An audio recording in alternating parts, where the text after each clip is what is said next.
Opened this hearing of the Senate Community Affairs Legislation Committee's inquiry into the Aged Care Bill 2024 provisions. Today we begin by acknowledging the traditional custodians of the land on which we meet and pay respects to their elders past and present. That respect is extended to Aboriginal and Torres Strait Islander peoples here today. We will be conducting today's hearing in person and via teleconference.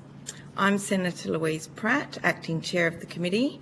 I have with me Senator Rushton via teleconference and Senator Matt O'Sullivan. There'll be other senators through the day. Other senators will join us throughout the day.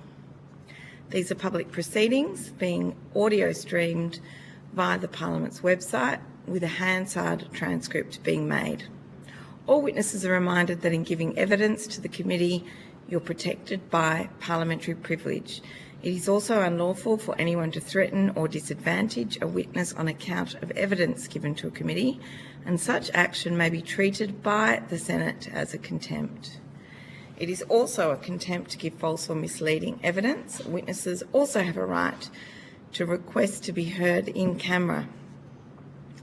If a witness objects to answering a question, they should state the ground upon which the objection is made, and the committee will determine whether it will insist on an answer, having regard to the ground which is claimed. If the committee determines to insist on an answer, a witness may request that the answer be given in private. I welcome representatives from Valley View, WA, Bethany and Amana Living. I understand you've all received information on parliamentary privilege and the protection of witnesses when giving evidence to Senate committees. For the Hansard record, I now ask for each of you to please state your full names and the capacities in which you appear, and we'll start with you, Mrs Buckland. Okay. Stephanie Buckland, Chief Executive Officer of Amana Living. Thank you. Mr Sheldon-Stem. Yep. Mark Sheldon-Stem, CEO of Valley View, as well as a consultant in aged care. Thank you. And Ms Jones. I'm Rulay Jones and CEO of Bethany. Thank you. I now invite you to make opening remarks, and at the conclusion of those remarks we will invite members of the committee to ask questions, and we'll start with I'll go in the order of the program. So we'll start with Mr Mark Sheldon-Stem. Okay. Thank you for the opportunity to meet with the committee today, and I'm here as a dual role, representing a small rural provider in WA, as well as myself as a consultant to many aged care organisations around Australia, working mainly in rural, remote and communities, including many Indigenous groups. Having worked in aged care for the past 28 years in senior roles, I welcome the new legislation with some minor amendments as outlined in the submission made by Valley View. However, the good intent of the new legislation, that of being a user rights-based focus, has been butchered by the regulatory framework proposed, which I'll comment on shortly. The amendments to the legislation we think should be made consist of not recognising enrolled nurses as nurses. The Act should state nurses as both registered and enrolled nurses. Expecting providers to meet a requirement that is physically impossible to meet due to the lack of estimated shortage of between 10 to 20,000 registered nurses in aged care, simply put, is stupid. Many rural providers are unable to recruit RNs and rely heavily on ENs to provide nursing care. Secondly, the level of reporting has now reached a stage where resources are taken away from care to comply with information required by the Department and the Quality Commission. This needs to be rationalised to save on resources. Quality of care should include partnering with different cultural-based groups of cohort of people where the aged care provider is located. Finally, the inclusion of different groups to partner within the Act is unreasonable, with the work advisory body deemed unnecessary. Referring back to my earlier comments that the intent of the new Act has been butchered, a residential provider will be required to collect 1,236 pieces of information to satisfy the Quality Commission's processes to be accredited. Similarly, a home care provider will need to have 1,092 pieces of evidence to meet the standards. The regulatory system proposed, in my opinion, is doomed to failure, and I refer you to a paper on an alternative method of regulating aged care, which I have provided to the Quality Commission but yet to receive a reply. I've also included an article in some material for you, which is called Overwhelming Evidence or Overwhelmed by Evidence. Also referred to an email outlined a recent discussion with the Department and Quality Commission where it appears the regulatory framework is unlikely to improve aged care services and needs to be changed. Next, in my opinion, the proposed supported home program is also doomed to failure, with the likely outcome being of higher demand for people accessing residential aged care in the future rather than staying at home. If the proposed limits of 1 hour a week of domestic services and people having to pay for personal care, then the term support would have to be questioned. As I stated at the beginning, I welcome the new Act and it needs to commence soon, but am bitterly disappointed by the way it has been drowned in bureaucratic box ticking, which does not provide any real benefit to those receiving care and services. There is much more I could say, but I'm limited in my time allocated. Thank you. Hopefully we'll get through those issues in questions. We'll now hear from Amana Living. Thank you. Good morning. And thank you for inviting me to provide evidence to help inform the committee's inquiry into the Aged Care Bill 2024. Amana Living is one of Western Australia's larger not-for-profit aged care providers. We were founded by the Anglican Diocese of Perth in 1962, and we operate in the Peel, Perth, Southwest, Great Southern and Goldfields regions of Western Australia. In the year ending 30 June 2024, our 2,100 employees supported more than 9,100 older people in retirement living, home care, residential aged care, transition care and respite services. We also operate a registered training organisation, the Amana Living Training Institute, which trained around 2,700 current and aspiring aged and disability care workers last financial year. We are part of the WA Aged Care Collaborative, Anglicare Australia and ACPA. These organisations have all made submissions to the committee and we support their observations and recommendations. The Aged Care Bill offers an unprecedented opportunity to realise the aspirations of the Royal Commission, ensuring that older people receive the care and support they need now and into the future. I was delighted to see the bill introduced into Parliament and we support its passage as soon as practicable following the conclusion of the inquiry. I offer the following comments for the committee's consideration, which may help to strengthen the legislation and/or assist with its implementation. The first area I wanted to talk about is access to services. The proposed legislation does not guarantee that people who've been assessed as needing aged care will receive that care at the level and the time they need it. Access to aged care will still be rationed, which is not in line with the recommendations of the Royal Commission. We routinely see people waiting for a home care package at their approved level experience a significant decline in health. This commonly results in hospitalisation and/or early entry into residential aged care. Had they received the home care package in a timely manner, they may have been able to stay at home. The second area I wanted to talk about is funding for regional services. We welcome the review of the modified Monash model for funding for regional services. The current system does not reflect the additional cost of operating in large regional towns such as Kalgoorlie. We have been part of the department's early consultation and we stress the importance of completing this review in a timely manner. The program proposed approach to thin markets for support at home, which is a competitive grants program, and we're concerned that the grants may not be enough to cover the additional cost in regional areas such as travel to clients. We suggest upping the value of packages in regional areas and the pricing caps to account for this. The third area is transition to support at home. The transition to the support at home program represents an enormous change for government, providers, workers, and older people. Some examples. Software providers and aged care providers will need to adapt our IT systems and make sure they work. We will need to establish parallel systems for grandparented clients on home care packages, new supported home clients, and CHSP clients. Clients will need to learn about the new system, including changes to service types and service caps. Budgets and care plans will need to be updated for all existing clients to reflect changes to service types and caps for some types of services. Once we are advised of the pricing, business models and service offerings will likely need to be modified, and thousands of staff will need to be trained. I believe that we will need 12 months to properly implement Support at Home after the government has released all details of the new program, including pricing.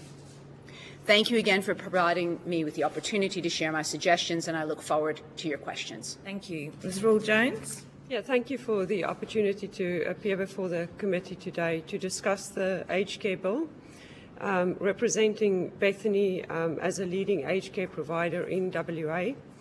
Bethany is a not-for-profit organisation with 2,500 staff, 250 volunteers, caring for 4,500 customers across 30 facilities. We offer residential aged care, home care, social centres, community housing, and retirement living across Perth and the southwest, and we also have vacant land available for development. Bethany's mission is to positively change the way Australians experience ageing.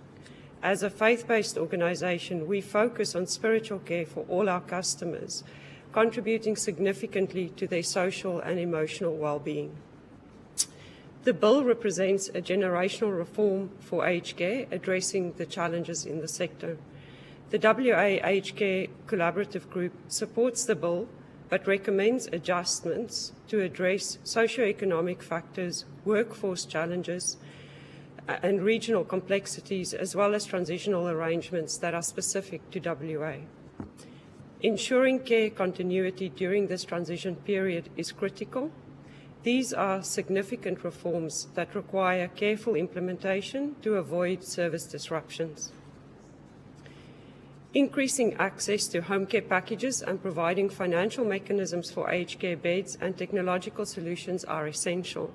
Capital investment is crucial for refurbishing ageing facilities and for new developments to meet the growing demand. After the funding reforms are introduced, it is expected that it will take 4 years before there is sufficient sustained earnings to support providers to secure commercial debt.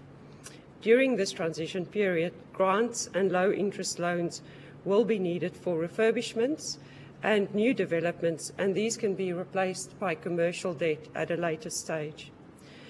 Housing Australia Future Fund grants and loans are currently supporting Bethany community housing developments, and thereby we can add 200 homes for seniors and 75 homes for key workers in the southwest.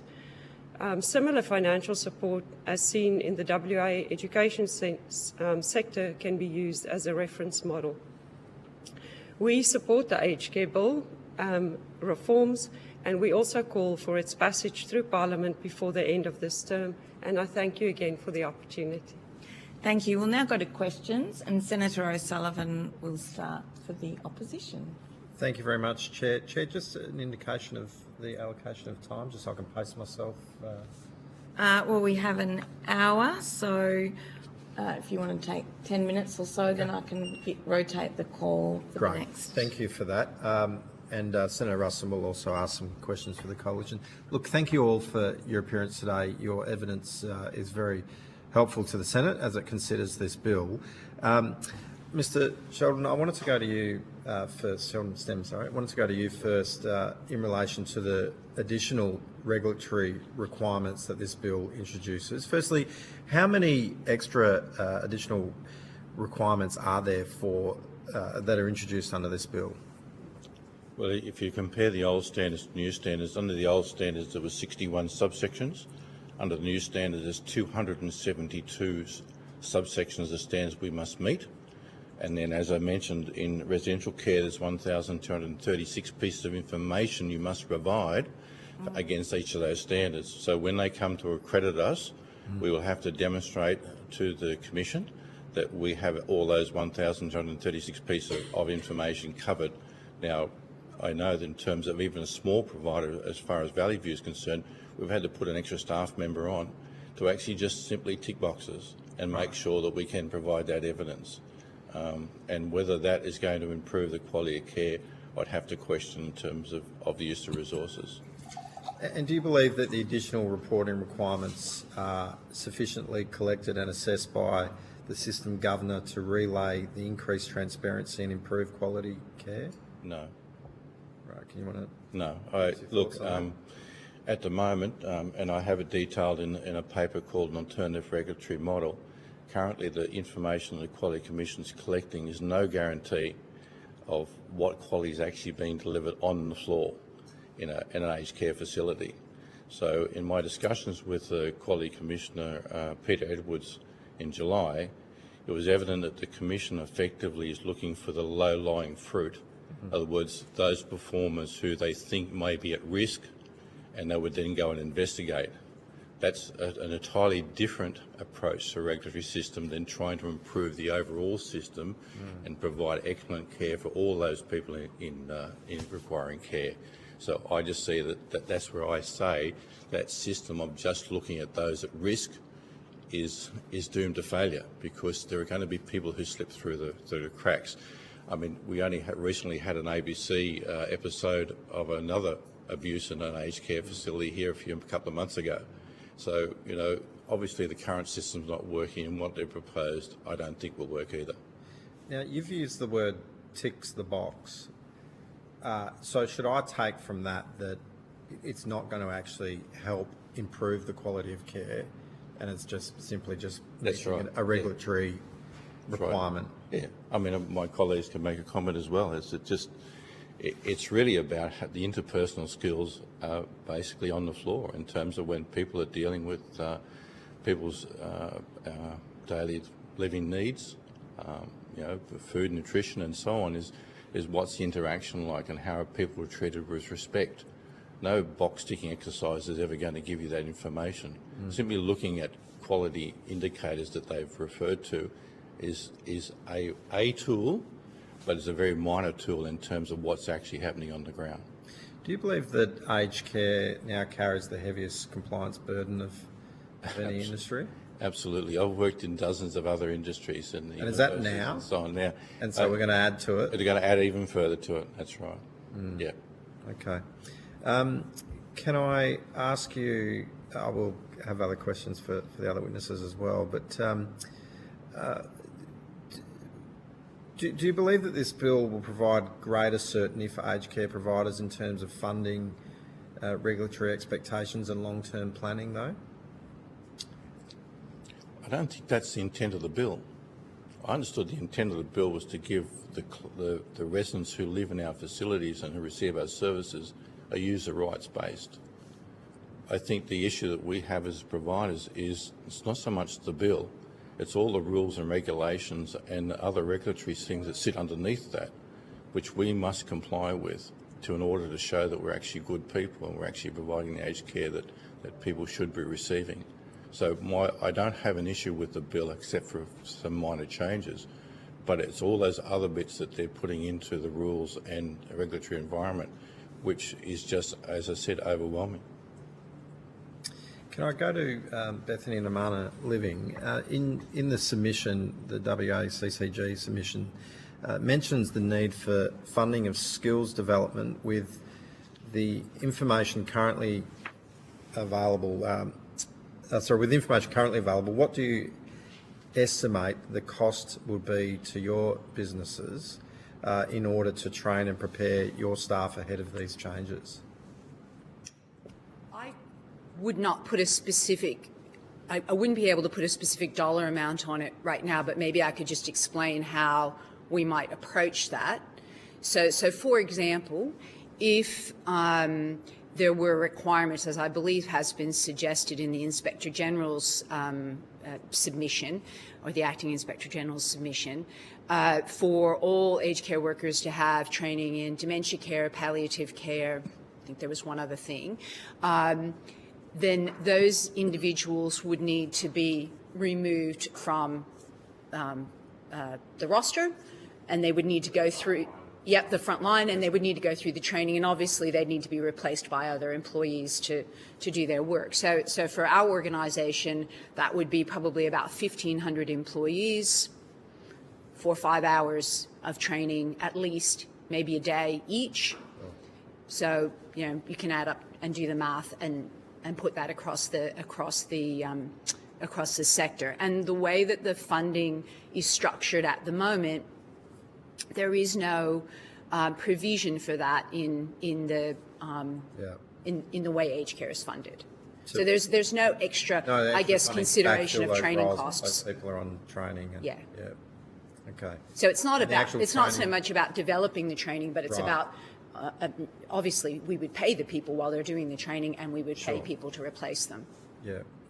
And I think the additional cost is, similar to what Stephanie said, the to training 2,000 staff and taking them away from services, having to replace them, but also, the burden on leaders to organise that. So with, at the front line, there is a whole organisation, and there's a rostering engine that goes on in the background as well.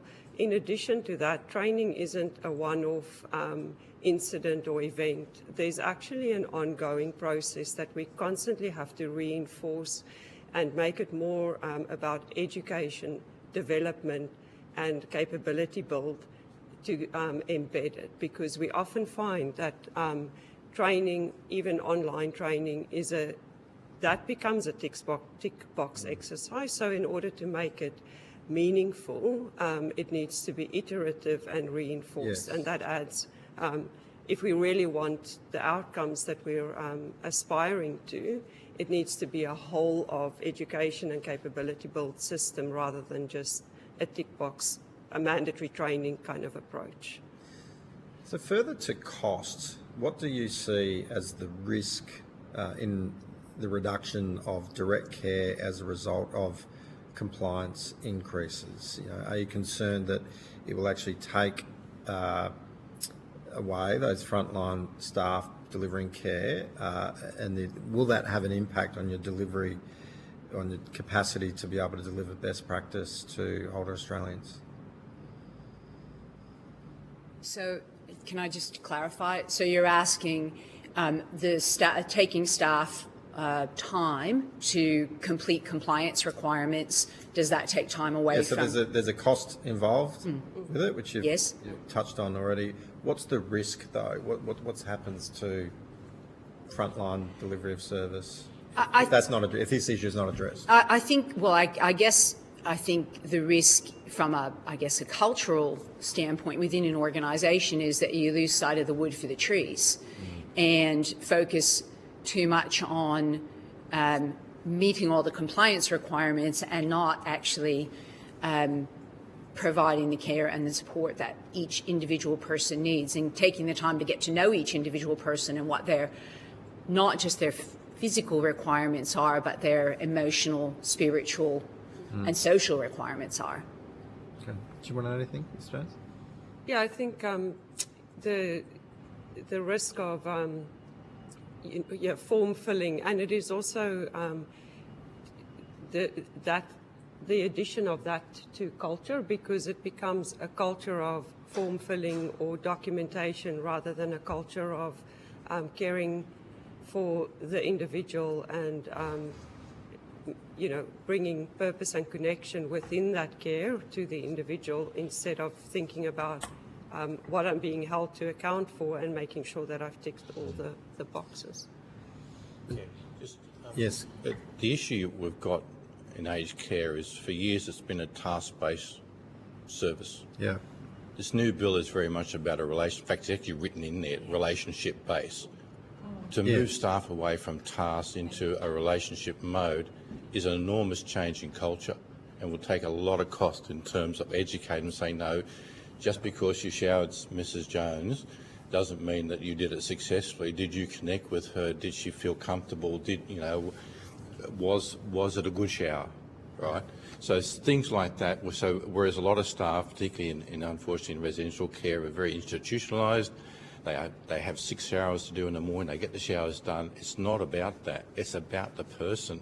And that's the huge shift that we're going to have to make as an industry, is pull those people from years of habits into a relationship-based system, which is going to be very costly. When you talk about what is the risk in terms of that, is that we have to pour resources into that education and so on. That resources need to be replaced by something. So it's either funding from the government or, yeah, we run short sometimes on wings because so-and-so is doing training. I mean, it's not acceptable, but that's the reality of life, I'm afraid. Can I ask you, Mr. Chalmers, in relation, you're a regional provider. Yeah, rural provider. Rural provider, yes. Only just. It's all right, mate. No, I know you are. Do you think there should be more flexibility for regional rural providers in the system, to allow for, obviously the uniqueness of operating in a regional and rural area? Just pack that out a bit for us, would you? Particularly in relation to workforce, as you're discussing. Yeah. It's obviously difficult to attract staff in those areas to begin with. That's right. And it's not just the staff, it's the skill of the staff. Yes. So obviously in rural areas and regional areas, and with all due respect, the talent pool varies from what you get in the city, right? So therefore you're often able to attract people in the city to have that talent pool. In a regional or rural area, you don't necessarily have that diversity of talent pool. So you basically take someone on and try and train them up. All right. I mean, we do quite well at Valley View as far as that's concerned. But that is a real challenge for us in terms of trying to get good people and the right fit. Because we want people to come because they want to care for the elderly. They want to do the service not for the money, not for the flexibility, not for the hours. They have to be there for the right reason, and that's what we're looking for. And that's not always easy to find in rural areas and so on. It's sometimes very difficult. It's a bit of hit and miss. Great. Well, I'm just going to share the call. Yes. Senator Ruston online. Thank you very much, Chair, and thank you very much to everybody for your evidence. Can I just probably go to you first, Mr. Sheldon, but I'll be interested from Ms. Buckland and Ms. Jones around this question as well. You were very strong in your words around the intent of the Act in your opening statement having been butchered, and you referred to the bureaucratic approach to the Act, the reporting burden, which you just unpacked a little bit of information to Senator O'Sullivan about, and about the rights-based issues having not been addressed in the bill. And yet you are still saying that you support the bill. I'm just keen to understand, do you support the bill regardless, or is your support conditional on some of the issues that you've raised being addressed and the bill being amended? So, yeah, I mean, there were basically 4 issues that we raised as far as the bill's concerned, and I think the bill, considering what the first draft of the bill was and the feedback that went in the bill, and this latest bill that went through is actually quite different to what they originally proposed, and quite a few of the things that were taken out that people spoke about. But the issue, as a provider, we're concerned that the bill is fine, but then when you get down to the actual policing of the bill, and that's all the stuff that sits underneath it, Senator, in terms of, well, what do we have to do? And that's, at the moment, that's a little bit uncertain because they're still taking feedback on the rules. So we actually don't know what that's going to look like as such. We do know what the standards are going to be, and we do know what the evidence they're going to require to collect, but we don't know the details of the rules. So we need to understand that before we can say, yes, we're happy with not just the bill, but the whole system. Yeah, so I suppose that is my point. The lack of information, and can I assure you that almost every witness that we've seen in the last 2 weeks, and we've seen a lot of them to a T, has expressed concerns about the lack of detail and how much information has been subordinated, and the fact that it hasn't been seen yet. I'm really keen to understand, you make the comment that you still want to see the bill passed. Are you saying that you are happy for the bill to be passed and hope, like all whole, that the subordinated legislation and requirements are going to be okay, or do you want us to be saying to the government, or to be recommending through this committee process, that you require to see the rules before you can be in a position to make a recommendation as to whether you think the bill should be passed. Well, now you're talking about the chicken and the egg. No, I'm not talking about it at all. I don't know. To be brutally honest, I'm not. Yeah, no, I understand, Senator. It's just. I think we'd all support the bill, but we don't want to lock ourselves into something and then have supported legislation come afterwards or rules come afterwards, which tie us into that, and we have no way of actually addressing it or making suggestions about, well, hang on, that's not what we thought that meant. Okay, so that's where we're stuck.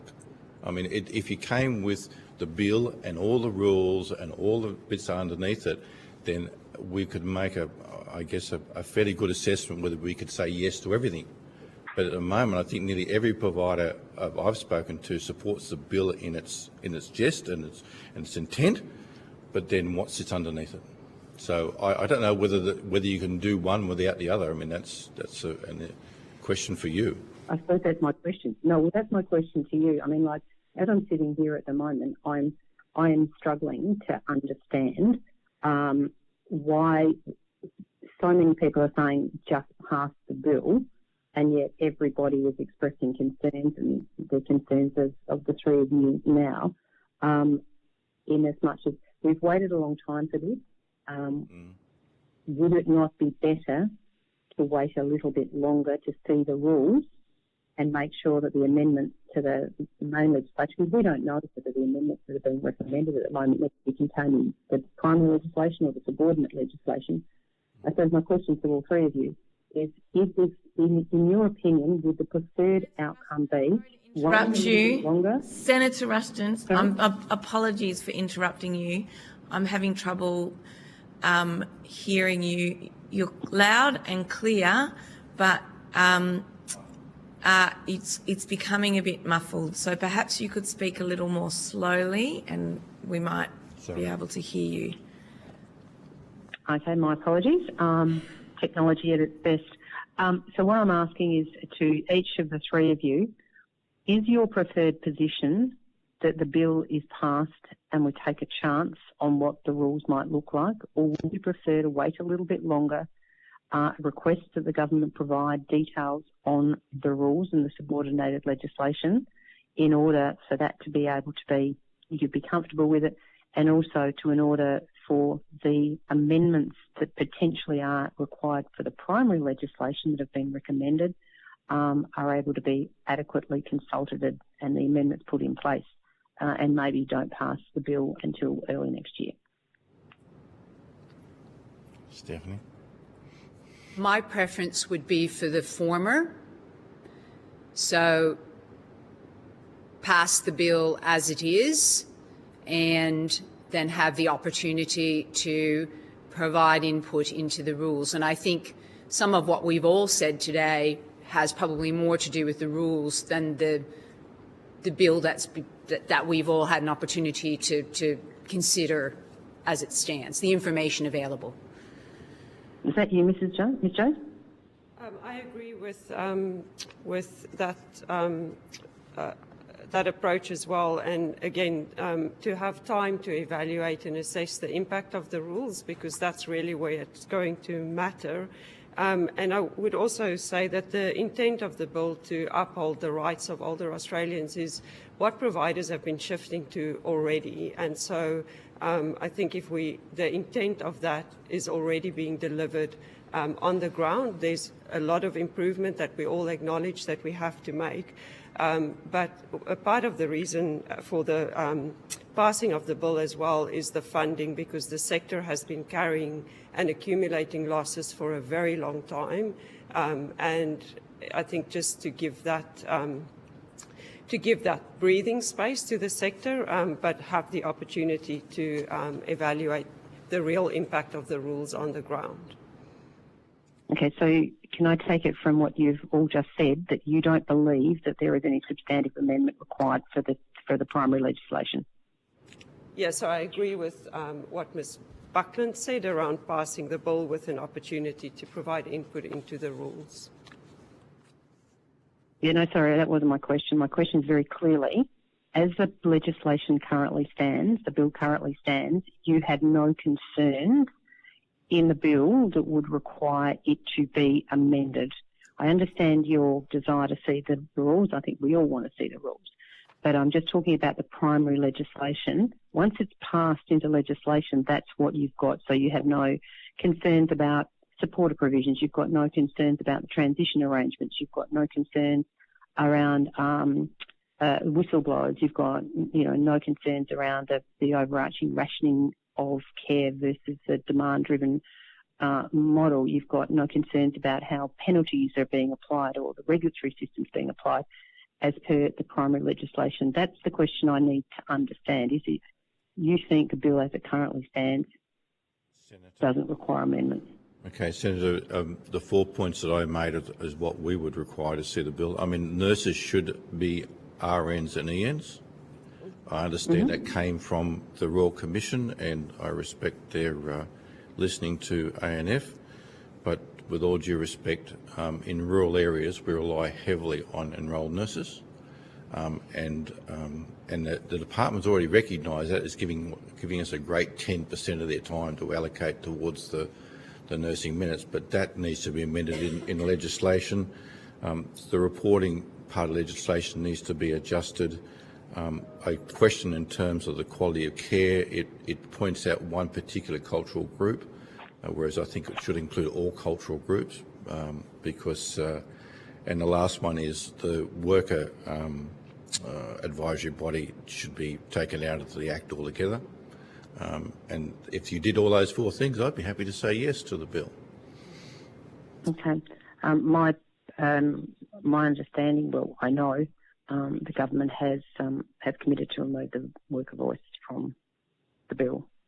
So the first one's done, I think, but the other 3 remain. So do Ms. Buckland or Ms. Jones, do you have any additional things that you'd like to see amended in the bill in order for you to give it the green light? Yeah, thank you for Other than the ones that was just, Sorry, Senator Rushton, could you restate that question, please? I didn't quite hear it. Okay, so just saying to both Ms. Buckland and Ms. Jones, if there were any additional things that they would like to see amended in the bill to give it the green light, in addition to the ones that Mr. Sheldon Sheldon's just outlined. Thank you, Senator. It's Mrs. Buckland. 3 things, 2 of which I spoke about in my opening statement. One is a demand-driven system, so do away with the rationing. 2 is transition timeframes to support at home. And the 3rd one, which you mentioned just a few minutes ago, is the whistleblower provisions, which I think whistleblower provisions definitely have a place in the Act, and they should be in there. But I'm concerned about anybody being able to receive a whistleblower complaint. I think there need to be designated people who are trained and understand what it means to receive a whistleblower complaint, and then can deal with it properly. Thank you. That's very useful. Ms. Jones? Yeah, thank you for clarifying the question. I think, from my perspective, the consideration of the mandated minutes and the inflexibility around the application of those minutes to be limited to nursing and care worker staff is definitely something I would add to what Ms. Buckland said as well. That I would like to see that changed. Mm-hmm. Okay, thank you very much. So can I just move on to, in relation to residential care, I'm just wondering, do any of you have any idea about what the cost of the provision of a room in each one of your aged care homes is? I mean, bearing in mind, I quite understand different homes would have different costs associated with them because of where they are and the build and the age, etc. But do you actually know what the cost of a room in your homes are? Sorry, the cost of a room in residential aged care in general, just to clarify? No, not in general. It's specifically, so if you've got a home in Kununurra and you've got 50 beds, do you know what the cost of depreciation, the cost of operating, the cost of maintenance, or for that matter, if you chose to refurb or rebuild, the cost of capital associated with it? Do you understand what that room is costing you every year to run, including all the additional costs that are associated with capital and cost foregone and revenue foregone? You're okay. Look, currently, I know not only from myself but also other clients who've got residential care facilities, the costs at the moment of most of their rooms would range somewhere between $45 and $65 a day. But if you talk about brand new rooms, you're talking well over $100 a day. I mean, we always use the rule of thumb of a room used to cost $250,000 to build, and about $50 a day would cover that. It's now $500,000 per room to build. The cost of building is ridiculous. That would be in Perth. Yeah, I've actually had a regional client in Victoria who's just building a 50-bed facility, and theirs is well over $30 million. So there's just the cost of building now is just limited. So all of those numbers we had before have gone out the window, I'm afraid. And of course we can put up with the $50 or $60 a day at the moment, but once we refurbish or rebuild, then we're going to be up for well over $100 a day. So the average for Amana Living, the average across all of our homes, I'm sorry, I don't have it for our home in Kalgoorlie, but the average across all of our homes for accommodation expenditure is about $51.60 a day. That was last financial year. Okay, for existing build. Ms. Rowland-Jones? And we've done our calculation on more recent data, and we're in the order of somewhere between $60 and $65 a day for current beds.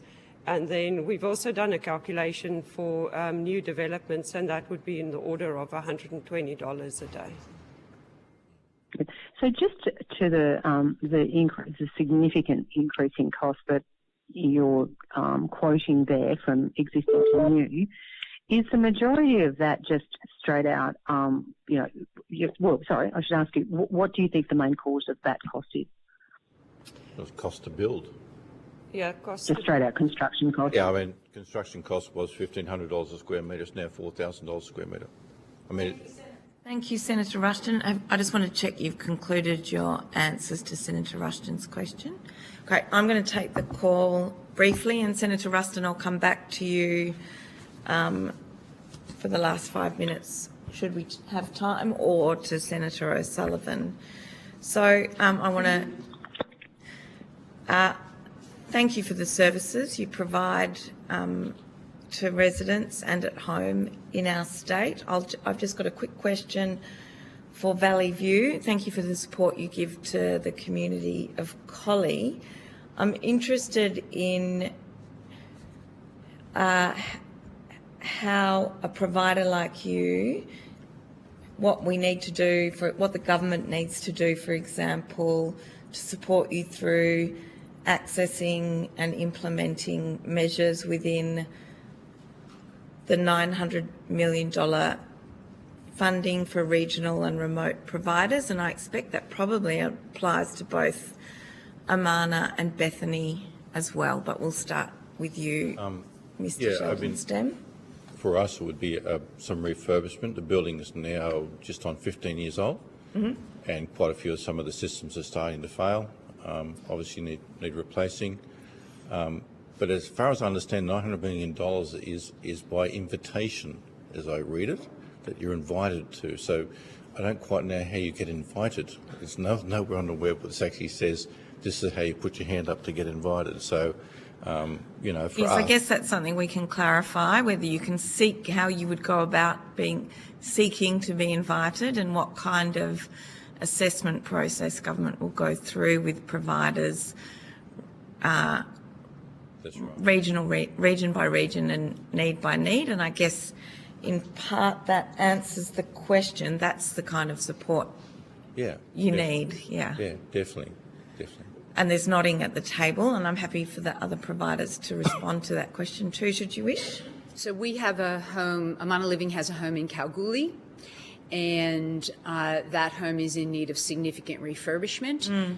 So some of the things that would be refurbished would be individual resident rooms and bathrooms. Unfortunately, due to the proximity of that home to the super pit and the blasting that occurs in the super pit, there's subsidence. So that affects the plumbing in the facility, or has affected the plumbing in the facility. So there's work that needs to be done to correct that. And Kalgoorlie is subject to regular power outages, and so we also need to purchase a generator. Emergency power, and in that context it's about the specific site needs for each kind of community and premises that you're dealing with. Yep. Ms. Rawls-Jones? So we don't have rural and remote, but we do have regional facilities, and again, they're quite old, and some of them, date back to the time when there were shared rooms and shared bathrooms, and it also poses significant work health and safety risks to our teams. And like you say, every community has got its own unique sort of, what we have to cater for. So we're also in need of, grants and funding to upgrade, refurbish, redevelopment those facilities in regional hubs. Thank you. I'm just keeping an eye on the clock for myself. What does a sustainable funding model in the context of this bill look like to you? It is more sustainable, but we've got to make sure that that the regulatory settings inside it are able to deliver that. How will that help you, though, focus on better quality of care, which clearly you all are focused on? Well, I think the introduction of IACPA, Yes. as far as the pricing authority, is a positive step. Great.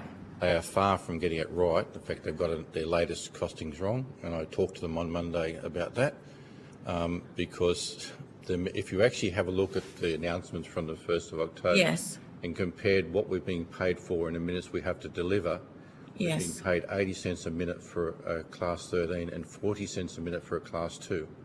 So they've got it terribly wrong, but I think they're headed in the right direction. I've got to say that the funding increase for regional MM3s, MM4s and so on was very welcome, because I've been harping on that for years in terms of we should be funded separately for regional, rural and remote and so on. But the issue that we have in terms of funding is, having had 60% of funding stripped out of us for the last 20 years, you're playing catch-up. And that catch-up needs to be quickened for us to be sustainable in the future.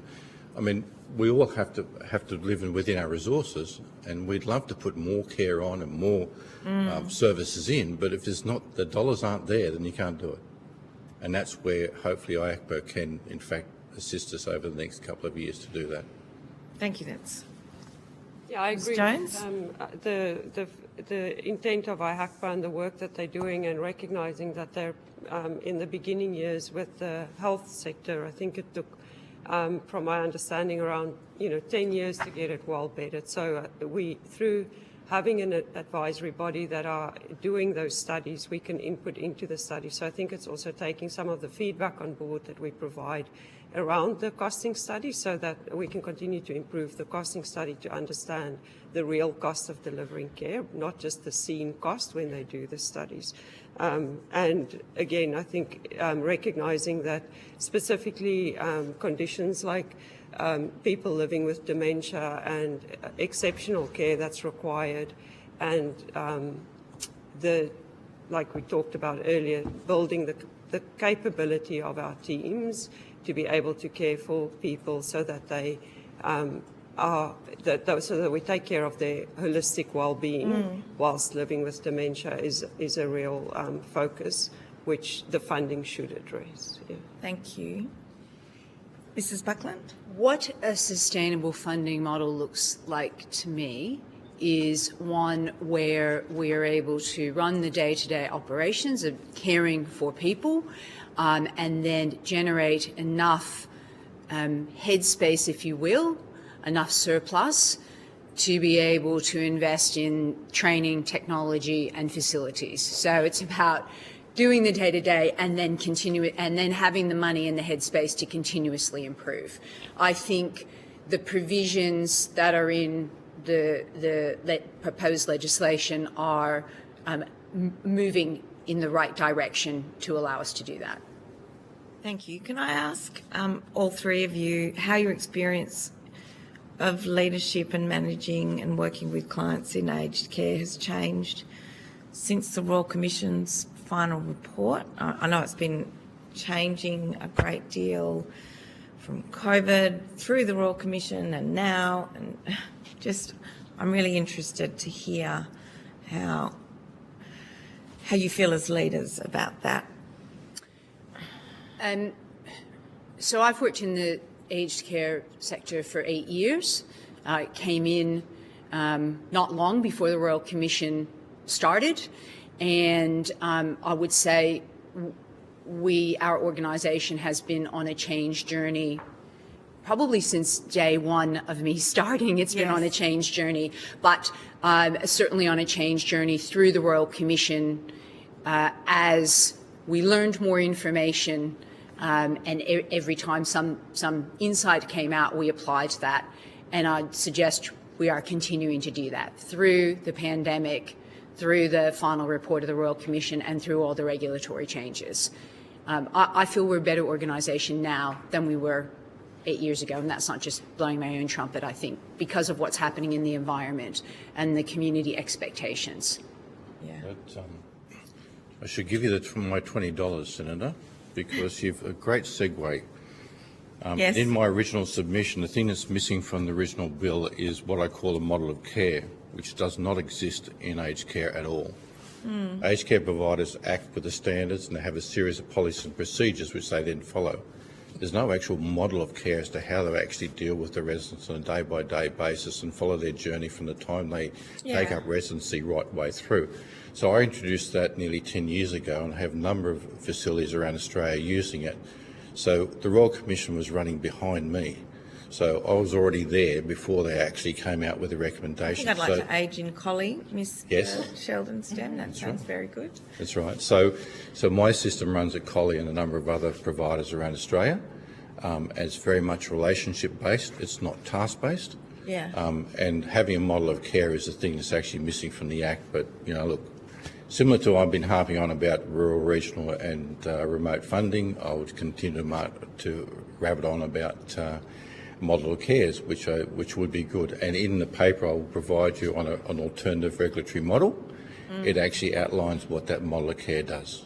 And you would see a model of care as different from standards of care. Absolutely. Yeah. Absolutely, because it's an operational manual for providers into the different parts, because we're not just care, it's about the building a relationship from before the resident, and we never admit anybody to aged care, and if anyone uses that word, I actually kick them out the door. Yeah. Because they take up residency. This is their home. Their home. Right? So we don't get admitted to anywhere.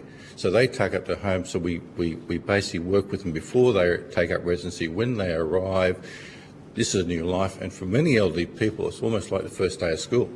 They don't know anybody, they don't know the system, they don't know how it works. So our job is to build those relationships and make them them take up new residency as seamless as possible. And that's what the model of care does for you. Thank you. That was really useful to me. Ms Jones. So I joined aged care when the Royal Commission findings were released. So I've only been in the sector for a number of years, and but even since I joined, it's changed significantly. Recognising both from a leadership right down to where care is delivered, that it is about how care is experienced, not how we think we're delivering it. And yes. There's a significant change in direction. But we've also, and we continue to have to work on that, but also our own continuous improvement journey, not just from a customer experience perspective, but back of house. How can we be more efficient, because we really are constrained, so we have to be creative. And one of the significant things we've done is to onboard some what we call aged care navigators, because we recognise the complexity of the system and how we can help and support older Australians to navigate, even if they don't end up using Bethany services. But it is about that mindset of navigating the experience for the older Australian. Thank you. Senator Rushton for the last few minutes. No, that's fine, Chair. I'm happy to move to the next for the witnesses. I want to thank all three of you for your evidence today. We're very grateful for your appearance at today's Senate hearing. Thank you. Thank you. An additional or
I know there's three. There's one by teleconference as well. Thank you. I now welcome representatives from Hall and Pryor and Juniper Aged Care. Thank you very much for appearing today. I understand you've received information on parliamentary privilege and the protection of witnesses to Senate committees. So for the Hansard record, I now invite each of you to state your full name and the capacity in which you appear, and we'll start with you, Mr. Bricknell. Russell Bricknell, the CEO of Juniper Aged Care, as part of the Uniting Care Australia network. Thank you, Mr. Bricknell. Mr. Pryor. Graham Pryor, Chief Executive of Hall and Pryor, and its Managing Director. Thank you. And on teleconference, I believe we have Dr. Cullen. Dr. David Cullen, Chief Economic Advisor at Hall and Pryor. Thank you. I now invite each of you to make a brief opening statement, or one from each organisation, and after that we'll invite members of the committee to ask you questions. Mr. Bricknell, please go ahead. Thank you, Chair, and thank you, Senators. I'd like to begin by acknowledging the traditional custodians of the land on which we meet today, the Whadjuk people of the Noongar Nation, and pay my respect to their elders, past, present and emerging. I'd like to thank the committee for the opportunity to appear and to discuss the aged care bill. As I said before, my name is Russell Bricknell. I'm Chief Executive Officer at Juniper Aged Care. We have a 75-year history supporting older people in Western Australia. We have a large footprint across metropolitan, regional and remote locations. We provide care and accommodation services at our 23 residential aged care homes and through our Commonwealth Home Support, Home Care Package and Transition Care programs. We also care for 64 Indigenous people in remote Western Australia through NATSI-FAC programs targeting community and home-based services in places like Kununurra and Wyndham, along with 85 residents in residential care services in Derby, Fitzroy Crossing and Kununurra that are funded either through the ANAC or NATSI-FAC funding streams. We're committed to our 4,188 customers and their families, representatives and the communities they live in. We believe and champion the human rights of all older Australians. We're a proud member of the Uniting Care Australia network. This is a national body for the Uniting Church's community services across Australia. Uniting Care Australia's mandate is to advocate for policies and practices which enhance the dignity of all people, especially those who are most vulnerable. The Uniting Care Australia Aged Care Network supports approximately 102,000 older Australians, comprising 8% of the total residential aged care beds and 8.5% of home care packages nationally. Our network has more than 220 facilities across all states and territories, including in metropolitan, regional, rural and remote parts. Across the network and at Juniper, we believe all people should experience compassion, dignity, kindness and respect as they age, and they must be able to exercise their rights as fully participating members of society. We advocate for an aged care system that will meet the needs of older Australians and their families for decades to come. We also advocate for a sustainable system where aged care providers and aged care workers are funded and supported to deliver the quality of life, care, love and support that older people so richly deserve. This bill represents a once-in-a-generation reform for aged care, and we are pleased and relieved it has finally been introduced to Parliament. On balance, we support the bill in its current form and call for it to be passed through Parliament before the end of the current parliamentary term. We also call for the government to urgently release the rules so that the full impact of the bill can be understood and delivered. There are some adjustments we recommend be made to the bill, which are outlined further in detail in our submission. In addition, we also advocate for older Australians and providers to be supported to transition across to a new framework, for there to be a limit on grandfathering and home support, and for supported resident ratio requirements to continue, so that individuals with limited means will not be left behind. We are pleased that the recommendations of the Aged Care Task Force are reflected in Chapter 4 of the bill, which will be integral to the financial sustainability of the sector. However, we are concerned that some proposed funding arrangements do not adequately address the needs of older Australians without means. There is a risk that providers may be disincentivised from admitting supported residents, as there is a price disadvantage in doing so. Our submission provides a number of recommendations to address these concerns.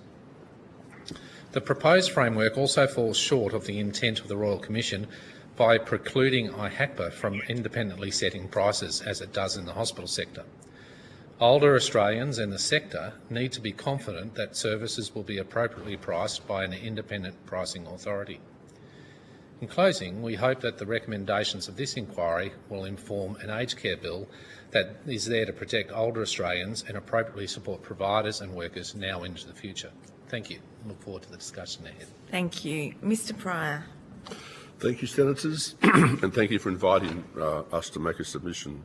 My name is Graham Pryor, and I'd like to acknowledge the Aboriginal people across Australia, particularly the leaders of the Whadjuk people of Noongar Nation here in Perth. Hall & Pryor has been in the sole activity of caring for people in Western Australia since 1986, and today we care for approximately 4,000 people in home care programs and residential programs in Western Australia, New South Wales and the ACT. Our main focus is to be caring for people who have a significant disability, medical assessment requiring intensive need, and or socially very isolated. I'd like to start by acknowledging the great work done by the last two governments. The Morrison government established a Royal Commission into aged care quality and safety and supported older people and the aged care providers through what was the most traumatic time, the COVID difficulty, the pandemic. The current government, the Albanese government, Mr Albanese came into office promising to fix up aged care and reform it, and this was a fantastic statement for him to make as the leader of our country. Mr Albanese and his governments provide additional funding. It has provided and has significantly improved the lives of those receiving care, and has also allowed for greater wages for the wonderful people who deliver the aged care services every day, and to be significantly increased in the future. It is fantastic that the value of their work finally has been recognised. I also want to acknowledge the leaders and staff of the Department of Health and of the Aged Care Quality and Safety Commission who have been working very hard to build a better aged care system for all Australians today and into the future. I welcome the attention that the Parliament is now paying to ensuring older people can get the care that they need and where and when they need it. Hall and Pryor believe that it's time for a fundamental reform of the aged care system. This will take time. Yes. This can't be done overnight. This is a very serious bill, and I strongly suggest further time is given to it before, as my colleague says, hopefully it's passed before the end of this parliamentary term. We hope that an amended version of the bill will be quickly passed after significant consideration for amendment. However, despite all the hard work and good intentions of successive governments and the department, we remain concerned that the current bill in its current form, as my submission to you outlines, does not go far enough. You've heard a number of suggestions through the course of your deliberations. We support many of those proposals and are happy to answer any questions on them. Today, however, we would like to suggest 7 systemic changes that need to be made to the bill to give it full and final effect to the vision set forth by the Royal Commission. These changes will ensure older people have access to care, ensure funding is adequate for high quality care, and ensure the reforms of the Royal Commission can be fully implemented. I won't go through those, Senators, because it's a bit long. I've only got 2 minutes. But if I could just say one thing, those seven reforms ensuring accommodation funding is adequate, particularly for people who have low incomes. Point 2, ensuring funding is fair. Point 3, working with the sector. Point 4, ensuring access to care across all of Australia. Point 5, ensuring care funding is adequate. And they are the significant changes. And thank you very much. I'm happy to take any questions you may have, Senators. And thank you for your time. Thank you. Senator O'Sullivan. Thank you very much, Chair. I'll just kick off and then Senator Ruston will take the substantive allocation of the Coalition's time. Mr Pryor, thank you. Well, thank you both for your submissions and for your comments already this morning. But Mr Pryor, I wanted to ask you, in your submission, you say that there's a capital crisis in aged care. What is the crisis and what are the implications of the crisis for those with few means? Thank you, Senator. This is a very extensive question. Let me just give you a background to it. It's assessed that the sector has lost $5 billion in the last 5 years. It's also assessed by outside experts that the sector requires at least 25,000 new beds to be built just to meet existing demand across all of Australia. And in Western Australia, my colleague may confirm, but I'll give you a very strong estimate, at least 3,000 new beds are required in Western Australia alone, and most of those required in Perth. We began, the federal government in 1997 commenced the process of capital funding for aged care, particularly for people with low incomes. So Dr. Cullen, who was working with the department, then introduced with the ministers $12 a day for capital funding to put that towards building or improving infrastructure.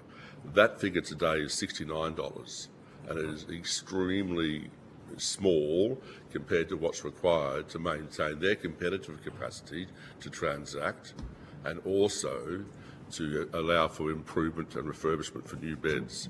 There is a capital crisis. Banks are on record. Banks advise the Royal Commission.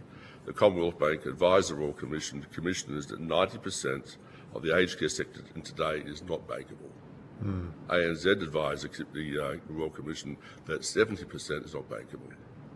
So the sector, according to banks, is unbankable. The sector is losing money. And today, Senators in Western Australia, my colleague and I, scramble to find beds for the hospital system. It is a crisis. I'm not being alarmist. Sure. I'm not being, in my submission, it's all there for you. And you may want to ask Dr. Cullen his thoughts as well. He's a retired public servant. Okay. Thank you, Dr. Cullen. Have you got anything to add to that? Certainly. Look, if you look at the ABS building statistic, it's clear that there is just absolutely nothing. In the last year, $1.2 billion worth of... Sorry to interrupt you, Dr. Cullen. We're having trouble hearing you. If you can take yourself off any speaker handset, and that might also assist. Thank you. Okay, hopefully this is better. Yes, it is. If you look at the ABS figures on building activity in this sector, last year, $1.2 billion worth of buildings commenced. What we need is more like $4 or $5 billion worth of buildings every year, because over the next, until 2050, we need to build 400,000 new beds. The problem is that the amount of money which is paid per bed by the government is just not enough. It costs about $600,000 to $800,000 to build a bed, which costs about $40,000 a year to maintain that capital. The current accommodation supplement is $25,000 a year. So it's almost impossible to build an aged care bed for a supported resident. You should compare that, for example, and what I find very interesting, because I spent 5 years as chief economist at the NDIS after I left aged care, in specialist disability accommodation, where the government is happy to pay $44,000 a year to allow someone to live in a 5-bedroom high physical support house, but it's only willing to pay $25,000 a year for an older person to live in an aged care home. The studies which show the cost of those buildings are about the same as each other.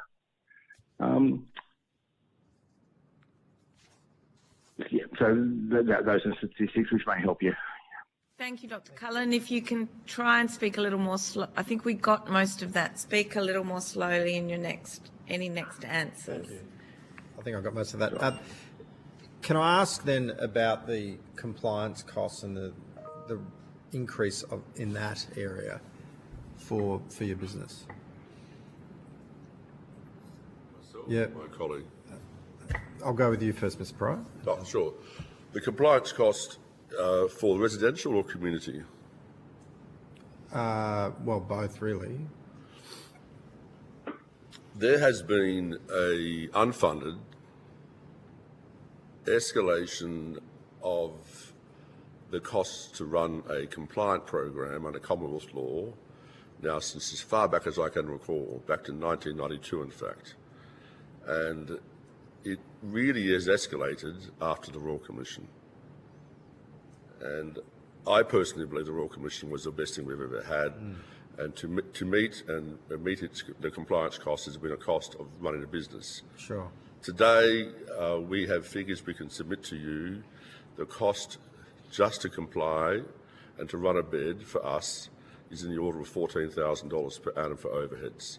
About $2,500 of that is for the compliance program, just to meet the existing framework, let alone what will come through this bill when it does become law. So we don't know what it will cost, to be honest with you, in 3 years' time. But there's, besides the cost of staff and technologies and compliance officers, which will be 24/7, there's the entire digital revolution coming to manage that program. So I personally support this. I think it's a wonderful thing, to be honest with you, but it's the cost of business which no one funds. Yes. It's dragged out of your reserves or you actually lose money, but you must be compliant. Otherwise, it's federal law. And that goes back to the discussion we were having in relation to the banks and their willingness to lend capital that's required. If it's unviable, that's right. It makes it difficult to operate. Very difficult. Yeah. So what will happen under one scenario, if the bill goes through in its current form, then the 2% RAD allocation on a RAD per annum is a tremendously good thing. It was there back in 2013, when in the last reforms by Minister Butler that got taken out. It was actually 3% per annum for 5 years. It's back, and that will fund a significant investment. But the big issue there, Senators, is that it will be for people with transaction or financial means. And people like myself and my colleague here are very concerned about the plight of what we call pensioners or supported residents. They won't better meet it. So there's a compliance problem. There's a capital crisis. It is a real crisis, Senator. This is no drama. It's a genuine, deep-bedded crisis. It affects us every day. Mr. Bignell, can you add anything to that? Yes. So if I come at the answer from a different angle, we would have added about 8 people into our overhead base in the last 3 years. If you take an average salary of between $80,000 and $100,000 with on costs, you're talking between $650,000 and $800,000. That's quite substantial into our organisation. Our organisation hasn't made an operating surplus until last year for 7 years. If I look at what's happened in the funding of the sector more generally, as funding announcements have come from either government, about 2/3 of those funding has gone into funding for the department, the commission and other regulatory functions, and about 1/3 of it has ended up in providers' hands going out to customers. If our overhead bill is growing, there's less getting to the people that receive care. Yes. Mr. Pryor, you've been critical of the consultation mechanism. Can you give us some examples of where recent decisions by the government would have been better informed if there'd been an established consultation mechanism? There's a general breakdown between, this is my opinion, between the sector and the federal government, and it's been existing as a tectonic shift under the Morrison government. And we've tried to fix that to have a better dialogue between the sector and government. It's fully understood the pressure the federal government's under to get a bill of this size through all of its parliamentary processes. But the introduction of the 24/7 requirement perhaps could have been handled better through better consultation, sitting down and working through things. And at the moment, the big issue is care minutes, and I'm on record, I publicly support these two changes. They're unbelievable, they're fantastic. We've had them in place for 30 years, to be honest with you. But there is a genuine need to have the government hold out its hand of friendship to the sector and say, let's work together.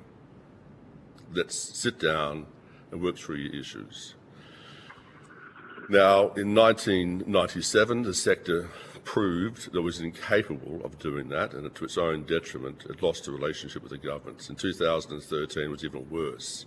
So we're going to rebuild it as a sector and be a lot more responsible for engagement with the government, but it is desperately needed.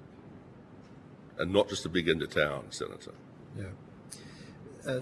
And just last question from me before I pass the call to others, including Senator Ruston. I'm interested in your recommendation 8, which says that the committee should recommend that the minister may not reduce the number of aged care places that will be available in any annual determination below the level that was available in the previous determination. Can you just elaborate on that further, and where does this concern come from? Can I take this one, Graham? Please, David. Thank you, Dr. Cullen. Dr. Cullen. I think it's important to understand that by places in the Act, what the Act now means is people. What the Act proposes is that each year the minister will determine how many people are entitled to get care in that year. That's what it means when it says places. There are no longer places given to providers, the places are given to individuals. There is nothing in the Act which prevents the minister from reducing the number of places in 1 year from the number that was previously there. And that makes no sense at all. There is nothing in the Act which prevents the minister from saying, I'm sorry, some of you have to leave the facility because I'm no longer going to fund you. At a more broader level, and I speak somewhat passionately about this because I spent 2 years in the Royal Commission, the Royal Commission said don't ration care. What the government has said is we're going to ration care. What's more, we're going to ration care each year by having a conversation, and the Act is quite specific about this. We're going to have a conversation with the Minister for Finance, and the Minister for Finance is going to tell us how much care we can afford to pay for, and that's how we're going to set the number of people who are allowed to give care. Now, that is the absolute antithesis of the recommendation of the Royal Commission. At the very least, there has to be no decrease, but the reality is that the number of places has to go up every year. We used to have something called the needs-based planning arrangements, where the number of places given to providers went up with the population. At the very least, the number of people who are going to get care each year has to go up. And the current bill is just dangerous. It allows the Minister of the Day to reduce that number anytime they want to. Thank you. It goes to that capital question, doesn't it? It does. Yeah. Yeah, absolutely, it goes there. There is no way with a 12-month lead time that anyone can invest in a new aged care home. You have no idea how much the government is going to be willing to fund next year or over the next 20 years, which is what you need to know in order to build an aged care home. Yes. We've advocated for 2 decades at least, could the government consider, all of government consider, including the Senate, a 3 or 4 year funding package for the sector. There's certainty. Treasury knows what it's up for. The sector knows how to budget. We can enter into genuine enterprise bargaining agreements and no stress, no difficulty, and make sure our staff get paid over the course of an EBA. The government fund PBS, the government fund the pharmacists, the government funds state government operations over 3 or 4 year terms. We now cost the government an investment of $40 billion and climbing every year.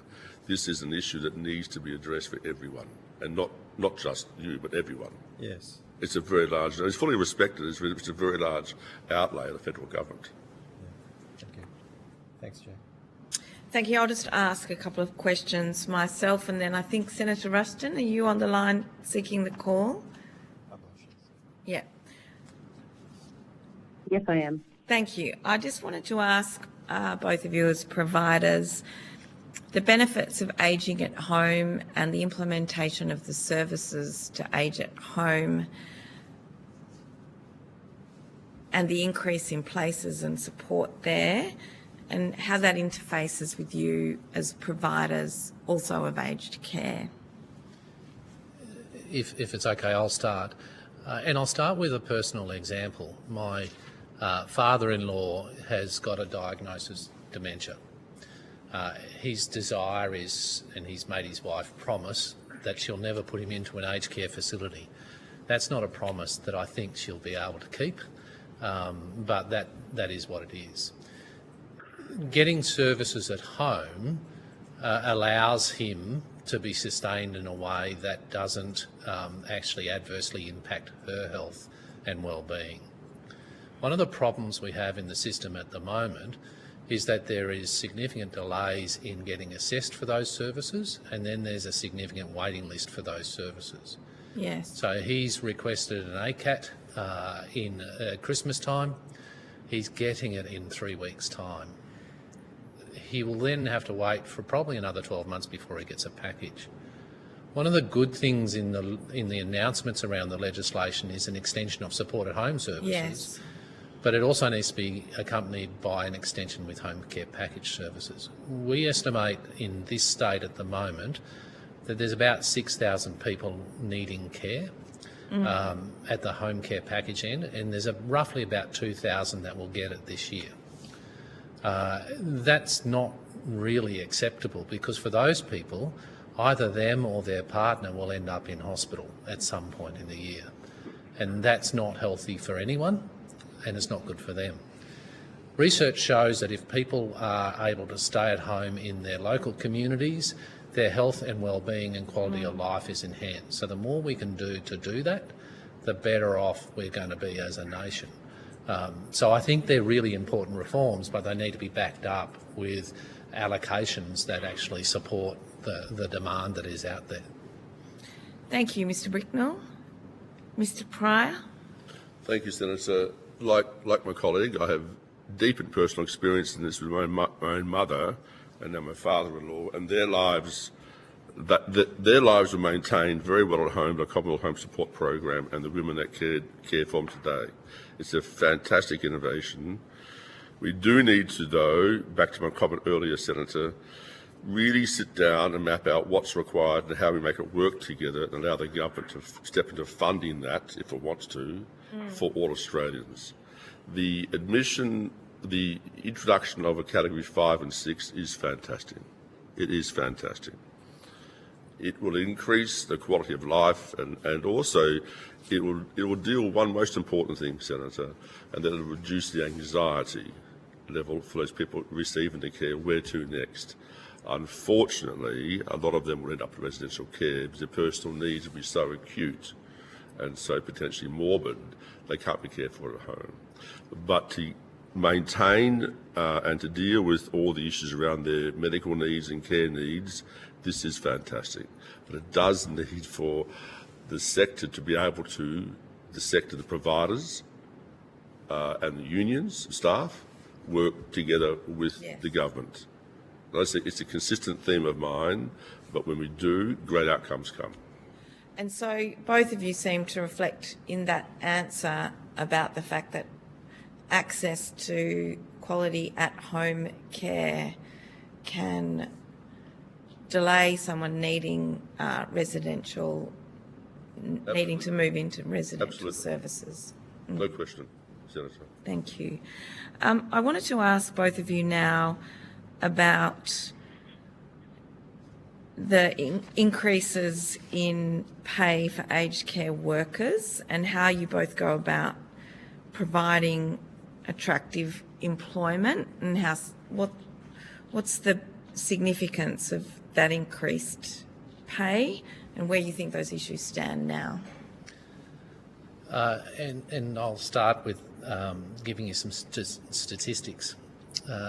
In December 2022, our turnover rate was about 34%. Wow. Last month, September, our turnover rate is about 19%. That's partly because of the funding reforms, because we're able to now offer incentives to people in regional and remote locations over and above salary. Right. It's partly the salary and it's partly the economic conditions. Yeah. What it's meant for us is that we do have a stable workforce. We still have staff shortages, but the workforce at its core is now stable. Great. And that's been really helpful.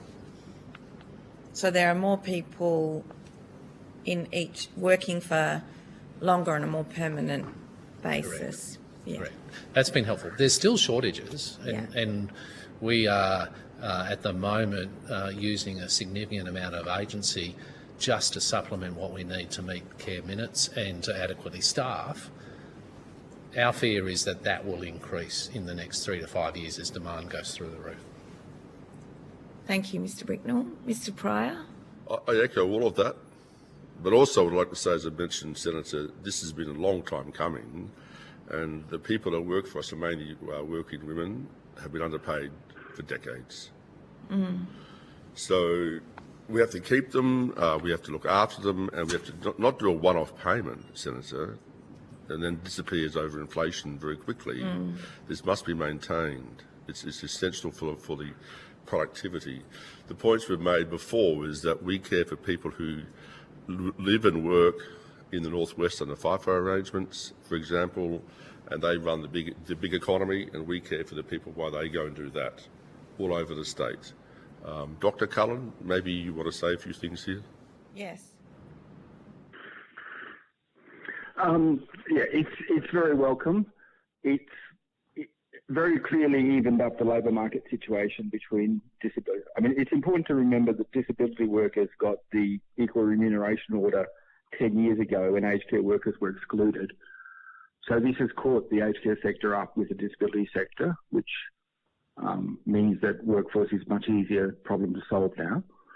But as more and more people need to be into the aged care sector, that wage will need to rise again and again, and government's going to have to need to think about how it budgets for that, because workers will need to be paid more to stay in the sector as time goes by. Thank you. And I'll now give the call to Senator Ruston. Thank you very much, Chair.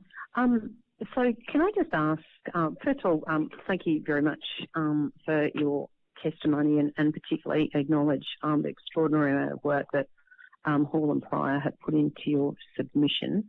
Can I just ask you both, as we're sitting here today, do you have sufficient information to be able to adequately cost the delivery of what is being expected by this reform package? Senator, my response, I suppose, reflects what the comment I made in the opening statement. it would be really helpful to have the rules available to us at this point in time so that we can plan and prepare for the upcoming legislation. One of the difficulties we have in the current environment is that information comes late and we can't plan. And if I give you an example, the Commonwealth announced the increase to funding about 2 weeks before the end of the first quarter.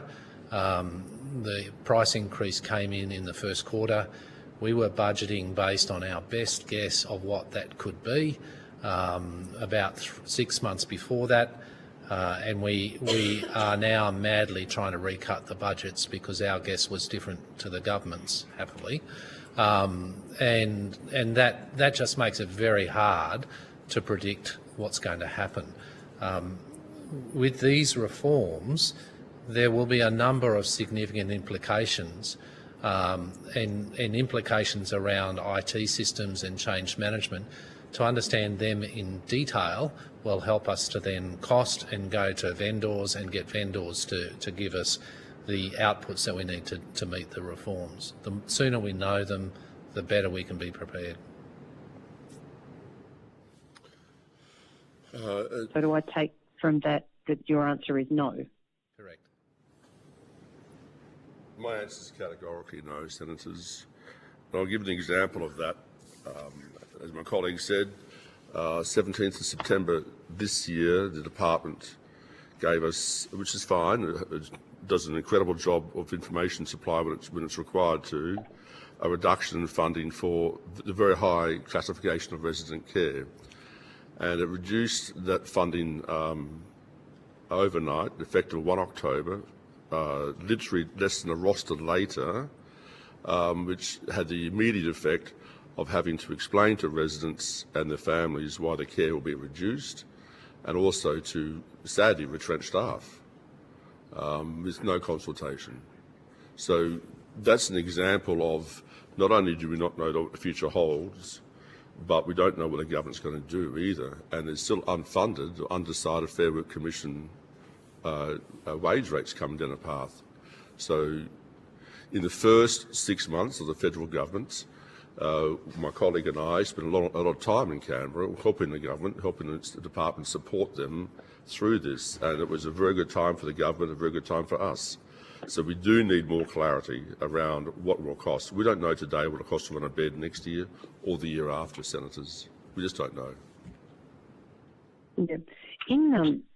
In your submission, Mr. Pryor, you refer to pricing competitive neutrality in pricing across the various types of operations that exist in aged care. Yes. And I'm just interested to understand, one of the things that we heard from a number of other aged care homes was the detrimental impact on payroll tax, on the profitability of a business, in the sense of, the federal government is paying the lion's share of the costs of aged care, whilst state governments are just happily ripping significant amounts of it out of providers. I'm just wondering whether you could just give us a bit of an outline of the impact on things like payroll tax on your business, and secondly, your concerns in the fact that there is a failure to even recognise payroll tax in the new bill. Yes, thank you, Senator, and thank you for the question. And I'll ask my colleague, Dr. Cullen, to respond first, if you like, and I'll respond second. I have a long history of knowledge here. You. Thank you, Senator. So payroll tax in both jurisdictions we work in is 5.5%. That means we pay $8 million in West Australia and $3 million in New South Wales. It's a cost of doing business. It's a cost of doing business that governments recognised up until 2014. There used to be a thing called the payroll tax supplement.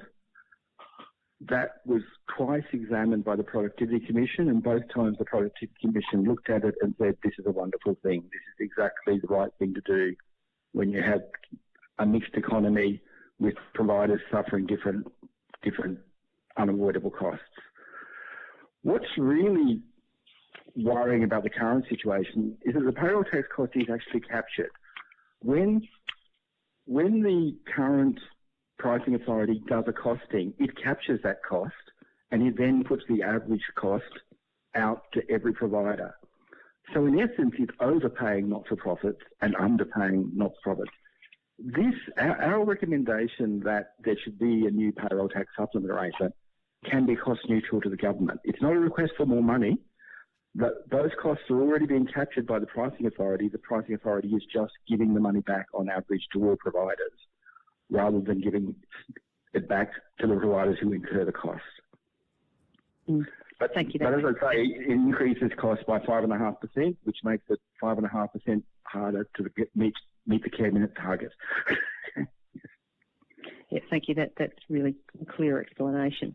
Can I? Sorry, I cut you off earlier, Mr. Pryor, when I'd asked the original question about the insufficiency of information in order for you to be able to cost the implementation of the new reforms. I'm just wondering, did you have anything to add to that? And do you also have a view, and the same thing to Mr. Brickwell, a view of the timing that you would need following knowing what those rules were in order to be able to implement these reforms in a seamless way so that it didn't adversely impact on the people you care for? Yeah, thank you. If I could just make one last comment on the last question, Senator, if you don't mind, on payroll tax very quickly. Sure, please. Yes, of course. Yes. This payroll tax has been in the sector, payment to the private sector, since 1953.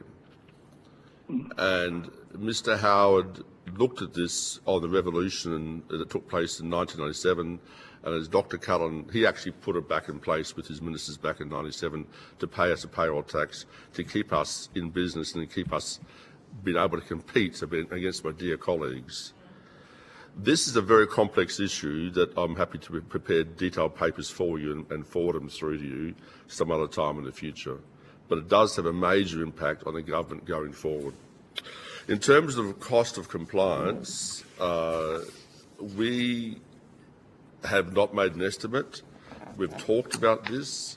We think it's at least 10 to 15 long-term permanent FTEs and probably 10 to 15 2 or 3 year FTEs for the implementation of the whole program, plus an undetermined figure for digital technologies. And that's okay, but we don't know we don't know how it's going to cost on. So we would ask for, as our submission outlines, we'd like more time, not to defer the bill more time, perhaps the bill goes through to Parliament, but more time under legislation to be able to put in place all these reforms. My colleague and I are completely in favour of reform. Am I right? Absolutely. Yeah, we are very committed to it. Please don't think otherwise. But it will take time and cost a lot of money. Senator, if I can give another example of what's unknown, residents are going to have to pay larger means-tested fees, and I understand why that is the case. Because of that, they may well choose not to pay additional services fees anymore. They may well want to pay a smaller accommodation bond. We don't know, and no one has looked at, how that change in the means testing arrangement will then flow through the fees that residents are willing to pay to providers, which will then flow through to the entire business structure of the sector. Those are the sort of complexities which have had no analysis done of them whatsoever. Yep.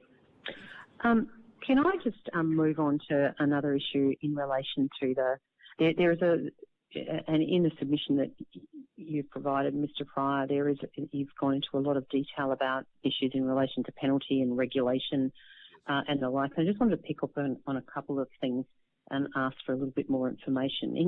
In terms of the regulatory paths that are contained in the Act, you've raised some issues around, I suppose, to describe it, where the paths actually may well impinge on the basic legal rights either of the consumer or the resident, the person we're providing care to, and also the provider. And I just draw to your attention that there's a clause in the bill that gives the Commissioner an unlimited discretionary power to create a condition of registration for a provider with no justification required.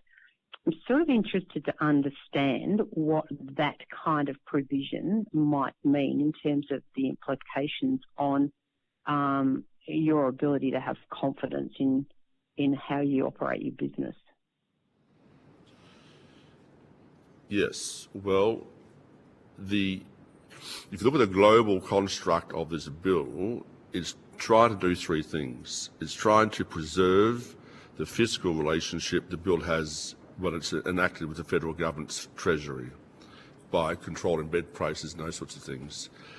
It's also working very hard to put in place a framework of regulation and control that I don't think is necessary. I honestly don't think it's necessary. It just seems to be an extraordinary amount of power and control in the hands of the Commission when all we are trying to do, Senators, is care for people. We do not go to work to harm. We don't. No one does that. Sometimes it happens by extreme mistake.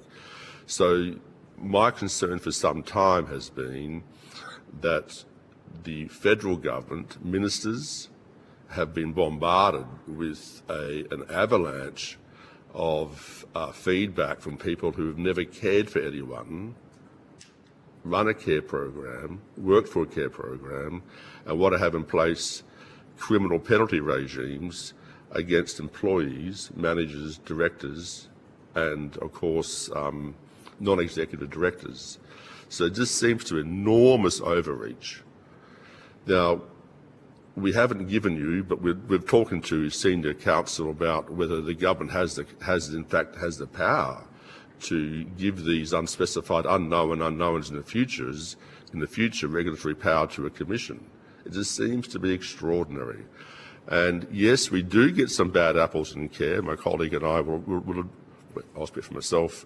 Yes, we do, but they don't last very long. Because a culture in care is extremely powerful to phase out from the care programs by our current staff, anyone who is suspicious or doubtful or dodgy or God knows what else. It just seems extraordinary what we're doing here. And I'll just close by saying I've given a two-page submission to a number of members of the federal cabinet to say, sirs and madams, if you introduce criminal penalties, who will run the program? Who will run it? Because no one will run it in the end. Yeah, sure. So to go to your comment about the proportionality, I suppose, as it relates to the penalties in terms of what's being asked, one of the concerns that's been raised often is around the lack of clarity for the determination of what are, when you say reasonable mistakes, mistakes that just can happen in an environment as complex as an aged care environment. I mean, do you have a view about how we may be able to go better in terms of the bill to provide greater clarity and understanding by greater clarification around definitions? Dr. Cullen? I think the approach is just wrong in the sense that, I mean, if you think about how the hospital system works, the hospital system works on a sort of a report and fix type arrangement. It has whole committees which look at what's going on. If you make a mistake, you don't hide it. You don't pretend it didn't happen. You fess up to it. Everybody looks at it and they work out how to do things better. There's an approach when you're dealing with professionals, which is that's the right approach to regulate quality. This one is essentially assuming that bad actors, that everyone is a bad actor and that they're not actually trying to do the best. So I think the entire regulatory arrangement is wrong. Certainly, if you're going to have this depth of a regulatory arrangement, you have to put it in the main bill. You can't put it in the Commissioner's whim. I mean, I was pleased to read the Scrutiny of Bills Committee report last night on this bill, which essentially was, I think, fairly well saying that as well. Okay. Yeah.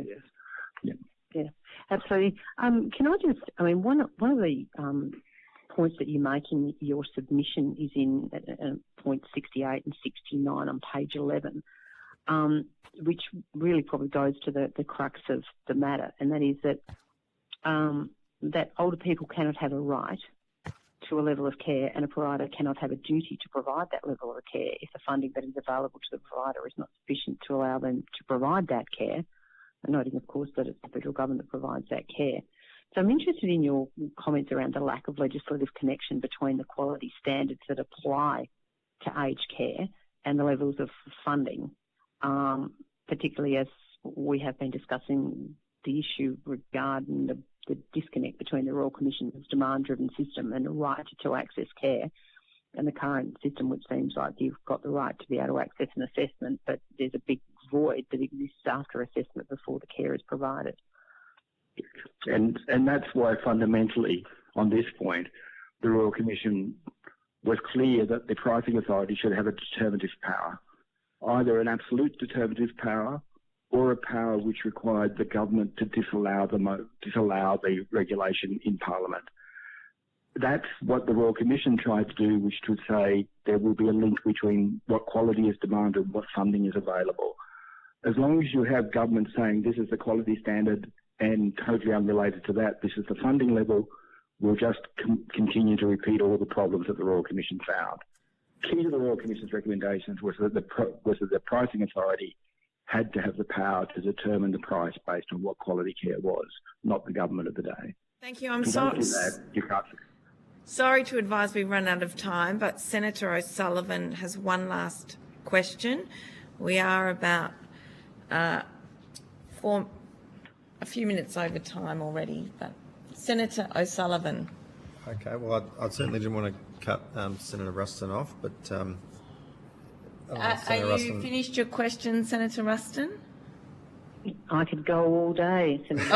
And you'll have plenty of opportunity to do just that, Senator Ruston. Thank you. Where we are running over time, Can I just ask a question on notice then, if you and to both? By all means, put that on the record. Yes. Yeah, sure. Yeah, I just would be very keen to understand in terms of the level of changes that are proposed in this bill. Do you think that any of them are significant enough to actually change behaviour of older Australians and their families as it relates to both residential and the home care component of that of the bill? I'm just really keen to understand if you think that we're likely to see behavioural changes in the way people approach how they access their care. Thank you. Thank you. Senator O'Sullivan. Yeah, given we're in Western Australia and as a Western Australian Senator, I do have to ask just about the regional impact of this legislation. It does seem to me that it have a bit of a one-size-fits-all approach to it, and what might work in the urban areas, particularly here in Perth, may not work in regional and remote areas. So can you just give us just very quickly, because we are over time, but just a sense of that? Very quick example. Yeah. The worker screening requirements that sit within the Act assume that people can actually drive to a police station, validate their identity and the local Department of Transport, and that people have no prior criminal history. Our services in Fitzroy Crossing are 4 hours away from those outlets. Locals in Fitzroy Crossing, because of a range of issues, may well have been arrested 20 or 30 years past. We're not able to employ them under the new Act. I don't think that's helpful. So there needs to be flexibility Absolutely. to account for those uniqueness. Yeah, thank you. I think to answer your question precisely, this bill will pick up all of the existing funding arrangements for the sector already. And the federal government, the Albanese government, have done extremely great work in the last 12 months to introduce new funding models and all sorts of things. And that is flowing money into the regions, both at a direct care level, home care level, payment for wages and salaries. So to answer your question, when this bill picks up the existing funding provisions which are in place, that will be tremendous. Senator, can I say one last thing? I'm under oath. Yes. It's just been thinking about this whole issue of penalties, and I've certainly, for your benefit, Senators, I've certainly observed the most appalling behaviour at times, by the sector against departmental officials. There's no question about that over the last 30 years, and we need to manage that very carefully. To give you one small example, the Royal Commission wrote to the top 100 providers in the country December 2018 and said, you've got 30 days, give us the answers to all these questions, and please help us know what to do. We wanted data. 50 providers told the government to thanks but no thanks. So there is this, for the Senate, there's this enormous issue around compliance of the officers of these organisations. And transparency. Yes. So on the one hand, yes, I think it needs to be negotiated what this provision, penalties and civil, will look like. Criminal penalties, if you're a retired teacher or a public servant, why would you put your house at risk and face criminal penalties? You're not going to. But the sector has a long history of not working and not being kind to the government. That's a fact. Well, and I take from that, behind that comes, if it's the government, then it's actually the underlying transparency that government is seeking. Thank you both, all three of you, I'm sorry, for your evidence this morning. We will now take a 12-minute break and we will resume, I think, at 5 past 11. Sorry. Yes, we'll make that 5 past 11. And you did take a question on notice from Senator Ruston, and I think the Secretariat can help you extract that from the Hansard. Thank you. Senator, in my opening statement, I said that in our view, the 7 systemic changes are required. Can I table that with your inquiry? Yes. Thank you. Yes, you certainly may. Thank you very much.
Get back underway.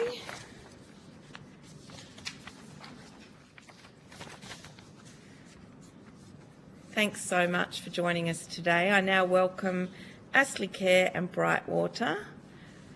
Thank you for appearing today. I understand you've been given the information on parliamentary privilege and the protection of witnesses regarding giving evidence to Senate committees.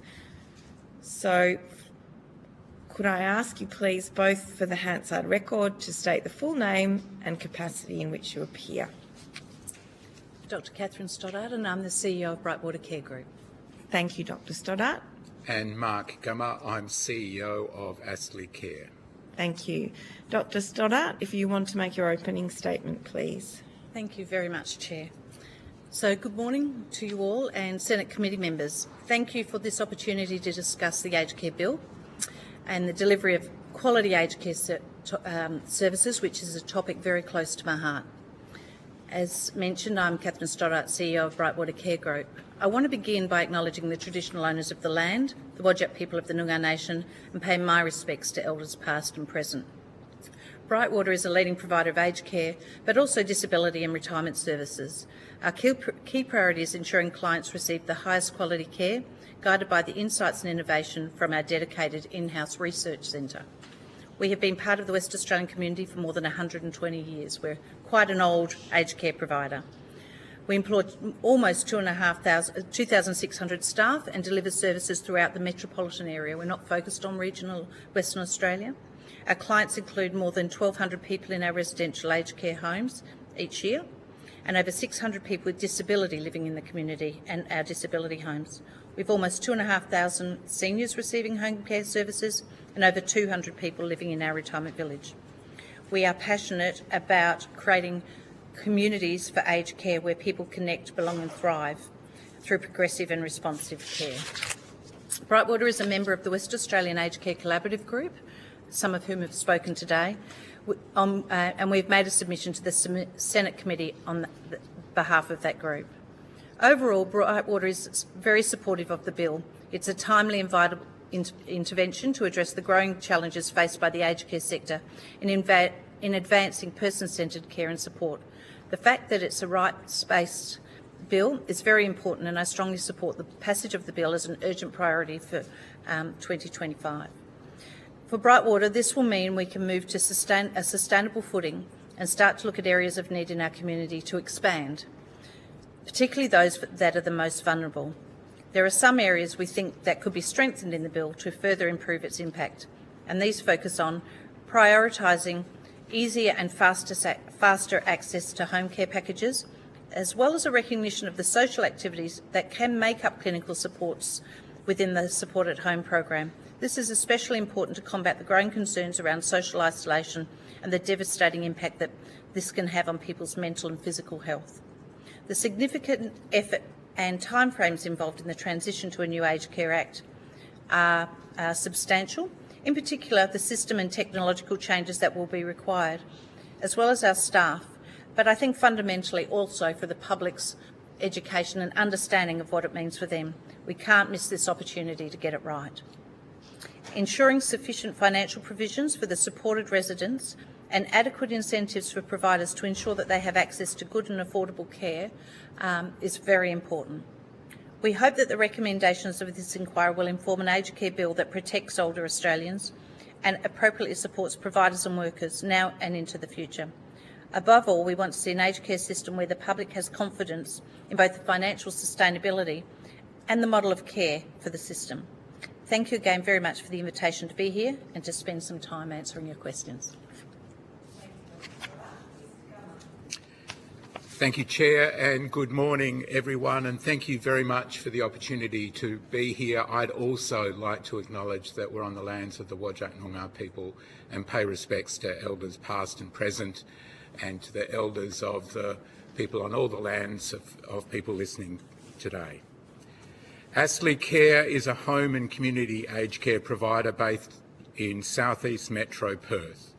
We've been providing aged care services in our Gosnells-based not-for-profit started in 1985.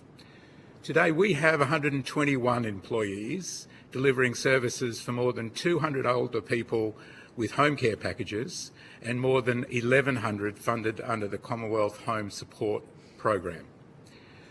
We welcome the new Aged Care Act and support its passage through Parliament in this term as a matter of priority. We are particularly excited to see a rights-based act with government, providers and supporters focused on meeting the needs of older people in a sustainable fashion.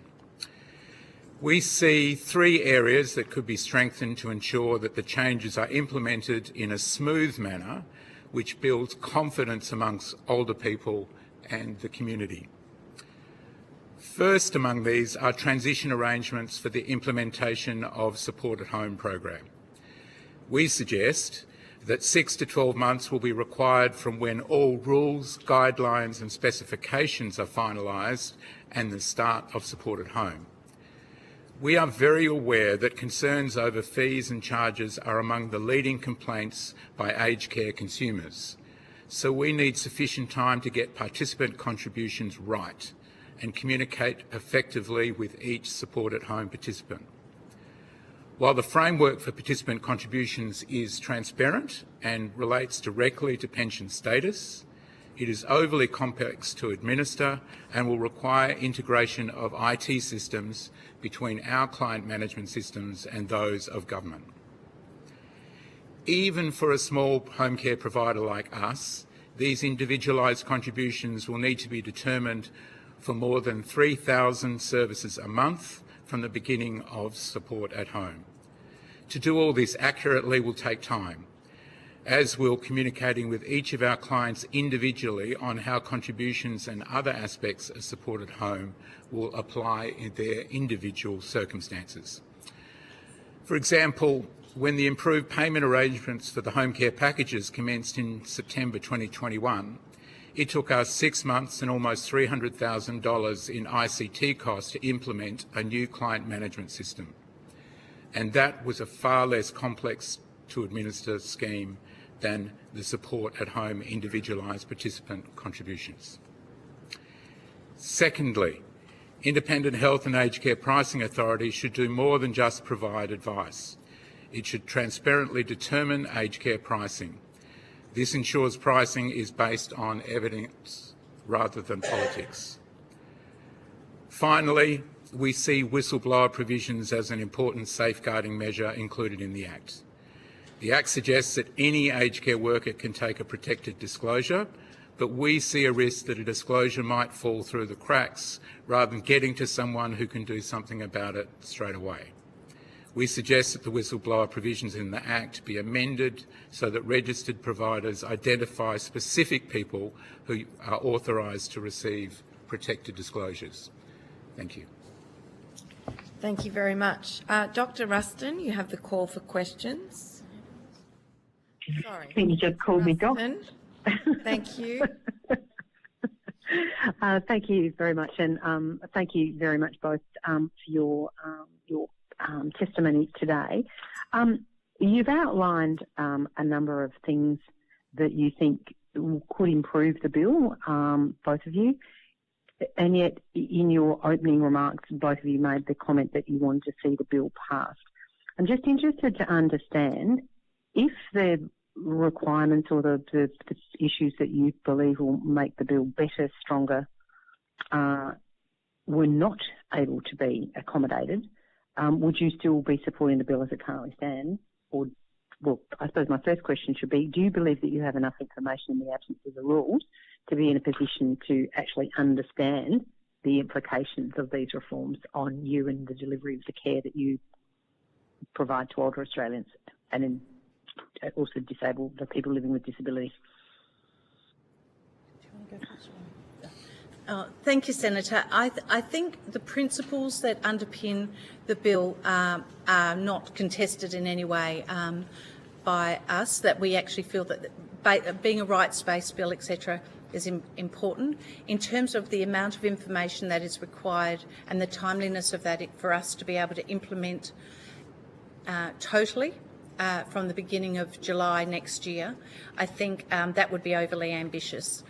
A phased approach to implementation and would be ideal, and I think, based on our experience at Brightwater with implementing new, particularly IT systems, that is about 18 months from the time of the initial decision. So assuming that further information comes in the first quarter of next financial year, full implementation perhaps 12 months later, 15 months later in July 2026 would give us the time to put in the systems and processes along with the education for our staff, because we have a lot of care staff who need to understand, in some cases, the financial implications of some of the decisions that are made around care for the clients themselves. And that education message, as Mr Gummer mentioned, is for the community, and the implications for the for those people who require services is fundamental in whether or not they're prepared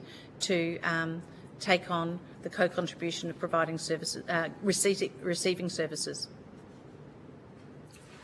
Sure. So you're basically saying somewhere between 12 and 18 months from the time when you have all the information you need to understand what IT changes, what training changes or training that you need to undertake. So yes, that's correct. Thank you. That's the time in which that the clock starts ticking, I suppose I'm asking. Yes, that's correct. Yep. Thanks. I'm assuming, given you've said 6 to 12 months, Mr Gummer, that you're of a similar view, but perhaps believe you can do it slightly more quickly? Yeah, more would be better, but specifically for that change, we felt 6 to 12 months from when all specifications were there. But we support the passage of the bill. It's been a long time coming.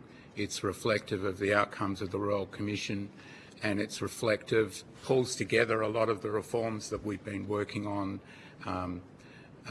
with government for the last several years.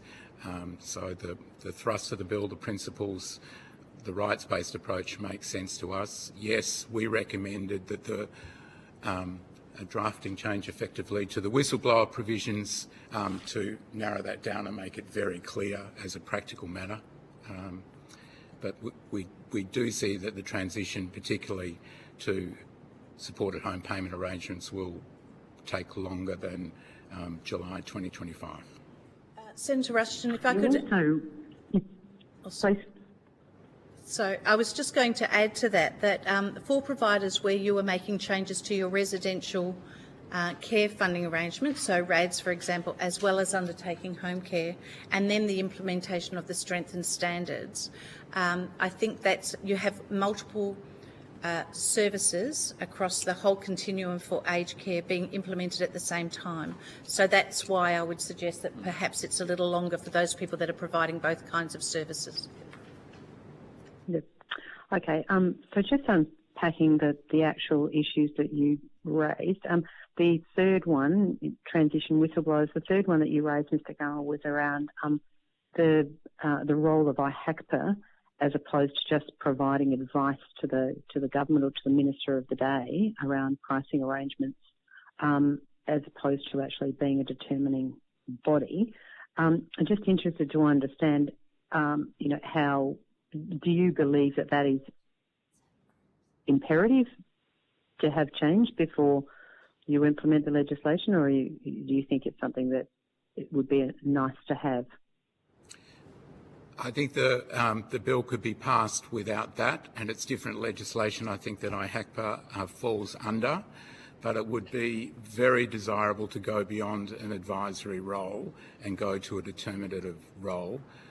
Pricing decisions are not currently particularly transparent, and would be better served if they were done as they are for public hospitals with a body like IHACPA that also had the ability to model changes as they occur, that could do studies as they occur and incorporate those data over time in a way which is nuanced, a nuanced arrangement. Yeah, and I think the precedent that's been set in healthcare could fall towards aged care, and they've certainly been, IHACPA have certainly been doing some cost modelling that has engaged providers, and for providers to provide that information and then the advice that's given to government not to be taken up kind of undermines the integrity of the initial costing model. Sure. Just on the IHACPA costings, we believe there's some interim information due before the end of the year, and then additional information in sort of February 2025.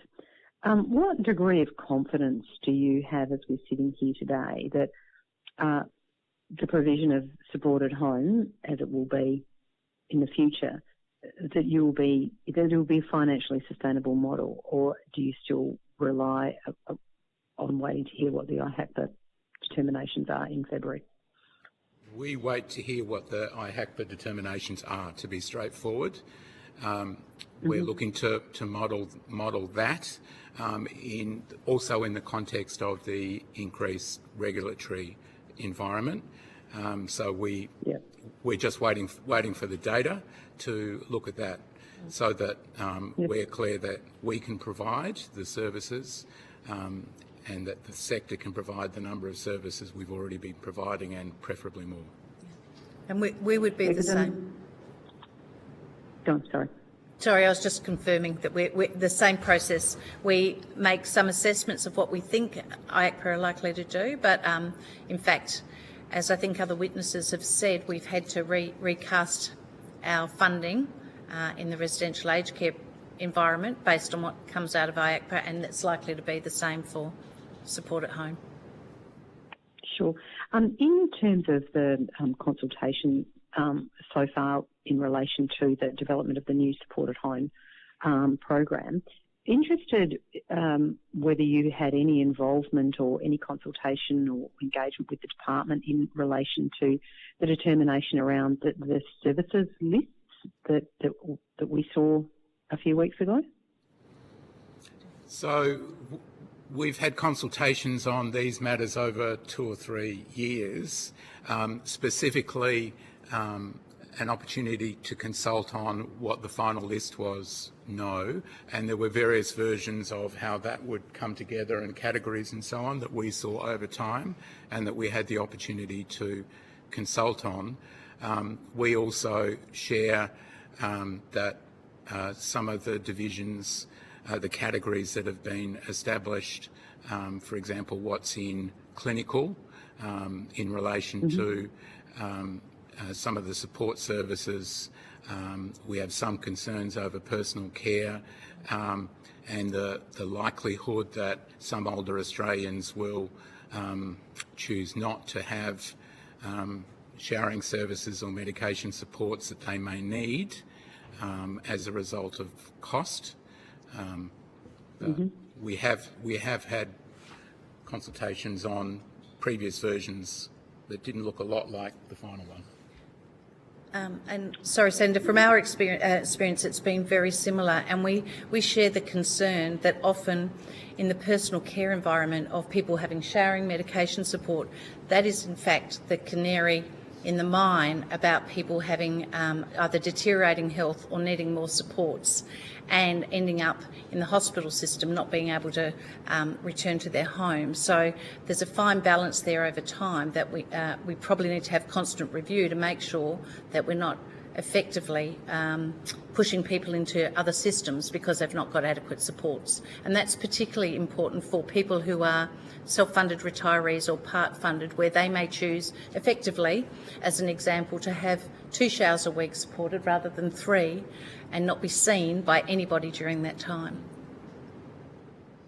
Sure. I'm just wondering if you want to make any comment around the determination of an arbitrary amount of cleaning and gardening, and whether you see the inflexibility of straight numbers as potentially causing you some dilemma with some of the people you currently look after and likely to look after in the future. When we took a look at this issue, we actually looked at existing services and how those levels would fit in. In the case of cleaning specifically, it was the capped number was fairly close to the common median number that we service now, and there are occasions when people have additional need. we would probably find a way to support them in a given period and less in some other period. But those caps worried us less than some other things. Okay. So when you say some other things, you obviously raised showering and personal care. Were there any other things in the list apart from that really stood out as being of great concern to you, Mr. Cummer? We're not clear on the short-term restorative care and as to what co-payment arrangements will be in there, but we note that some of these things that we've been talking about with co-payment arrangements for part pensioners may actually be impractical for people to afford. So that would be a concern to us, particularly when there's a short-term higher need, like what's been talked about in short-term restorative care. From the perspective of Brightwater, we looked at the areas that fit in either being independent or personal care. I've got the two numbers wrong now, the two titles wrong now, but fundamentally it's actually about social isolation, because that nuance of people living alone and sometimes the care provider being the only person they see in a week is actually could be classed as a social intervention to ensure that they don't deteriorate. And so I think there's some nuances that over time need to be reviewed and refined so that we can actually provide support, particularly to those older Australians that we know live alone, because there is an assumption that there's other people to support carers around. Yeah. Yeah, sure. Do you have a view about the potential impact of the cap on care management fees dropping from 20 to 10%? Is that of any concern to you? It's a big concern to us.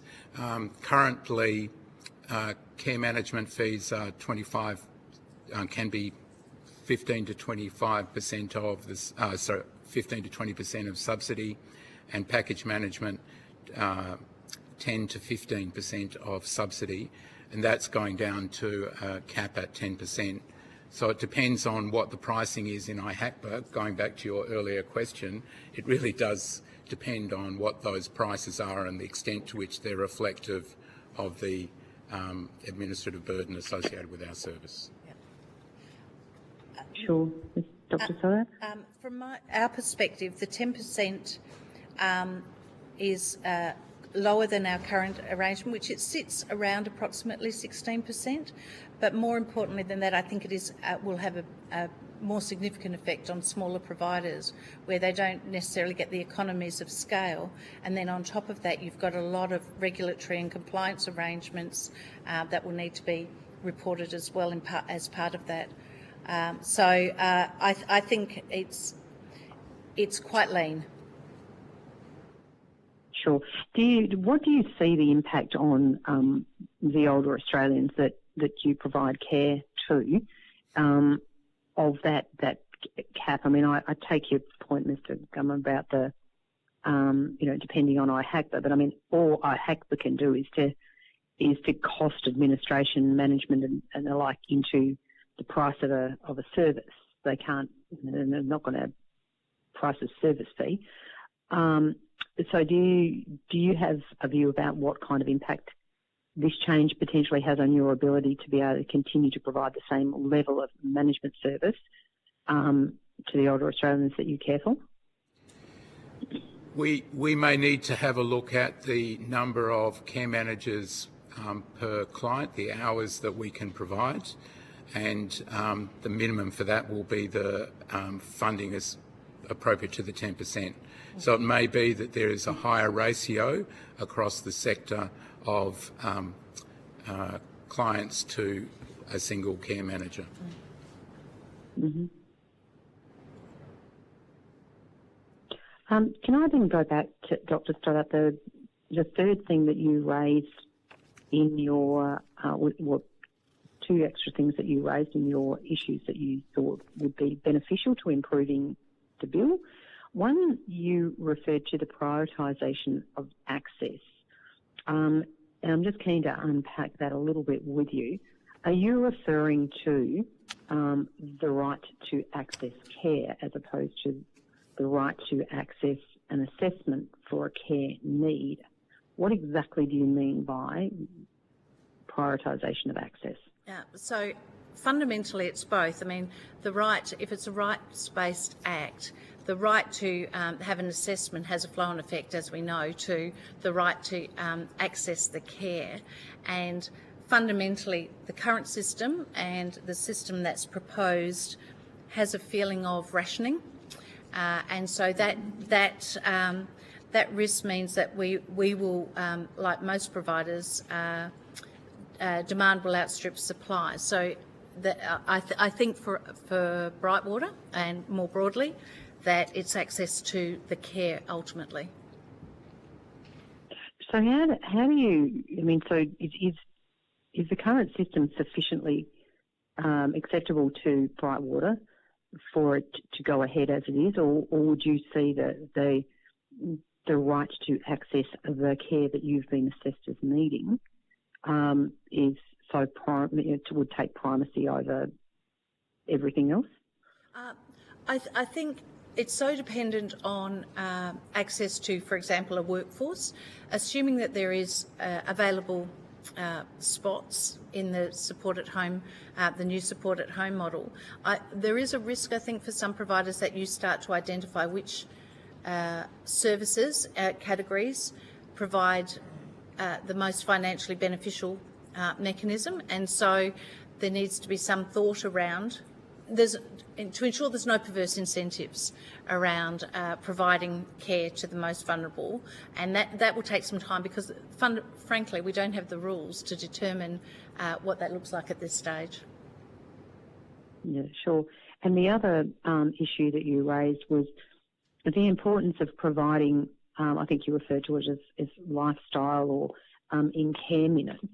Do you have a view about how we could, or do you think that there could be improvement in terms of mandated care minutes to allow greater flexibility for the individual to choose what sort of staffing support services that they get to make up those minutes? And I raise that not just around lifestyle, but enrolled nurses and allied health, etc. Thank you for that. I think there's a fundamentally provision of the quality of care is we have quite a strong reporting regime that demonstrates whether or not we are meeting our quality indicators, and the flexibility to utilise those care minutes for the right type of workforce would be really useful in terms of residential aged care. We have at Brightwater, we have utilised enrolled nurses to the full. We're seeking to utilise enrolled nurses to the full 10% of the possibility, because they offer a very stable, regulated workforce that can add value. And the research, it would be really useful to be having some contemporary research around the impact of enrolled nurses in the aged care sector. I think that we underestimate the value of some of the therapy assistance in those areas that are not included currently in care minutes, because often, in terms of complaints, food and activities are at the highest level for us. So providing a quality care through utilising therapy assistance doesn't undermine the integrity of the quality of care. In fact, it probably enhances it. So I think there's other ways to measure it that could be enhanced. And it might be additional care minutes, which includes additional workforce, or it might be substitution of some of those care minutes. Thanks very much. Can I ask, do either of you or both of you currently provide services to Australians through CHSP? So Brightwater does, and I'm sure... Yes, we do, to 1,100 people. Yep. Yeah. So can I just ask you whether you were surprised or concerned about the fact that we have a significant number of Australians receiving services through the CHSP mechanism, that there was no infrastructure in this bill to suggest how they were to be transitioned from CHSP across to new support at home in 2027 when the program is due to cease. So that's the first question. Look, no, wasn't surprised. Had heard on the 16th of December last year, I think it was, that CHSP would be later on. There was a lot to be covering for the HCP transition. There's concerns for the CHSP clients, and it will be difficult for us to answer questions on that at this point in time, but not surprised that it's been pushed out, I think partially just because of the sheer numbers. In terms of Brightwater's experience, we would be keen to see it not delayed any further than that time frame, because managing multiple systems, funding systems, asking our carers who are fundamentally caring for people, whether they're domestic assistants or they're in the HCP environment, to try and unpick that and explain it to consumers is going to be incredibly difficult. So we were aware of the timeframes. If we, as mentioned before, in terms of the transition, it would be useful. Sure. Do you think there is a place ongoing for block-based funding? So if I could start with that, I think there are some groups of people that don't necessarily have access to services in a way, or it's more expensive to deliver. So rural and remote Australia would be one example, or where there is increased complexity in the environment at home. Might be, so for homelessness, might be for people, Aboriginal and Torres Strait Islanders. I think there is probably some potential for carving out of important groups of people who won't necessarily access whatever the new CHSP and the support at home model looks like. Sure, thank you. And just finally, in relation to there's been a reasonable amount of concern raised by a number of providers around the supporter provisions within the bill, and I just wondered whether you had any concerns about supporter provisions or perhaps potential for confusion, duplication, and the like, in terms of the supporter provisions that are proposed in the bill, as opposed to the existing arrangements that you operate under in relation to your residents, about the powers that exist under state and territory law around things like power of attorney, etc., and whether any concerns have been raised in your organisations around supporters. I can't make a fulsome comment on that, Senator, but I can say that we would like to see how that harmonises with the West Australian law. We have a public guardian, and the complexities about managing that arrangement it can be difficult anyway, so adding another layer in there. The principle of actually having the supporter is supported, but it needs to be in the context of our own legislation. I think sure. For us, it's that clarity of is state going to trump Commonwealth, or is Commonwealth going to trump state, and who are you talking to, and what can they agree to? The idea of the provisions themselves is very good, but clearly needs a lot of work between Commonwealth and each of the individual states to make sure those are harmonised, so that on a weekend everyone is clear as to what those arrangements are. Practicality. Yeah. You don't want fumbling over those matters. Questions now. Thank you. I'm interested to hear from you both, Dr. Stoddart and Mr. Gummer, how individualised and rights-based aged care under this Act, what that looks like to your organisations. Do you want to go first? Oh, me. So thank you, Senator. For us as an organisation, some of those elements have already. We're not starting at a low base for most organisations. It's embedded in the practice for most organisations, and that includes choice. It includes some of the provisions that come out of the Commission around dignity. It also includes provision of access to services, which is going to be the most, if we do have a rationed system, is going to be the most difficult to manage. And if I take in the environment of residential aged care, I do have a concern that access to residential aged care may become less attractive for providers if the supported residents are not in some way matched to the RADs. So if I explain that, as RADs go up and we have a fee that is paid, it may become more attractive against the current environment of a supported accommodation to continue to increase the number of RADs, people who have RADs. And that means that those people who are the most vulnerable, those people who are supported accommodation, may have less access to residential aged care or in a way that they're entitled to. Thank you.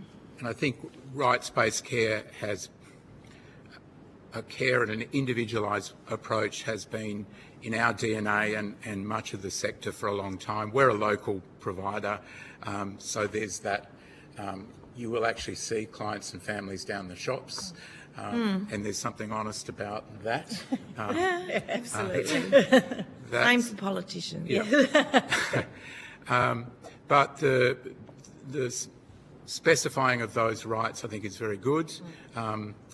We've been, of course, as part of the rest of the reforms process, there's been aged care code of conduct and a range of things over time in this same direction, and the rights themselves make complete sense to us. I think one area which is additional to what had been there before is the trauma-informed care, which is something we're reflecting on and trying to understand better as a result of it being included in these rights.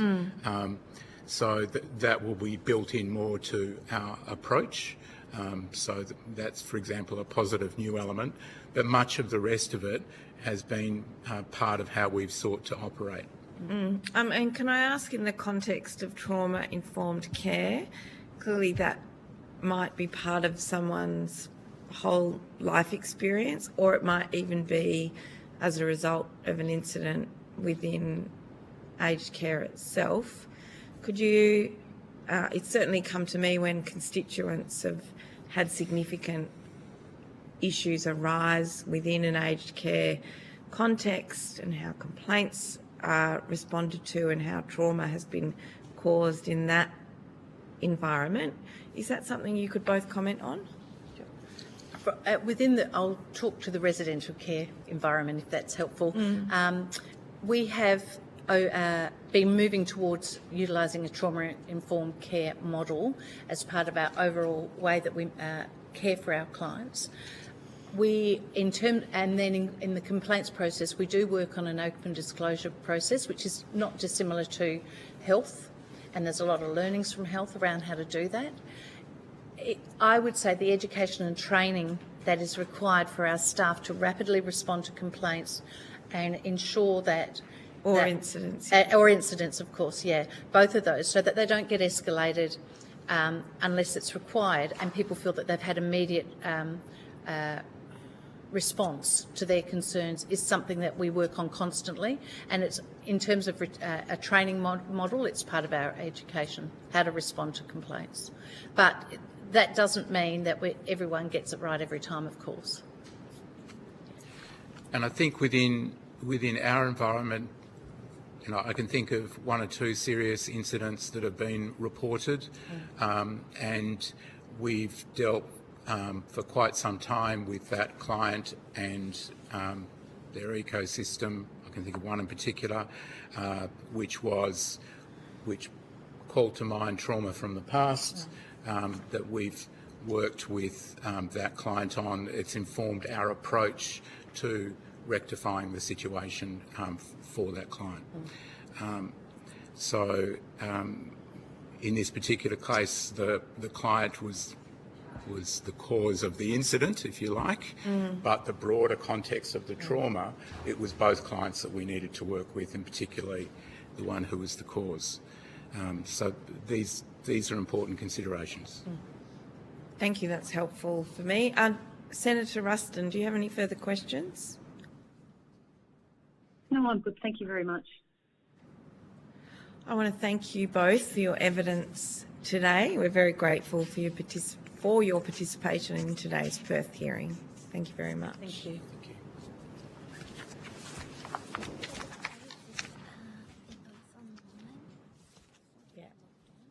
We can now invite members of the lived experience panel to take your time to come forward to the table. And I understand we've got Sharon and Martine online via teleconference.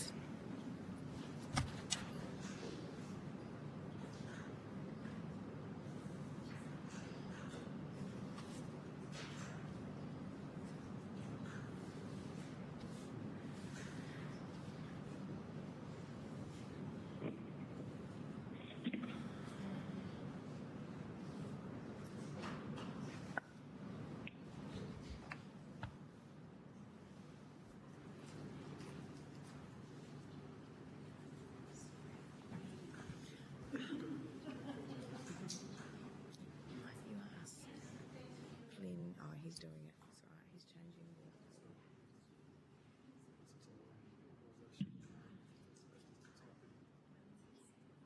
Yeah, no, that's fine. I think Amina's feeling... done this enough.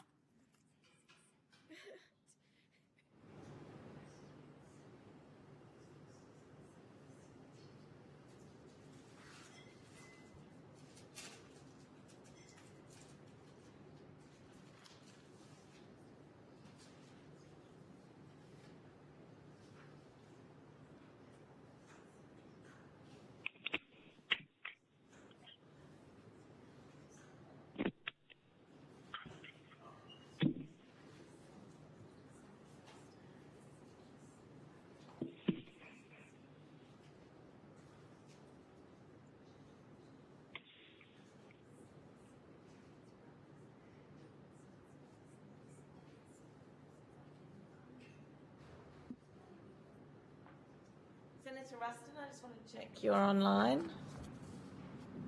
Yes, I'm here. Thank you. It's my pleasure now to welcome the lived experience panel of witnesses. You've got my sincere thanks and those of other committee members for your appearance today. We're very keen to hear your statements to the committee, and they are primarily a listening exercise for the committee. And I would note, of course, that when telling important lived experience stories, that should you need to pause at any time or have us come back to you, that would be more than fine. You're not required to answer questions, but, you know, do let us know if you feel like you should be asked anything, if there are things you can't get through in your statement. We have allocated about 10 minutes each, and I wanted to ask you if you had any questions of me as chair before we start. No, that's great. I'm now going to ask each of you to state your first name and for the benefit of Hansard, and please be sure not to disclose any private information such as date of birth or address inadvertently. And because it will assist Hansard, if you're appearing by the phone, hello Sharon and Martine, welcome online as well. Just, we appreciate you saying your name before you start. I beg your pardon? Hello, Good morning. Sharon. Hello. Yes. Great. And Martine? Yes. Good morning, Senator. My name is Martine. Great. Thank you. Now, who would like to begin? Amina, thank you very much. You have the call. Thank you very much, Chair. Thank you, everyone. I'm going to ignore the statement that I had actually prepared for today, because having listened to a few statements in the past couple of weeks and more so in recent days, I think I would only be repeating much of what has already been said so eloquently by many other advocates. I'd like to expand a little today on the workforce, which Yvonne and I touched on last week at the Brisbane hearing. We need nationally harmonised training with minimum certificate 3 or 4. Staff working in aged care are hands-on, daily dealing dealing with our most frail and vulnerable. They must be adequately equipped to perform their roles and afford our loved ones the care they need. I'll give some examples, if I may, of situations that I've experienced and what the reason why I'm raising this. There was a day when I walked into Mum's room to find her very distressed while a carer was trying to force her to swallow a suppository. And we both told her that wasn't the way it's to be administered. There was another time when I walked into a carer crushing all of Mum's medication at 5 o'clock in the afternoon, and the medication included thyroid tablets that should be dispensed early in the morning on an empty stomach, antibiotics that were not administered at the right time in the right way, enteric-coated tablets that must not be crushed, sleeping tablets charted for 7 p.m. There was an osteoporosis drug that had to be administered right on time every 6 months, and because it was missed, this drug has a rebound effect, and the result was spontaneous vertebral fractures, which were extremely painful. Mum was already frail as it was. I would also like to mention the instances of dementia people who experienced delirium because a simple UTI was not identified and treated in time, promptly. And these sort of situations cause preventable trips to hospital, bed blockage and all that sort of thing. I would also like to touch on the fact that allied health professionals are qualified to deliver the care needed, physios for mobility and their fall prevention programs, occupational therapists, podiatrists. I've seen Mum on several occasions where her toenails had not been cut for over 2 months and she couldn't walk. The nails were actually cutting into the toes next to them. Speech therapists to help those with dysphagia, to help with their diet, and this is just to name a few of the allied health professionals whose care we really, really need. When Yvonne and I mentioned being concerned about criminal charges being omitted, the reason we feel so strongly about it is, I have to say, that we meant that we must have strong deterrents in place to ensure aged care providers don't continue to fail us. And we don't see, quite honestly, why it's an unreasonable request. I think it's fair that we expect to see strong legislation in place for severe failures that result in injuries and death, like in our cases. The good providers have nothing to worry about. Lastly, I would like to express my concerns about younger people being directed and placed into nursing homes. Aged care is a very limited system that hasn't got it quite right for our elderly yet. How can they deal with the young? It should not be a catch-all dumping ground, aged care. Thank you for listening. Thank you very much, Amina. They're very telling examples of problems in our aged care system, and I want to thank you sincerely for sharing those. Thank you. Michelle. Thank you, Chair and Senators, for this opportunity to speak about my personal experience as a carer for my late mother who had Alzheimer's and spent time with home care packages and also 12 years in aged care facilities and the later few years in dementia specific. I also wrote out my statement, which I believe you've got copies of, but I want to talk back. I want to make a bigger emphasis on my own personal, other than my own personal experience. Really supported decision making and supporting people with cognitive and impairment and dementia should be absolutely enshrined in every aspect of the Act.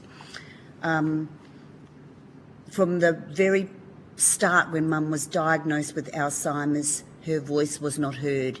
Indeed, when she was diagnosed, she wasn't even in the room when they told me, just get an ACAT and get your power of attorney organised.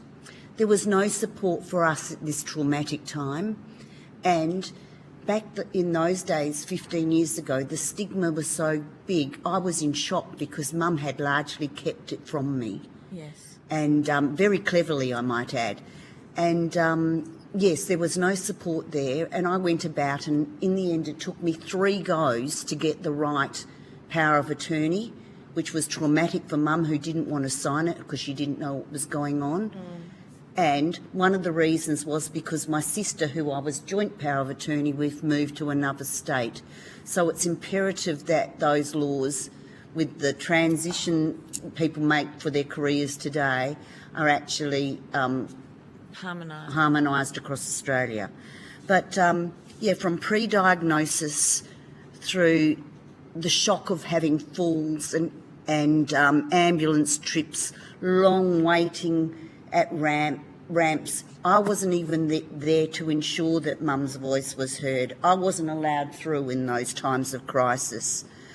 So the point I would think is most valuable for you to hear is that I and my mother needed an aged care advocate that was trauma-informed and knew about the options, and who actually ensured we had time to breathe before being shunted off to transitional care, which was abysmal, and which, you know, nobody should have to live through that experience.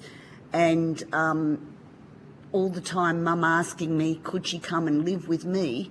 And I wanted her to, but my other siblings would not support that. So Mum's voice was heard. We could have done better, but in the end she went and spent far too many years before her time in aged care. When she got into aged care, she was actually picked on because she had dementia. Oh. Well, actually, the first time she was referred to an aged care facility that she couldn't afford, that was dementia specific, and she was 82, and she wasn't ready to make that huge transition, but it looked fantastic after transitional care. And I invoked the change your mind clause on the agreement there, and I took Mum out and had her at home in my 100-year-old house with floorboards and one toilet. Yeah. Till I found her something closer and suitable. It's hard to think, it's hard for me to talk because I can look back now and see that every step of the way I was complicit in violating Mum's human rights. And I was following the what's in her best interest model instead of listening to what she wanted. I can see how if somebody had have helped us at that time of crisis and knew how traumatised we were and gave us space instead of rushing us through everything, that we could have helped Mum live a much better life. And I always say, you know, Mum could have stayed at home. We could have put a pool fence around her house. I would have even paid for it and given her a bottle of wine instead of taking it away because it's not good for her brain. You know, there was so many mistakes made, and I just implore that aged care advocates are there to support not just the person that hasn't a voice, but the person that, the families and the carers that also live this trauma, even a long time after they've died. Michelle, I'd like to encourage you to be a little kinder to yourself and say that the system let you and your mother down because of the lack of rights embedded in it. And I want to thank you for putting your experience on the record Thank you very today. any person can only do their best, and it's very clear that you are very much doing your best in difficult circumstances. Thank you. Leslie. Hello, my name's Leslie. I live on a small property in the southwest of WA. Thank you for coming up here to see us. You're welcome. Thank you for the opportunity to come and speak today. I'm the recipient of an aged care package. I'm retired, having worked for a long time in the social welfare sector and advocacy, aged care and domestic violence sectors. I co-admin several social media forums and a web page for aged people and the people supporting them. Amounts to about 5,000 people that we look after and support and try to provide the information that doesn't get out there. And these are only the people that are on the net, because information is not there for people if you don't have the internet, and it won't get paid for under the package. I'm a long-term member of OPAN's National Older Persons Reference Group, and I contribute to several committees that are working on improving aged care. My focus today is on support at home, because it actually hasn't had a lot of focus during these hearings, as far as I can tell. The stated goal for recipients is to remain in their own home for as long as possible and to self-determine our support, and to also maximise how our funds are used to provide our services. The really great thing about home care packages, and I was very excited when I got mine, is that they have an amazing capacity to do just that. Yes. However, sadly, it's become obvious to those of us assessed as eligible for a home care package is that when you accept the support, you become part of a system that is bureaucratic, self-serving and difficult to understand. It's ageist, it's ableist, and your needs have been commodified in order to provide profit for businesses that support us. We don't object to them making a profit, but it seems like, and given the amount of evidence given by providers to these hearings, that the focus is really on the providers and it isn't at all on the people being served. We don't all have a cognitive disability. We may not all get one. We're old. Some of our bodies are severely broken, and I'm a great example of that. But we still have the capacity to form our own opinions and make our own decisions about how we want to be supported. We are sincerely grateful that there's been opportunities for us to have input into the process of aged care reform. Those of us given the opportunity to contribute took this role very, very seriously. However, the outcome's not what we expected. You may well ask, well, what did we expect? We expected that we would be genuinely heard, our problems with the aged care system would be recognised and remedied. We expected the result of reform to be an Aged Care Act that was genuinely recipient-centred and rights-based, with clear guidelines and parameters. This is not what has happened. Aged care at home has become so constricted with rules and regulations it no longer meets anybody's needs, neither the participants nor the providers, really. Although presented as such and touted as such everywhere, the Aged Care Act 2024 in its current form is not a rights-based act, nor is it recipient-centred.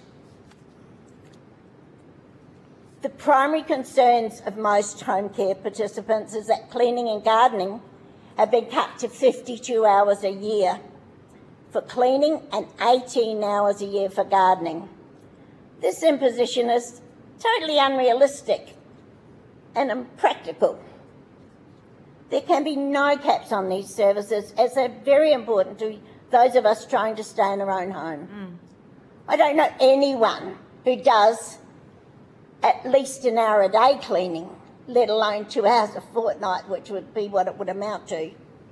It's ludicrous to believe that someone that's been assessed for an aged care package can do heavy cleaning and keep the garden in a safe and enjoyable state with very few hours of assistance. We'll try and keep it ourselves, and undoubtedly we'll fall over. We'll fall and break something, we'll end up in hospital, carers will burn out under the strain. These situations foster elder abuse. When the carer's worn out and upset and angry, there's no one else to take it out on. And you can imagine how that's going to come in the end. It will already put a strain, it will put a further strain on already stretched healthcare system. It just doesn't make sense. It underestimates the value of cleaning and gardening to a person who can't do it for themselves and who are stuck at home all day.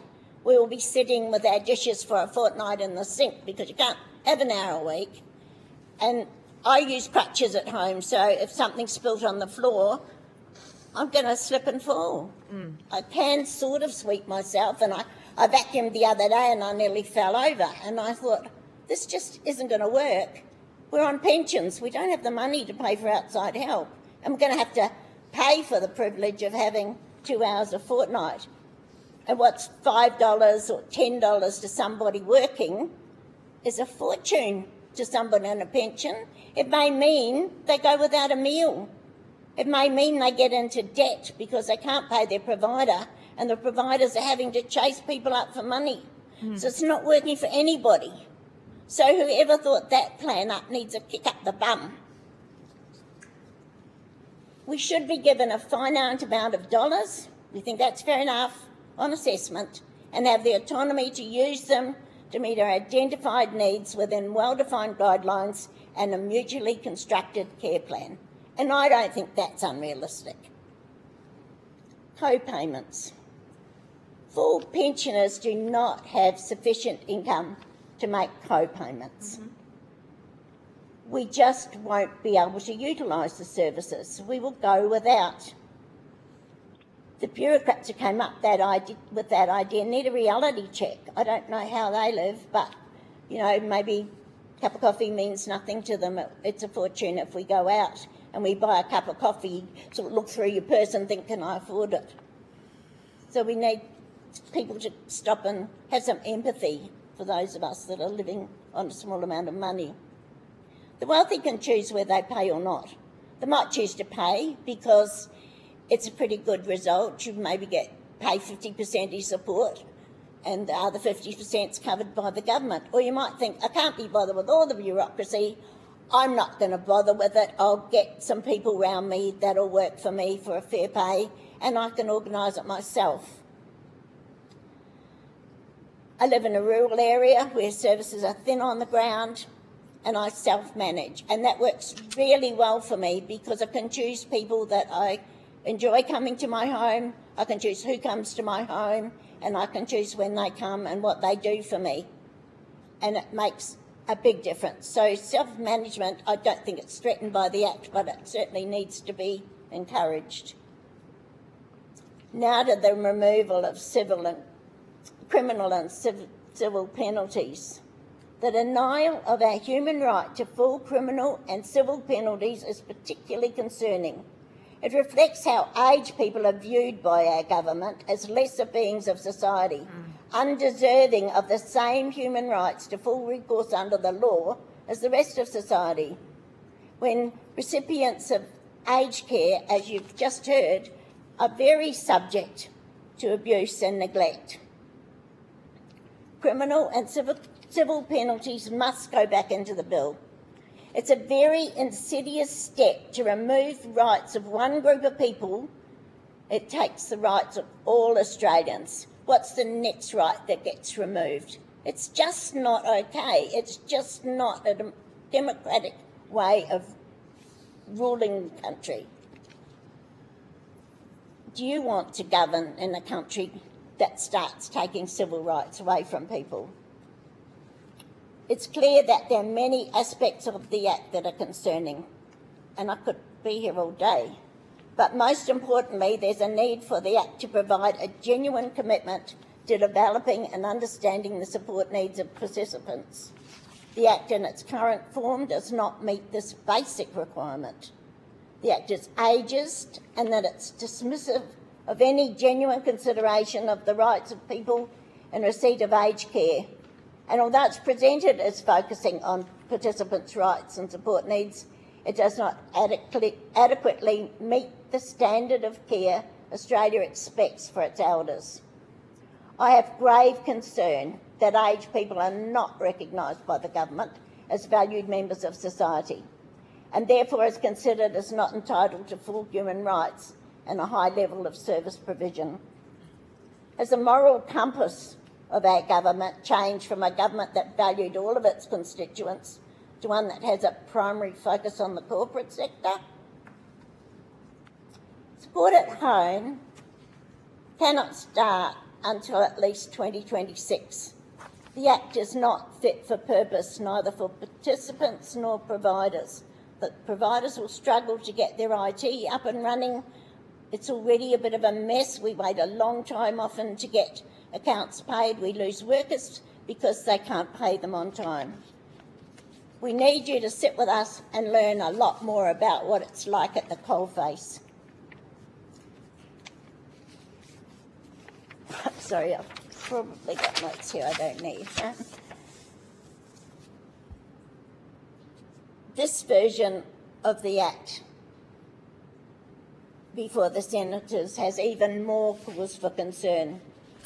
Recipients are feeling unheard and angry that they've been tricked into believing this was a process of co-design and reform.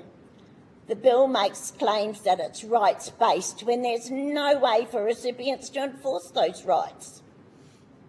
And in its current state, it's just not fit for purpose because the full details of service provision are not included.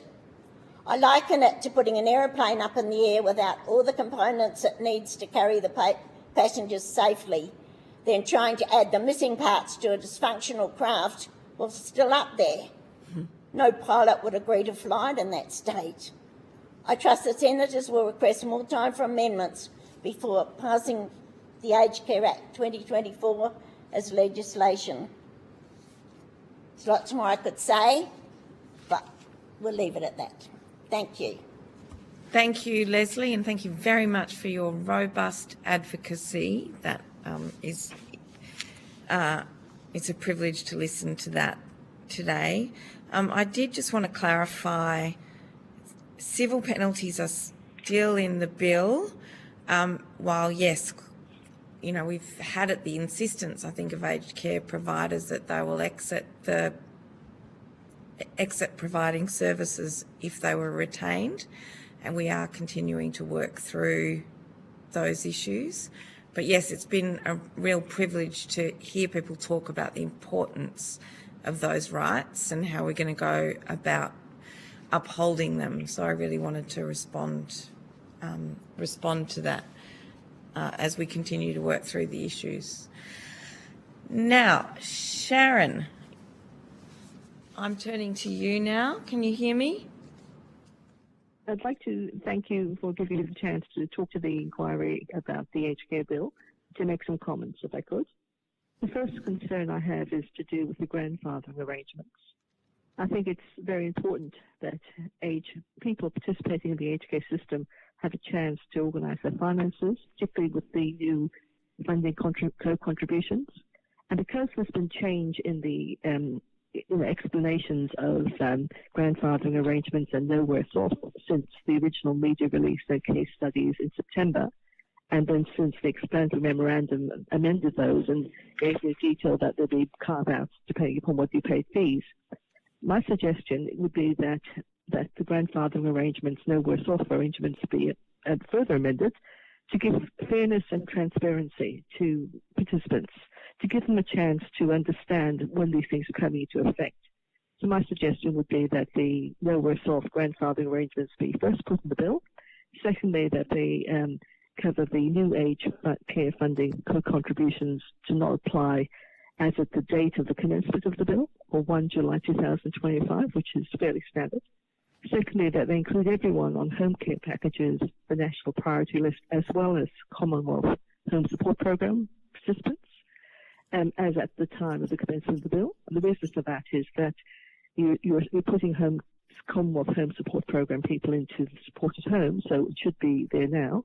And of course, all of these should be enclosed in the bill itself, rather than in miscellaneous documents, which are very hard for age participants to follow or to find. So I just really recommend that because of the shortage of time of the public information of the bill itself and the further documents, the grandfathering age just be moved to the time of commencement and be put in the bill and to cover all those people.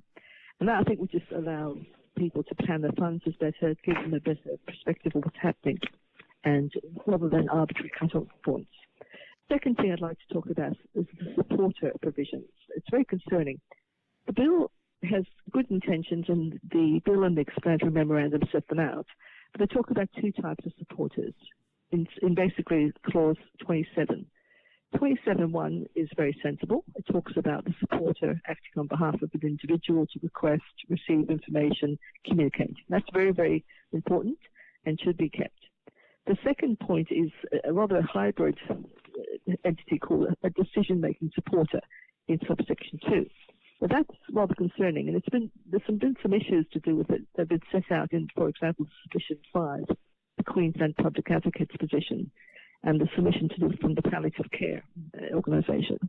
And there are important issues here because, first off, to call someone a decision-making supporter is a bit of an oxymoron, because someone's a supporter or a decision-maker. To try and make someone both is difficult. And then this is the problem with these supporter provisions. On one hand, the bill tries very clearly to recognise and create, the recognition of appointed guardians and representatives under enduring powers of attorney and guardianship and the tribunal decisions of state legislation. At the other time, it really tries to potentially give that decision-making supporter really a bit unclear the extent of their rights. And I think the difference is that although the bill recognises the two should operate effectively together, I think there's some problems with that. First, under the substitute decision-making, when, for example, that's based really on the philosophy that everyone has capacity, and bearing in mind that the aged care system covers people from 65 in their own home up to, say, people in their 90s in their nursing home. And therefore, substitute decision-making is really based on the idea that when you have capacity, you appoint someone, say under enduring power of guardianship or enduring power of attorney, to act for you when you need it, when you become incapacitated. Or if you get sick or old, then at that point there could be applications to a guardianship tribunal in the states, and they could have a minister review and they consider whether or not you have capacity to make that decision. So a person can be old, they can be in hospital and ill, and they still have capacity. And that's really, in a way, covered by that substitute decision-making model. Now, trouble with the new provisions to create decision-making supporters, they're meant to live parallel to these substitute decision-makers, which clearly will cause confusion, possible disputes, because two could be different people. In that person's life, there could be a supported decision-maker and a substitute decision-maker. And thirdly, potential conflict of interest and basically financial dispute. The bill says very clearly that the assistant governor, which is the secretary, will, under say section 41, 43, make decisions only in exceptional circumstances. But the problem is, what does that mean? If a person is ill and in hospital and someone decides they should be put in a home and then they make an application to the assistant governor to do that, is that suitable? Is that appropriate? Has that person still got capacity? Is it suitable that that person wakes up from the hospital operation and finds that someone else has been given authority and they've sold their house, they've decided to put them into an aged care home? And this is actually recognised in the bill and the explanatory memorandum. They talk about the point of the exceptional circumstances for the system governor is to allow that type of, to be considered in a time of crisis, to allow them to be put in a home. But that can cause the person who has capacity, who's woken up from that illness, to realise that they've been put in a home and they've suffered financial loss because the house may have been sold, there may have been financial decisions made on their behalf, and that may not be what they decided or wanted. And the explanatory memorandum recognises that because it talks about a very convoluted situation where the system governor creates a supported decision maker. At the same time, then in the explanatory memorandum, Ground Clause 23 talks about the fact that, however, when that support is registered without the consent of the individual, they may need an advocate to assist them in refuting this decision by the system governor, or they may need an independent legal advocate. So all of a sudden you have a confused series of people trying to dispute the decision of the system governor, which was a decision made by someone who was fundamentally an administrator based on circumstances of the person at the time rather than their capacity. So I think that's a clear case of conflict, and conflict between the substitute decision-maker role, which is clearly based on the role of the person and their ability to think and make decisions, and just really circumstances which are useful, which is really where the supported decision-maker comes from. I just would suggest that subsection 27(2) be deleted or substantially rethought before it's put into this bill or act, because it really is not suitable or assisting the person. Subsection 1 is useful because there should be supporters to help with information and access of documents, but 2 is too restrictive. The third point I'd like to talk about is that user pays rationing stroke user pays model and the caps on domestic assistance and gardening, which was mentioned by the previous person. This is very important because, as he said, really the gist of this bill should be fundamentally about the issue of looking at the individual and their needs, assessing what's useful and having like a mutual conversation and decision as to what would help that person in their home. And to live in the home, the issue, the division between, dividing up the contributions between, theoretically that independent categories should be more moderately charged because they are important, but everyday living services should be charged higher because you don't fund those services. It's a very artificial distinction. The difference between services in the independent category, like personal care, having showers, and gardening and cleaning the house and domestic assistance, is really a difference of age and ill health and mobility issues. It's not really a distinction between the type of service because everybody is younger, they can shower, most people can shower, they can clean, they can do the garden. It's the excess of age and ill health that creates the needs. And those two services, I think, should be joined together. There's no real need for them to be separated, to be created a higher charge, particularly for domestic assistance and gardening. And the same point goes for the capping. The capping, I think the point was made by the previous person, the 52 hours annually, which would really be 26 hours, 26 fortnights on cleaning, or the 18 hours of gardening, is an arbitrary rationing, which really makes no sense. Because the point of the supported home provision is to allow the persons to live with dignity and independence in their home. And you can't separate the fact that to live in the home, they need to have clean during the week. They may need things mopped up, and there'll be big problems in the bathroom or the toilet. They can't just be arbitrarily cleaned or looked after once a fortnight, which is really the practical reality of what this capping does. There needs to be much more of an individual kind of focus, I think, in terms of allowing people to have that chance to live in the home independently with dignity. And I think that there's really no real need to really charge the higher charge, because that mathematical purity, which is all about the fact that judgments are made about what people need and what should be charged for, it's not really suitable when looking at the needs of people and what they want in their lives and what they should be allowed to have to live in their lives and live at home. I just feel that there's too much mathematical formulaic decision-making in this part of the bill. And obviously we're talking about the supported home handbook and obviously the various information that came out, the draft documents and so on. And I think perhaps means testing individual fees has too much focus. And when you look at the fact that these fees and charges will affect pensioners, they may not have the extra money outside their budget to get other people to help them. They may not be able to get other people to help them. There may not be extra service people around in that environment. So I just suggest that that whole rationing approach, which is said to be part of the bill, really is not very consistent with looking after the needs of people and giving them a chance to have a rights-based system, which really helps them live in the home and live independently. So they're my thoughts. I just want to raise a few issues just to see if that could at all help in perhaps looking at the bill at this stage. Well, thank you for listening to me. Thank you very much, Sharon. And because you can't see my face as Chair, I just want to touch on, you've given us a lot of very good detail and highlight that, yes, you've raised grandfathering and clauses 2.7, support at home, and a whole range of issues around decision-making and substitute decision-making. And I just wanted to quickly reflect back to you that I've heard those issues. Thank you. Thank you. Martine, can you hear me as Chair? Yes, I can, Senator. Thank you. You may go ahead. Yes. Yes. Okay. Thank you for the opportunity to address this committee today.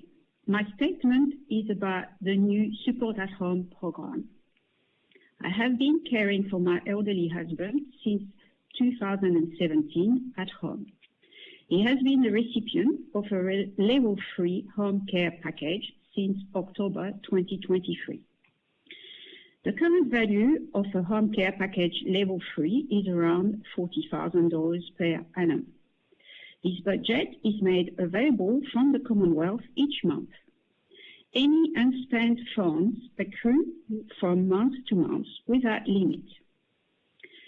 $10,000 per annum, or 25% of the package, goes to the provider for admin and care management fee. Based on a minimum service fee of $82.50 an hour for hours between 6 a.m. to 10 p.m., outside weekend and public holiday, the package provides roughly 1 hour of service per day. Not a lot, but better than nothing. This is in theory, because besides services at home, this budget must also cater for other types of expenses, such as incontinence supplies, allied health, equipment, home modification, nutrient supplements, etc. My husband has limited mobility and other medical conditions. He is unable to walk without a Zimmer frame, make himself a cup of tea without spilling half of it, unable to cook, clean, do the dishes, change bed linen, do the laundry, hang the washing, use a lawnmower, speak on the phone, use a computer, fill up forms online, drive himself to medical appointments, etc., etc. During the over 23 hours of each day, the care is provided by me at the rate of 52 cents an hour, the care allowance, any time, any day. Although my husband is registered for residential respite in my aged care, there is no residential respite available unless perhaps in case of an emergency. For example, should I end up in hospital, he might be accepted into residential respite.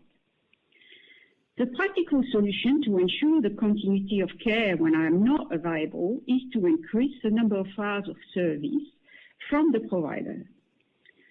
In the new Support at Home program, the budget will be allocated quarterly with a maximum carryover amount of $1,000 or 10% of the quarterly budget, whichever will be the highest. In our case, $1,000 will buy us 12 hours of care. Hardly sufficient. This limit on the amount of carryover funds must be lifted to allow for a budget buffer sufficient for 1, a decent period of respite, and 2, a sudden increase in services need due to a health decline, while waiting to be reassessed to a higher classification, which by all accounts can take some months. In this program, services provided are to be divided between 3 categories: clinical, independence, everyday living. The draft rules for this service list have been released for consultation by 31st of October. On numerous occasions, actually even today, at previous hearings over the last 2 weeks, you've already heard concerns about this service list and the arbitrary caps imposed on cleaning and gardening. Indeed, I am anxious because categorizing services with different levels of co-contribution will limit my husband's freedom of choice on how he wants to live his old age, and later on, mine. It might be understandable to keep the clinical expenses separated, but why the split between independence and everyday living other than for an accounting exercise? When the external carers come to the house, they provide combined services, personal and domestic. One has a shower, gets their linen changed, their bathroom cleaned, their floor vacuumed, their dishes and washing done, etc. Caring for an elderly person is a holistic and complex undertaking. Each person requires a unique blend of any of those non-clinical services, and not 2 days are ever the same. Trying to over-compartmentalize services will render the care difficult and inflexible. Therefore, independence and everyday living services should be under one category, together, non-clinical, as they complement each other and ensure the physical and mental well-being of the individual.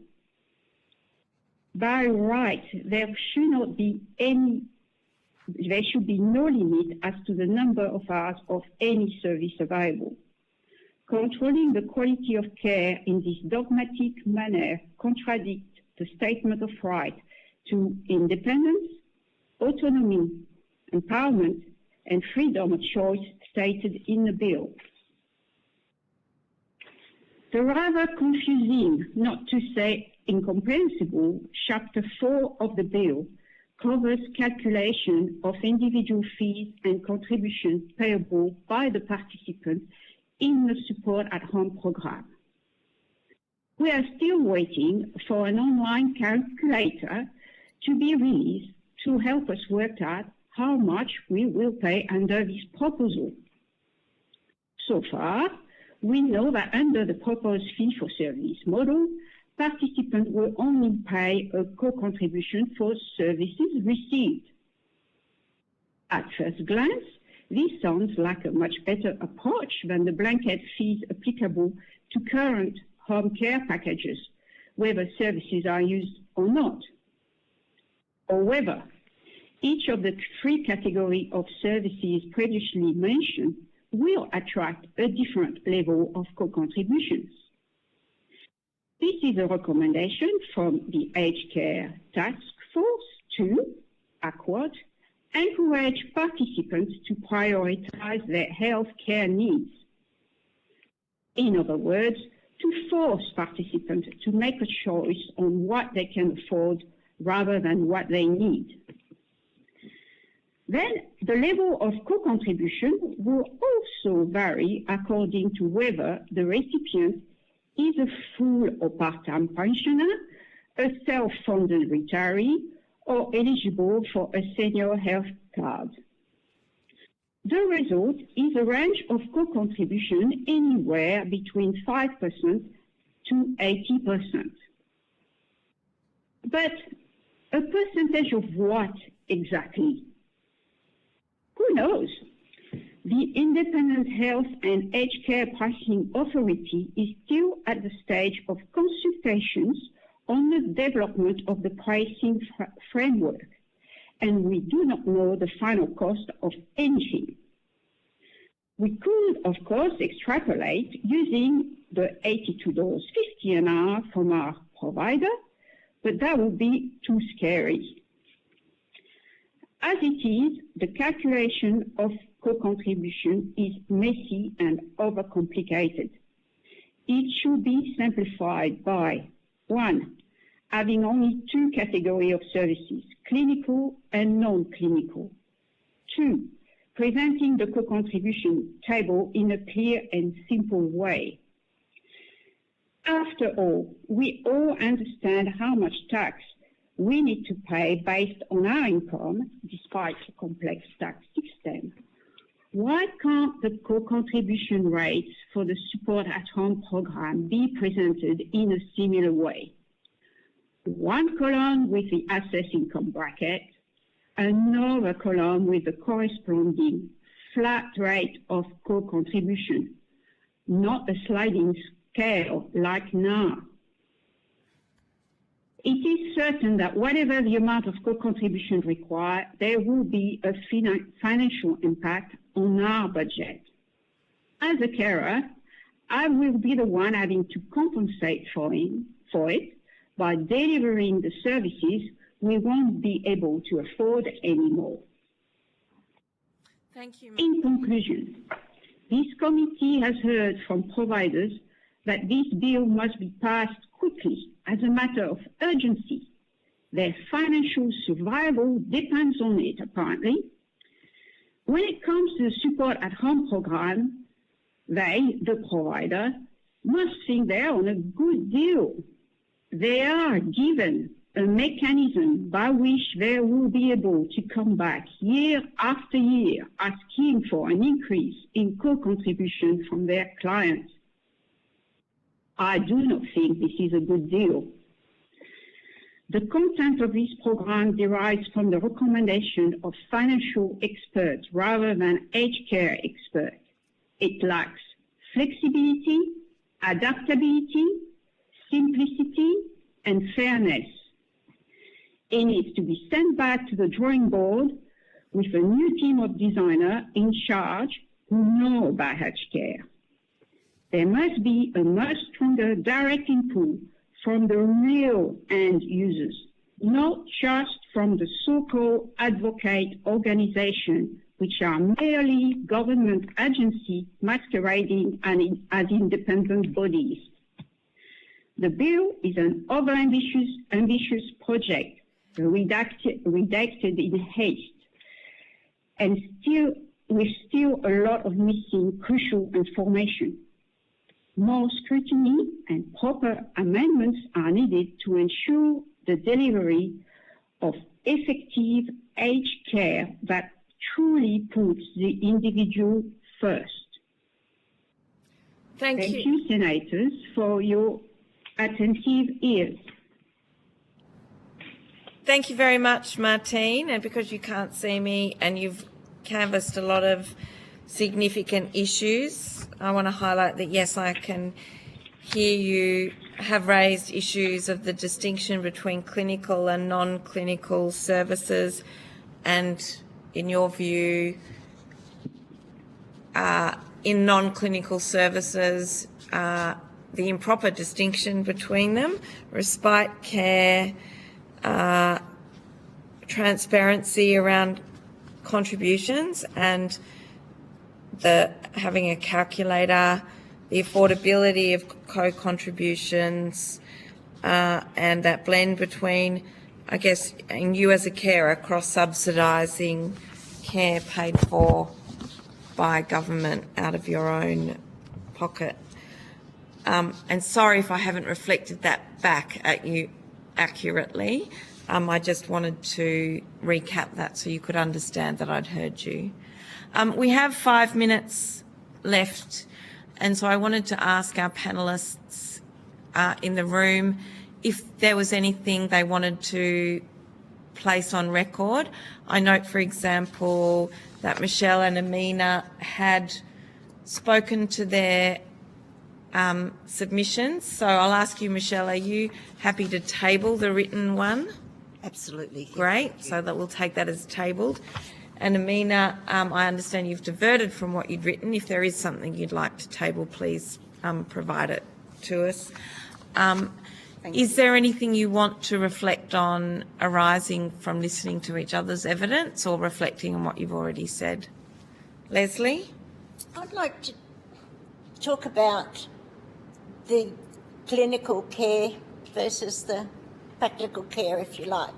And I don't know why that's been delineated in that way, to be charged for the things that are, I guess, the start of where people get support is usually the housework It's usually where you sort of give in a bit and think, well, okay, I could accept some help.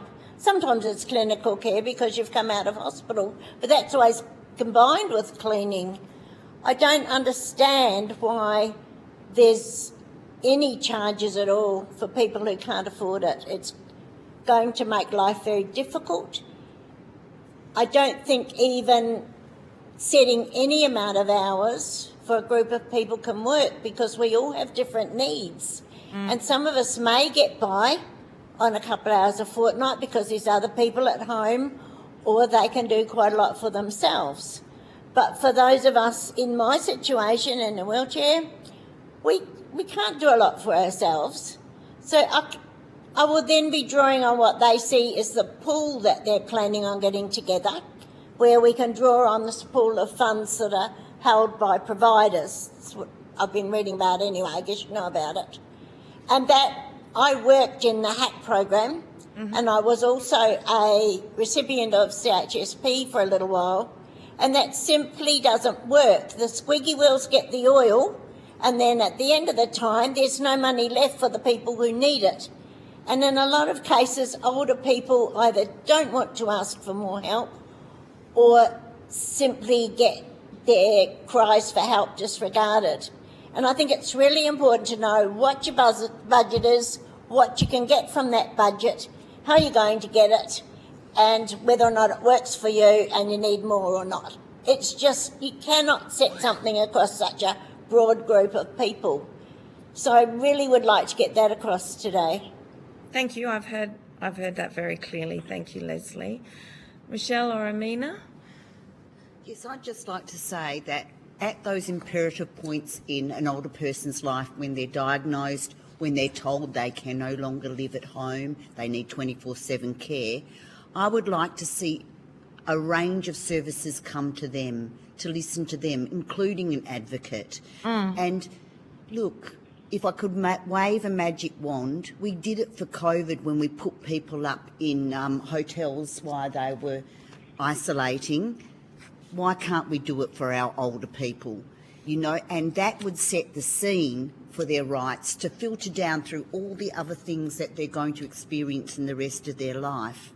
Yeah. And just in closing, I'd like to say, when I first started thinking and learning about supported decision making, I had to change my mindset. I had to take my feelings out of it and really listen, which was a new concept because I thought I was doing perfectly okay until I found out different.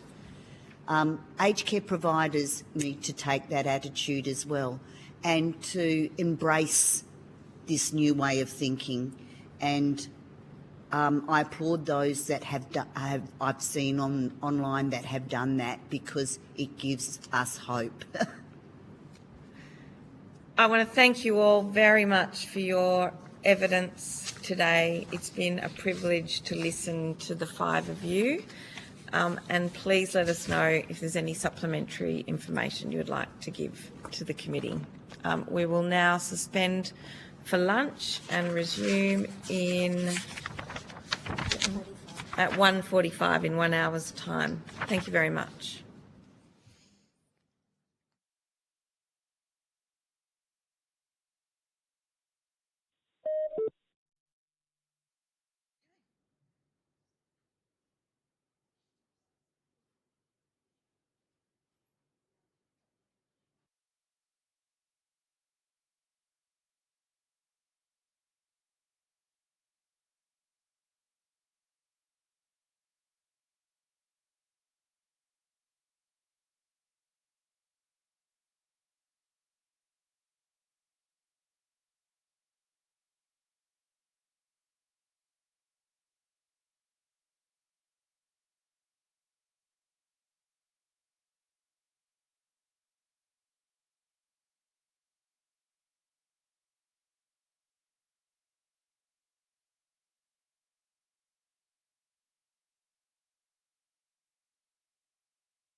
So the committee will now resume, and I welcome representatives from Australian Unity. Thank you for appearing before the committee today.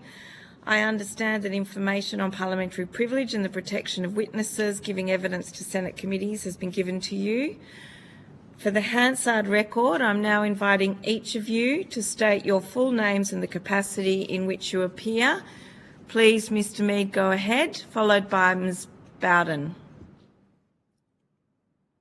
Thank you, Chair. My name is Rowan William Mead, and I am the Group Managing Director of Australian Unity Limited. And Chair, my name is Prue Bowden, and I'm the CEO of the Home Health Division of Australian Unity. Thank you. I now invite you to make an opening statement. Thank you, Chair, and good afternoon, Senators. And I acknowledge the timeless chapters of the human story that have unfolded on the grounds on which we meet and make our submissions this afternoon. I thank you for the opportunity to reflect upon the advent, shape and implementation of what are reasonably described as generational aged care reforms directly affecting our community systems and policies for many hundreds of thousands of Australians. Given Australia's population scale, its demographic shape and the burgeoning workforce demands of aged care, there will be very few households in Australia that are left untouched by the implementation of these proposed reforms. As one of Australia's oldest companies, a mutual organisation and one of the nation's largest providers of social infrastructure services, we draw upon long and extensive practical experience in making our comments. I will make two short points, and my colleague Prue Bowden, who heads all of our domiciliary care services operations, will provide a vital coalface perspective. Our submission, Chair, is essentially supportive of the reform agenda, with significant caveats on 1, the timetabling and stewardship flexibility of implementation, and 2, avoiding design elements that are aimed in a good-hearted manner at delivering an effective and efficient regime, but which instead deliver one that is riven by demarcations, characterised by over-prescription, and one which perversely injures the system's very capacity to provide for the vulnerable human being customer at the centre of the show. And far from being efficient as a whole, installs patterns that are overall more costly and less supportive of the customer. In both the healthcare sectors and the NDIS, we have signal examples of how such features, demarcations and over-prescriptions, can damage customer centricity and lead to large escalations in cost. In relation to point 1, these reforms will redraw the entire map of interactions between regulation, providers and consumers at the scale of many hundreds of thousands of consumers and countless millions of consumer/provider interactions per annum. The operational implications are myriad, and with grandfathering, Australia will have 2 entire operating systems to serve in parallel. Our submission is to graduate implementation and installation and to shadow it as appropriate, and put in place a dynamic stewardship capacity to monitor and adjust the pace and scope of implementation such that the continuity of services to vulnerable Australians is not compromised. On the second point, this regime is about supporting vulnerable individuals against a backdrop of inevitable deterioration and care events. Such care typically starts with support around the home and then moves dynamically in unpredictable ways into and out of more intense and higher acuity care. We submit that we may be about to make a major demarcation error in defining one layer of activity under supported home as cleaning, which might be somehow separate from care. It should not be so, and we submit it will be a false economy and a disservice to consumers to make it so.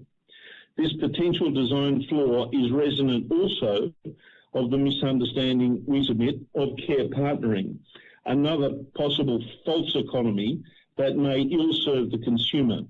Prue Bowden will reflect further. Thank you. Thank you, Rowan, and good afternoon, Senators. I'll just make a few short comments. As the largest home care operator in Australia and an organisation that is investing many millions to build an integrated healthcare proposition, one that puts the most underutilised resource, the consumer, at the centre and supports them to navigate across both the aged care and the healthcare settings. As Rowan notes, we welcome the reforms and the passing of the Aged Care Bill and what that will enable for the sector.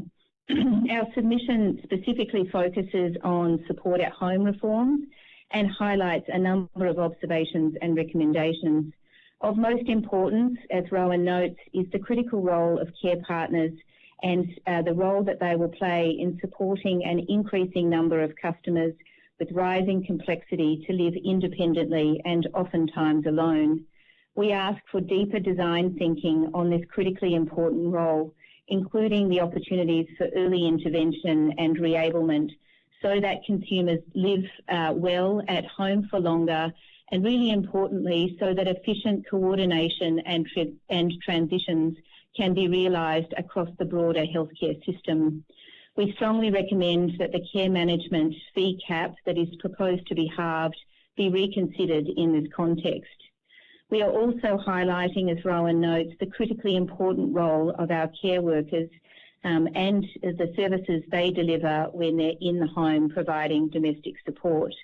Currently, these wonderful team members right across our industry deliver much relied on and valued domestic support and have skills that go beyond the task of cleaning. These team members are the most frequent eyes in the home, and the work they do, in our opinion, acts as essential connective tissue in the aged care ecosystem, raising customer risks and issues, observing deterioration, and as noted in our submission, they report SIRS, they action non-response to scheduled visits, and they intervene in acute events to contact emergency services or to administer first aid under direction. This is also a critical entry role in our aged care environment, and we must be careful not to inadvertently devalue this work or remove this important entry position, a position that will be increasingly relied on as a pathway to develop the personal care work of the future. We believe every provider registered to deliver services in the home should be held to the same quality standards and workforce standards so that we don't lose these valuable roles and so that we don't lose this essential connective tissue that is required for the delivery of quality and safe care in the home. Our submission also acknowledges the work that we have done as an organisation to reimagine our business model and to invest early, anticipating the intention of the support at home reforms. We believe, however, that the sector's readiness is challenged by the short runway proposed by the 1 July 2025 commencement date. And on that basis, Senators Rowan and I are happy to take questions on our submission. Thank you very much. I'll just quickly ask one before handing on to coalition senators, and I'll just give you the call after I've asked a question, and you can just jump in, whether it's Senator Kovacic or Senator Ruston. I'm interested in, given you operate investments, banking, retirement services, retirement villages, about your experience with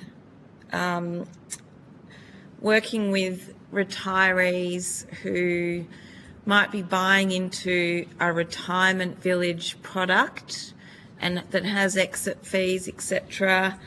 And I know you're a mutual, which is great. How does that overlap with obligations with things like the RAD and the DAP and I guess state legislation for retirement villages that manage the nature of the asset, and you as an investment organisation, and then also with oversight of things like the implementation of the RAD and DAB with government? Thank you, Chair. Would you like me to answer now, or are there? suffixes to that question from other senators. No, I'm happy for you to answer now. Thank you. Thank you. Australian Unity is over 185 years old, is Australia's effectively original social enterprise as a commercial entity. And we established our first home for aged care vulnerable Australians in 1870. We've been involved variously in the provision of care, housing and health related services since the initiation of the Friendly Society. Of course, the Senator would well know the Australian Natives Association, which was integral to actually forming the federation of the nation that we call modern Australia today. So that our perspective has always been on the broad community interest. In our operations of retirement villages, we understand entirely that there are appropriate balances between capital outlays for facilities such as community facilities and network of community supports that have to be met separate to dwelling costs, and these things are contractually based. There is a huge variation, Chair, if I might, about the terms of said contracts and their application in the independent living world, and that's a whole conversation in its own right. We note, like any sector, there are operators who are at different ends of the spectrum in relation to contractual relations. I make no comment, but I stand happily on the reputation of Australian Unity and the long provision of these services. In relation to the element of your question that goes to RADs and DAPs, as you note, we are a large conglomerate organisation having arisen from a range of originally financial and peace of mind services in the 1800s to increasingly an organisation that uses the reserves provided by insurance and required by insurance operations to make investments in physical facilities and to provide investment opportunities to the Australian community in relation to social infrastructure services. In that regard, we are highly regulated by ASIC and APRA, and we are a prudentially regulated organisation, and where relevant, we have appropriately discrete, as in separate and segregated, operational control for all monies that are due to consumers, such as RAD, DAPs, and so on. So I'm happy to go deeper into detail there, Chair, but that would be a summary response. Thank you. That's helpful. Can you tell us a little bit about the issues navigating that from a consumer's point of view, for example, residents in your retirement villages? Like navigating fees and charges that might be applicable to their retirement living, but also the way that overlaps with Commonwealth RADs and DAPs, etc. It would be fair to say,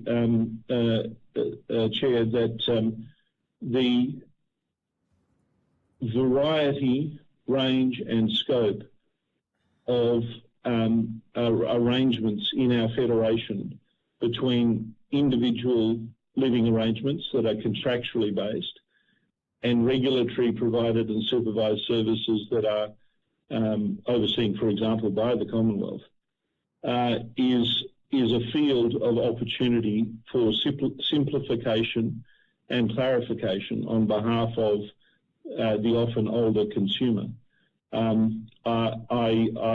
I note the possibilities of such a conversation, Chair, but I note that my briefings today are particularly in preparation in relation to the supported home features. I would be happy to return for a very detailed conversation on any matter pertaining to retirement villages upon better briefing.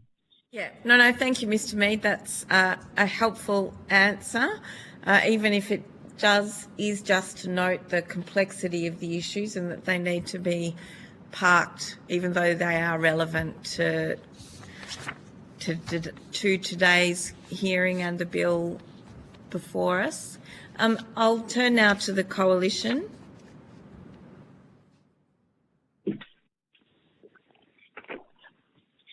Thank you. Well, I'm happy to start. Maria, if you're cool with that. Yeah, absolutely. Go for it. Thank you. Yep. Okay. Just in your submission, you make a number of key observations, and 4 in particular. And one of the issues that you raised was in relation to the change in the care management fee cap from 20% to 10%. And I was just wondering, you raised concerns around the restriction to consumer access to various things, but I was just wondering if you could give us an idea of the kind of impact you think that's likely to have on the older Australians that you care for, and whether you've had any consultation or discussion with the department in relation to the change from 20 to 10, or was it the first time you saw it when you saw the subordinate legislation or subordinate rules as it relates to care management fees? Lovely. Thank you for the question, and it's Prue speaking. So yes, look, care management, as we submitted, is a fundamentally important service for an ageing Australian. And I guess the consequences to the service, if that fee is actually reduced from 20% to 10%, is that providers will have less flexibility to actually respond in the moment to the human story, to complex presentations. And I know the reforms proposed pooling of funds, but if the pooling of funds is done on a lower percentage, it still reduces the capacity of the provider to act in the gaps, which many providers do at the moment, to make sure that we meet the needs of ageing Australians and their families. And my fear with the move from 20% to 10% and an effective halving is that providers will start to become more selective in the consumers that they take on to make sure that they get the right mix in the customers that they provide care partnering for. And that they will become increasingly transactional in their services.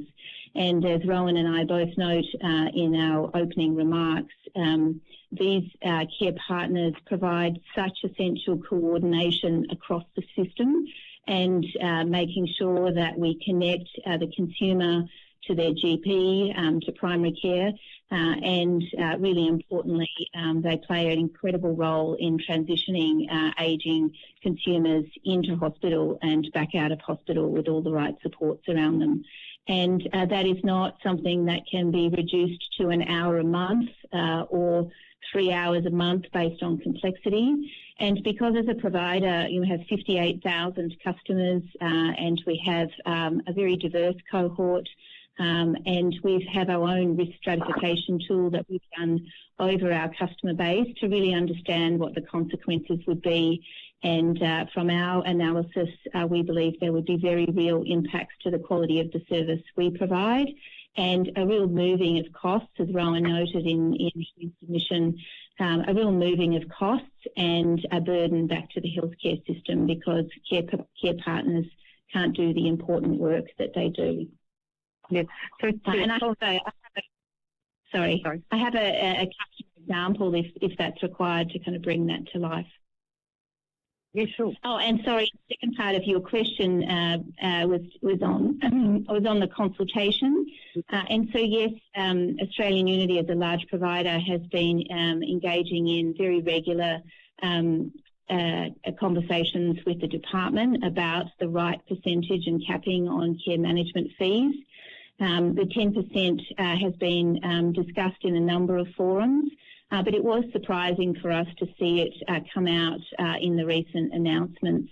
And we certainly were looking for more of a study on that pricing, and IHACPA to play a role in making sure that that percentage is set at the correct rate to make sure that quality care can be delivered and that we don't have those unintended consequences.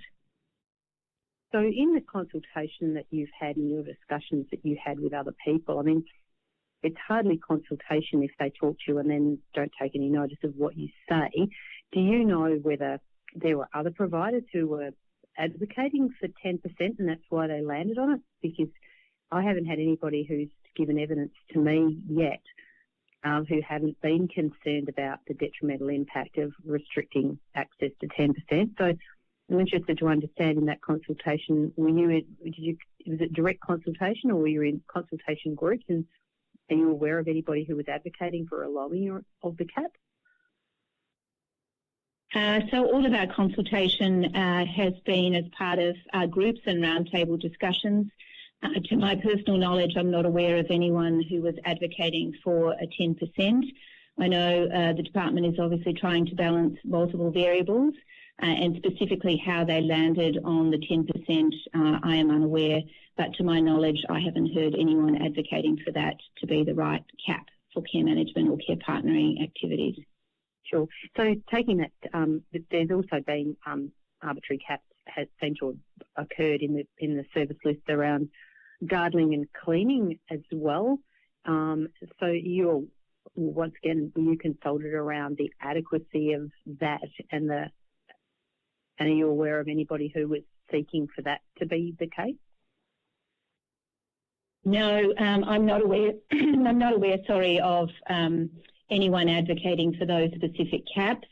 And we have also done the analysis on our customer base and who's getting particular supports in those everyday service categories. And we have a number of customers who currently receive domestic supports greater than the cap, and that is because of the complexity of their situation and the care that's provided. So there will be impacts to our customer base based on the caps that have been identified.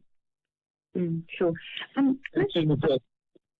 If I might note, I think, and Prue may give a direct client example here, but the dynamics that we're dealing with here, and again, remembering always at scale, while we're always dealing with an individual as well, the care partnering role is one that emanates out of the in-service in the domiciliary location, right through to a responsive regional or related office or branch that is going to attend to the dynamic needs of that individual. And by dynamic, we're not talking about a steady trajectory of deterioration, though unfortunately the human condition leaves us all there. But what we're talking about, a very jagged and sharp line that can be one day there's a neck of femur fracture because of a fall in a shower that needs a response of a particular nature, and the first respondent is perhaps the domestic assistance care worker who turns up and finds that client in that situation, or the low impact fractures that are not actually individual injuries, but they're evidence of an underlying osteoporosis that needs a better care and coordination intervention, or a lower leg ulcer that is not identified early and is left to fester and develop further. All of these things, if not treated ab initio in an effective manner by a care organisation versus some other type of organisation, will potentially produce very expensive downstream and unfortunate costs to the aggregate system. That's our essential submission here.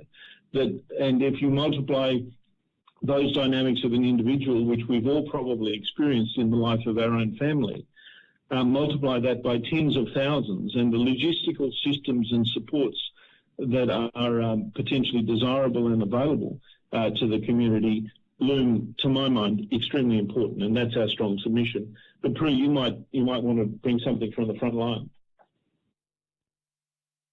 Only if that's of interest to the senators, I could give an example, but I think you gave a couple of good quality examples there, Ryan. Okay.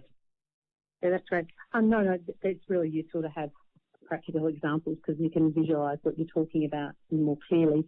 So I'm assuming that given you've got you're delivering care to 58,000 older Australians across the country, that you would be have CHSP clients and a great number of them as well. Yes, we do. Yeah, so I'm just interested to understand whether you're concerned or you would like greater clarity around the transition between now and 2027. when it's proposed that CHSP will no longer be in the market, and whether you think that there is a role for block-based funding in order for you to be able to provide the kind of level of service efficiently and effectively that you do as an ongoing means by which to deliver care to older Australians?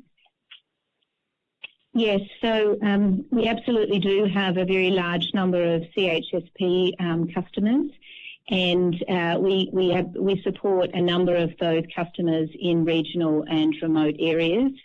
And it's incredibly important that block funding continues to support those customers in those fitter markets.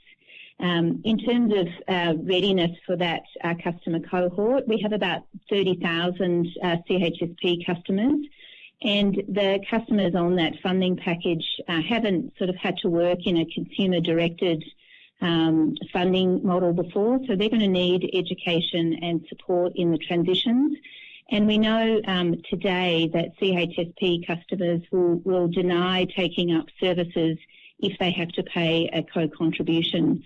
And so we have to think really carefully about how we transition those customers across to support at home, so we don't have unintended consequences of people retreating from the system, retreating from taking up services because they're worried about cost of living and having to pay for really important services like domestic support in the home, social support activities, and I think really importantly, having to put your hand in your pocket to pay for really essential services like personal care and showering, I think is something that needs a really close consideration as the support at home reforms are further considered and designed. Because in my opinion, services like personal care, which we deliver to CHSP customers and HCP customers, is sort of on that boundary line of clinical services. It is a really personal and intimate service. It is a time when we get to really observe whether or not there is deterioration in the customer, bruising, ulcers, and without people having those essential supports, there is more likelihood that there will be falls and acute events in the showering event, and those customers will end up in emergency departments. They'll end up in a very in what is already a very burdened healthcare system.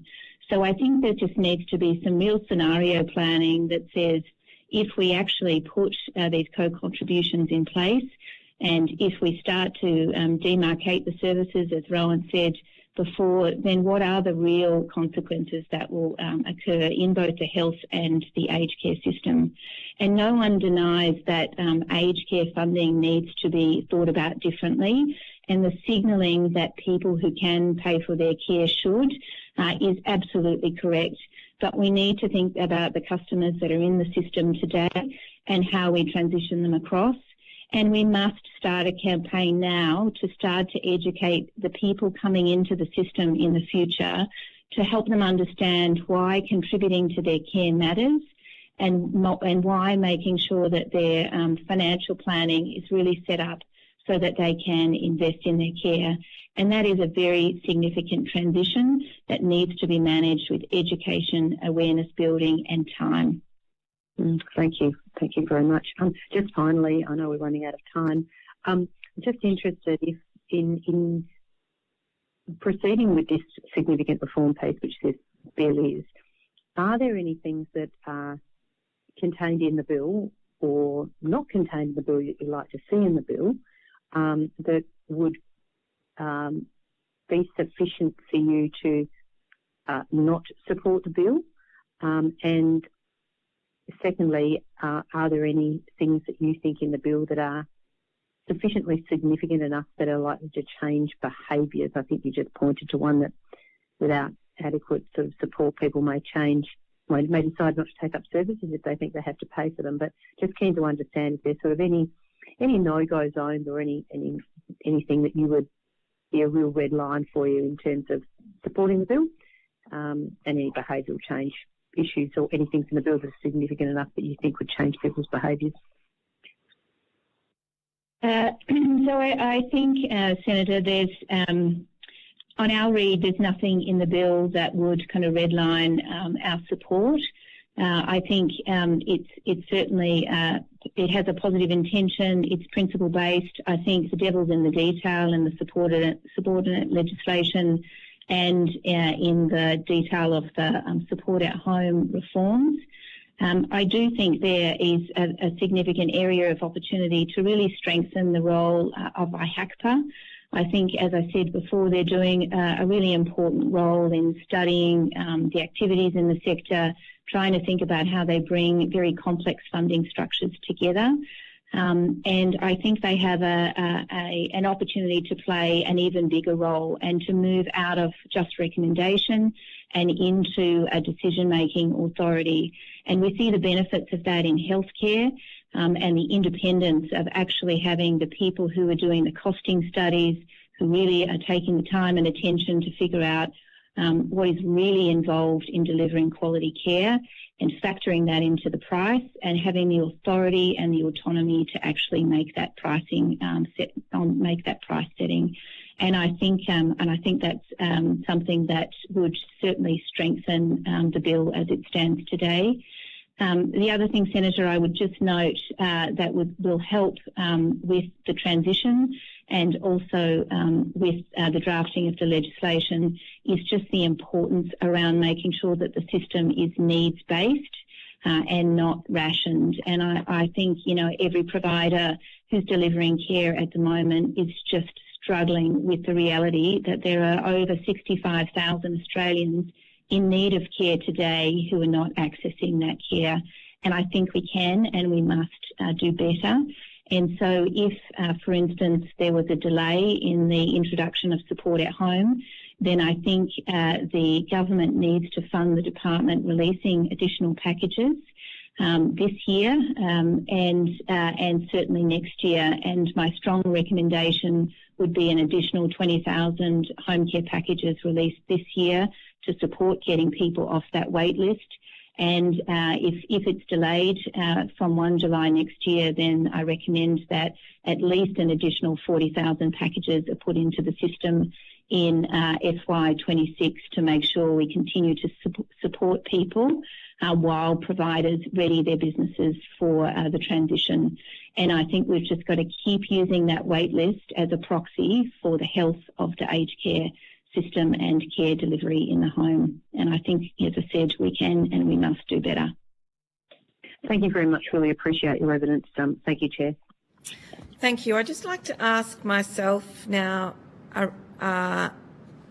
just let me pull up the right paper, just give me a moment.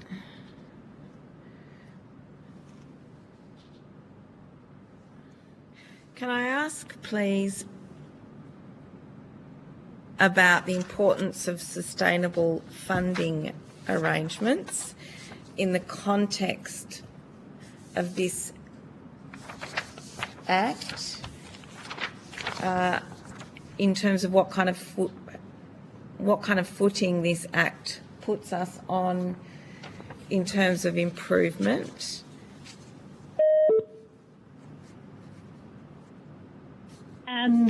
Senator, it's true. I'll just note one thing first on sustainable pricing. IHACPA, as it's doing its work, is guided by 8 principles. But those 8 principles go to really a sentiment around price efficiency. And I believe an additional principle needs to be added that goes to pricing and systems sustainability. And I think the effectiveness and sustainability of the pricing really comes from understanding all of the costs that are involved in delivering the service, understanding the cost of the regulation that's coming out and the importance of, the inputs that need to be true to deliver quality care and to reach all of the compliance obligations and the important compliance obligations that are coming forward to the sector. And so we must do the bottom-up work to really understand the inputs and then make sure that the price is set to allow providers to operate sustainably. But really importantly, that price has to enable providers to reinvest in their business models and in their models of care, because we will always have this persistent workforce challenge, and providers need to think more creatively around how we solve the supply issue. And if the price settings are not right, you'll have providers retreating from the sector, which impacts supply, and you'll have providers unable to invest in their business models, virtual service delivery, and all the other opportunities we have to reimagine the way care is delivered in this country to support and meet the ageing population in front of us. So sustainable pricing matters, and how we get there is through the really important work that IHACPA does to make sure we actually build that price bottom up, and we're realistic in what it takes to be a quality aged care provider in this country. And if I might add, Chair, the observation I would make is that I would submit that in an area where logistics, the increasing use of intelligent computer systems that aid and support the aged and the vulnerable, that help support the essential efficiencies of the sector in terms of logistics and care coordination and so on and so forth, which are run to multi-million-dollar computer systems, necessitate and make desirable having scale providers as an essential feature of the system. And I would also submit that this is important for the quality of services and the capacity of parliaments and others and regulators to actually oversee the system. There is a great danger, and I would mention the NDIS in this regard, that if you fractionate, if you set up a system that in service of seeming efficiency fractionates the system such that you achieve a multiplicity of very, very small providers who cannot respond to the needs and the imperatives for innovation and investment, and ultimately would have difficulty responding to compliance regimes, that there is a danger that you end up with a sector that is unbalanced and not in favour of the sort of essential innovation and investment and attraction of capital that we need for this sector so vitally into the future. Thank you very much. Do you support the legislation in the context of moving towards a more sustainable funding model? Yes, we do. Yes, indeed. I'll just ask the Coalition, do you have any further questions? No further questions from me, Senator Pratt. Thank you. Thank you. Thank you to Unity for your evidence today. If you've taken anything on notice. I'll say that. Thank you very much. Thank you very much. Thank you very much.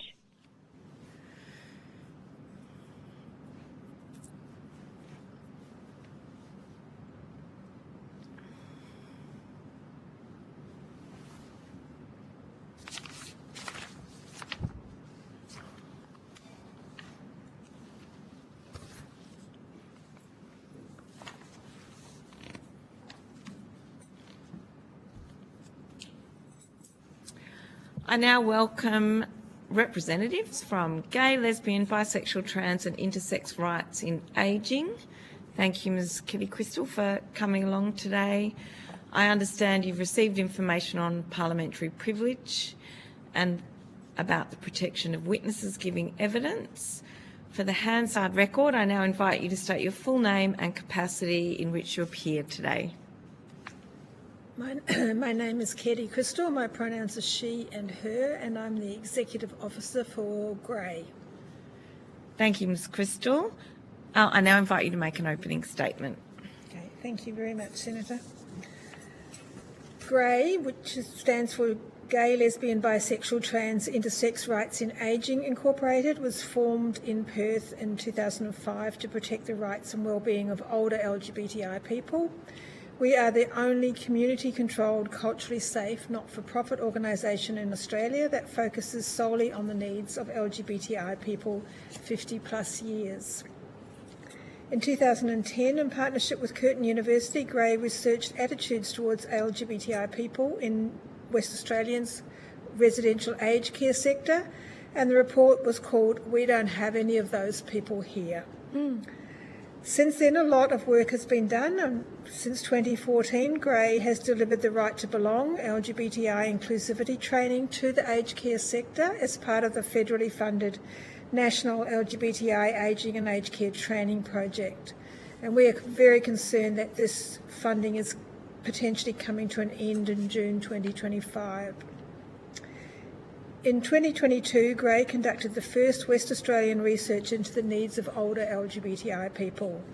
The report, called LGBT+ and 50+, Loneliness and Quality of Life Under the Rainbow, provides for the first time an evidence base on the views and issues of older LGBTI people in WA. I've got copies of that report here if people would like a copy. There is a general society ignorance around LGBTI issues. Thank you. This results in a lack of awareness of the unique needs of LGBTI older people, including targeted services to support them. The fear of being mistreated by aged care providers can lead to LGBTI older people to delay seeking care until their health deteriorates or a crisis occurs. Some older LGBTI people contemplate or even commit suicide rather than going into aged care. LGBTI older people may suffer many forms of discrimination within the aged care environment, and these include threats of eviction or refusal of admission to aged care facilities, denying of visitors or personal care services, refusal to allow LGBTI older people to display public affection, to display cultural tokens, artefacts, pictures or memorabilia, or couples to share rooms. Preventing partners from participating in medical decision-making, withholding medications, physical or psychological abuse, neglect or abandonment. Being involuntarily outed or threatening to out someone's gender or sexuality, and being prevented from dressing or presenting according to one's identified gender. We note that the draft Aged Care Act 2004 diversity groups, including gay, lesbian, bisexual, transgender and intersex people, remain a legislative note in section 25 (4) in the Statement of Principles. This is in contrast to the existing Aged Care Act 1997, which explicitly identifies LGBTI people, among others, at S11 (3H) as a special needs group. Will this prevent future reference to them in regulations or future amendments to the Act if they are not a legislative clause that can be referenced? If this is so, this is problematic. And there's also no reference to the Aged Care Diversity Verification Diversity Framework. So we call for the proposed Aged Care Act 2024 to explicitly identify as legislative provisions, not as a note, diversity groups, including LGBTI people. The new Specialisation Verification Framework for diversity groups, I'd just like to speak to that. In Western Australia, currently there's only one aged care provider who provides only home care support that has LGBTI specialisation verification accreditation. Grey is deeply concerned that the requirement for LGBTI inclusivity training for frontline aged care staff and for all aged care providers will not continue to be valued or required. It is hard to see how equitable access in the Statement of Rights to (C and D, which state, have the individual's identity, culture, spirituality and diversity valued and supported, and funded aged care services being delivered to the individual in a way that is culturally safe, culturally appropriate, trauma-informed and healing-informed, can be achieved without a requirement that aged care providers develop policy and practice that has been informed by LGBTI inclusivity training for staff across the whole organisation.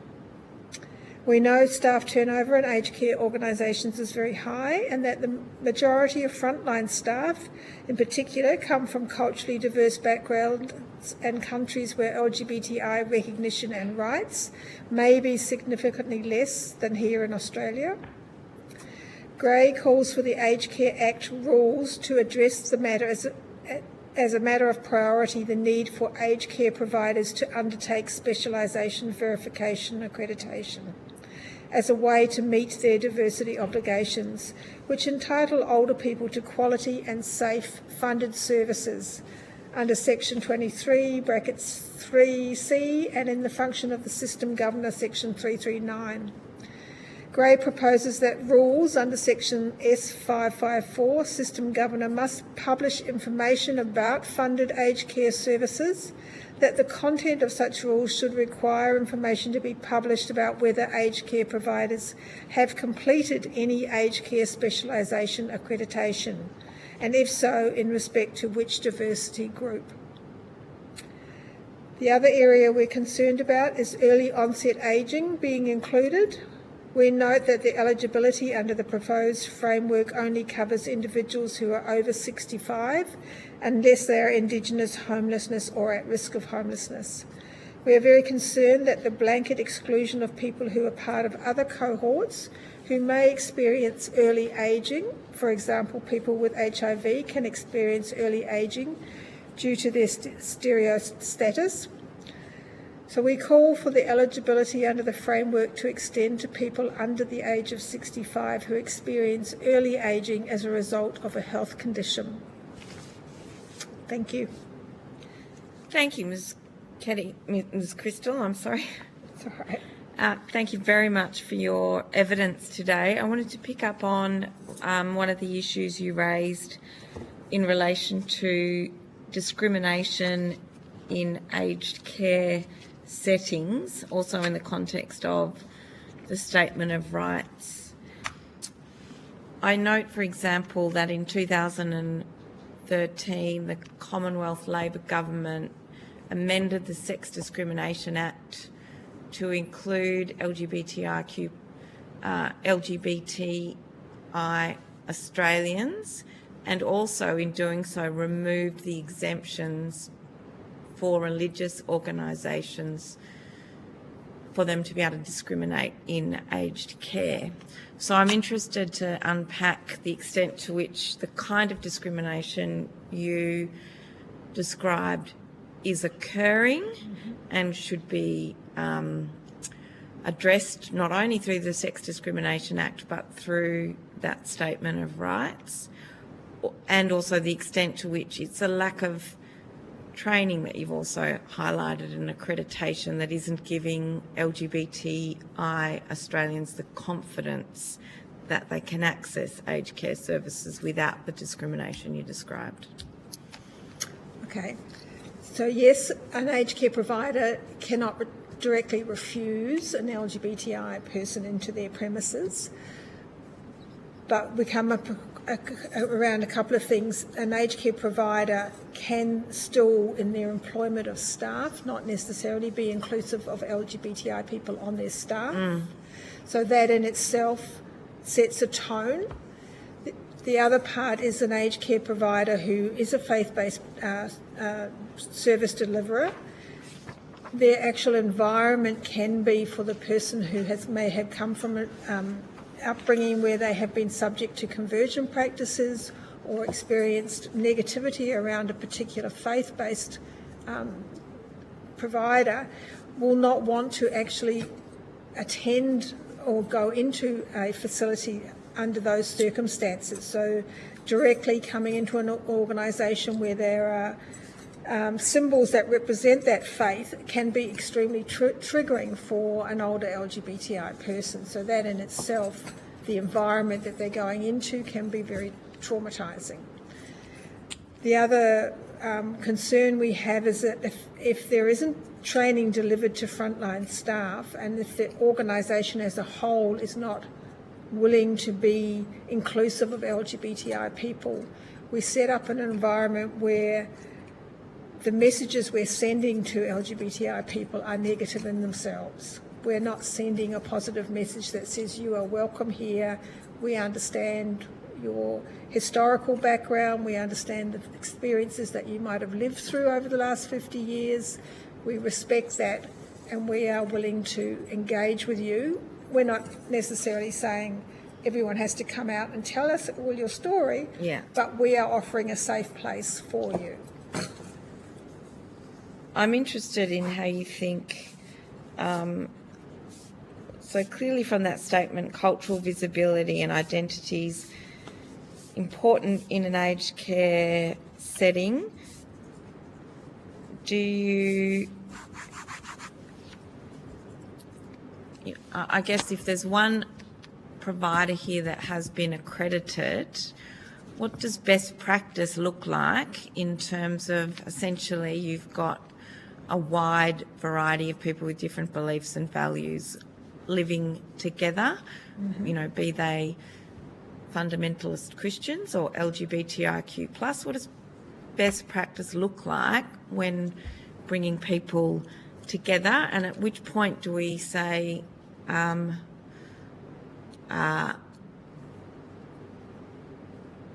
well, how do you support staff and residents, I guess, to navigate that? I think we do it in the same way we do it with all diversity groups. So we when we're employing, we have a organisation that has a set of values and principles that it's open and clear about, that talk about being not racist, not culturally, accepting of all people from all cultures, accepting of all people from all races, accepting of all people from all faith beliefs, accepting of LGBTI people. So we will employ staff that hold those values as well, or we will provide training to help staff lift up to those values. We will promote ourselves as an organisation that respects and values all people, and so we will have a culture of, in the environment where it's particularly a residential environment, that it's unacceptable for people to be racist, it's unacceptable for people to be homophobic or transphobic. And that then allows people who feel that that's the place they want to be to come into it, and for people who feel like that's not necessarily something I want to live where I want to live, they clearly know that that's not the aged care premises that they might want to wish to go to. So it works for everybody, I think, in that way. Thank you, I'd agree. Can I ask, have you had examples as an organisation of giving individualised support to someone when accessing aged care services to help them ask for what they need in terms of visibility or cultural recognition,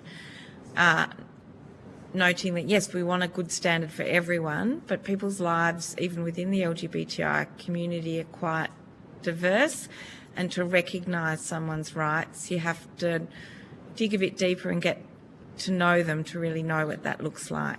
Yeah. For example, if you're HIV positive or if you're transgender, like just broad accreditation is not all whether you've experienced conversion therapy. Broad accreditation is not necessarily going to make way for the expression of your needs and rights within a particular setting. No, I think the new specialisation verification framework is the starting point. Great. Basically, it's in my opinion, it's not particularly difficult for an organisation to manage to be accredited. You have to only achieve 4 criteria out of 9. I think hopefully the idea is that after 3 years to continue your accreditation, you would then tackle maybe the other 4 that you didn't do in the first place. But what it does is gives a baseline. And what we find with the training is that people are, particularly frontline staff, are really in need of just the baseline to start with. They need to feel comfortable, understanding the acronym, understanding why pronouns are important, feeling confident just to ask somebody about their gender or their sexuality or their background or their partner. And that's a huge step in itself. And many people are not confident enough to even do that at this stage. And while we continue to have a system where it doesn't actually require some of the data to be collected yet, people can opt out of engaging in conversations they might find a little bit difficult. And that's why, this research we did that was done in 2010, people just weren't asking the question because they were afraid or just didn't want to know.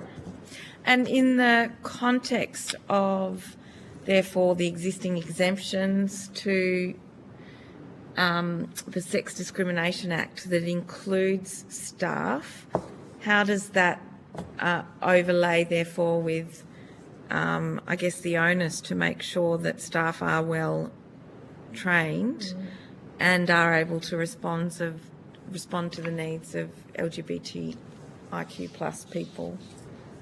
I mean, I think providers have an obligation to that. I mean, they aren't, under the Act, they're not obliged to at this stage. But I think if they want to provide a service that meets the needs that we were looking at under the rules and the requirements, they actually have to be prepared to provide their staff with more training to enhance their skills and be, I guess, more willing to say we offer a service that includes these specialised cohorts, whether it's LGBTI, whether it's First Nations people, whether it's people who have been homeless. There's a real need to be much more encompassing and welcoming. Perhaps you could take on notice for me a response to the question of the extent to which the rights in this Aged Care Act could be affected by those exemptions and the way the rights as envisaged under this Aged Care Act should be upheld. If you could take that on notice for me. Thank you. I'll now go to Coalition Senators for questions. Thank you, and thank you so much for your evidence. My first question relates to whether you have a view or any insights that you would like to share on how the Complaints Commissioner is currently handling disclosures of discrimination or abuse for LGBTI people in care at the moment, and if there is anything specific about that that isn't being addressed that perhaps should be addressed. I would have to take that on notice that we don't hear, we deliver training into the aged care sectors, but we don't actually hear anything in terms of how complaints have been dealt with. So I would not be able to give you an answer on that, I'm afraid. That's okay, thank you. And then I guess this other one might be similar, or it might be something that is an area that you provide training on.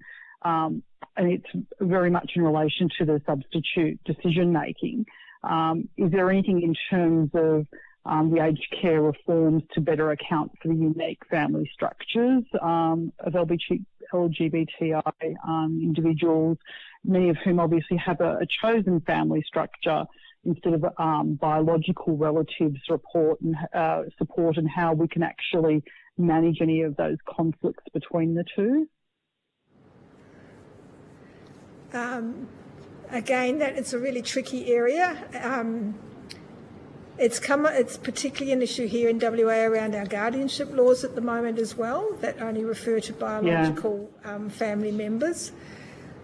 Yeah. I mean, a lot of the work that we are trying to do at the moment is around encouraging older LGBTI people to have advanced healthcare directives and power of attorney and a power of guardianship in place to try and prevent some of those conflicts that arise.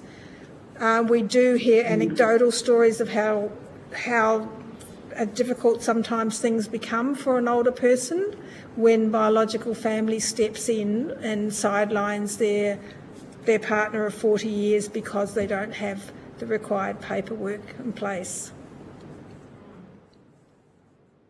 Okay, thank you. Yeah, it was just a curiosity around whether there are any ways that we can manage that better, but obviously it's the pragmatic way of actually formalising those requests before you actually need them, which can be a bit challenging, I guess. Yeah. Thank you. That's it from me, Chair. Senator Ruston? I think she's there. Senator Ruston isn't online. It's just me, Chair. Okay, thank you very much. That'll give me a chance to ask some further questions, which is great. I just need to grab the right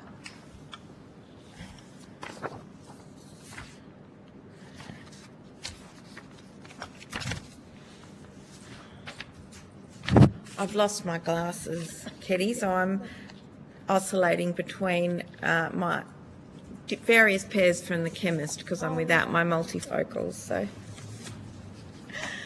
one of those things that, as Gray would know, goes hand in hand with ageing. I guess I'm interested in the intersection between age discrimination and discrimination against the LGBTIQ+ community. I guess as everyone ages, we tend to have a culture where your sexuality and identity gets made more invisible, irrespective of, whether you're from the LGBTI community or not, but perhaps might be more pronounced for the LGBTIQ+ community. So I wondered if you could give us some observations on that. Given that it's just been Ageism Awareness Week, I mean, the ageism is the last ism, they say, for all of us to start to address. Yes. And that is absolutely true, the invisibility, I think particularly of women, but I think across, as everyone, all of us age, or all of us are privileged to age. And for many of our older LGBTI people, particularly 80+, they will remain invisible. They are often people who have never come out because it hasn't ever been safe for them. Yeah. So their invisibility will always remain in their lives because that's what's kept them safe. Well, hopefully, in the long term, those of us that have been visible won't go back into the closet. But anyway, I think that's where the greatest change that the aged care sector needs to be thinking about is because the generation behind us, baby boomers, will not put up with things the way some of us tend to put up with at our age, have been conditioned to put up with things. The next generation, as they age through, will certainly be a lot more forceful in expecting to be treated respectfully. And I guess in that context, what does, clearly we've talked about the need for rights and the standards and accreditation and inclusiveness, but what might innovation coming from organisations like Grey or other organisations look like when putting services together that really suit the needs of different communities, and especially in this case the LGBTIQ+ community? One of the things Grey is very interested in looking at in going forwards in terms of home care provision of services because of the need and the sensibility around wanting to keep people in their home as long as possible is for Grey to move into the delivery of services in terms of the basic needs of domestic care and gardening and transport needs, so that we could offer a service where we employed out LGBTI people to deliver service to LGBTI people. We know that would provide a service where people felt a lot more comfortable. Yes. One of the things we are doing as an organisation at the moment is a housing project where we have older LGBTI people with a spare room in their home, and we're matching them to university LGBTI students or TAFE students who need accommodation. That intergenerational connection is very important in our community, and the importance of keeping people socially connected and less isolated is hugely preventative in terms of aged care, ageing. And probably also in the context of the kind of services they might need in terms of house cleaning and the like, and to see those things about shared. It. Yes, yeah, absolutely. And also a good solution to our housing crisis. I want to thank you very much for your evidence today. It was a privilege to hear from you, and I want to thank very much Grey for its work on behalf of our community.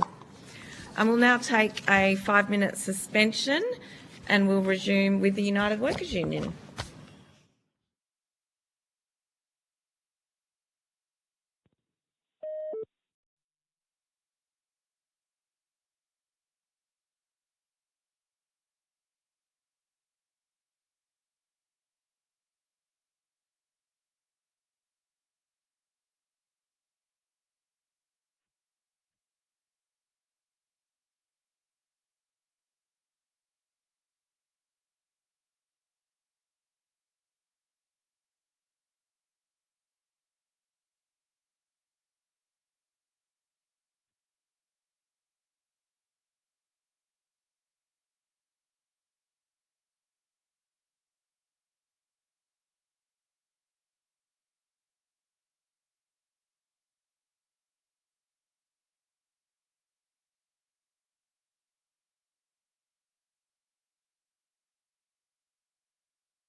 may I just check who's on the line, please?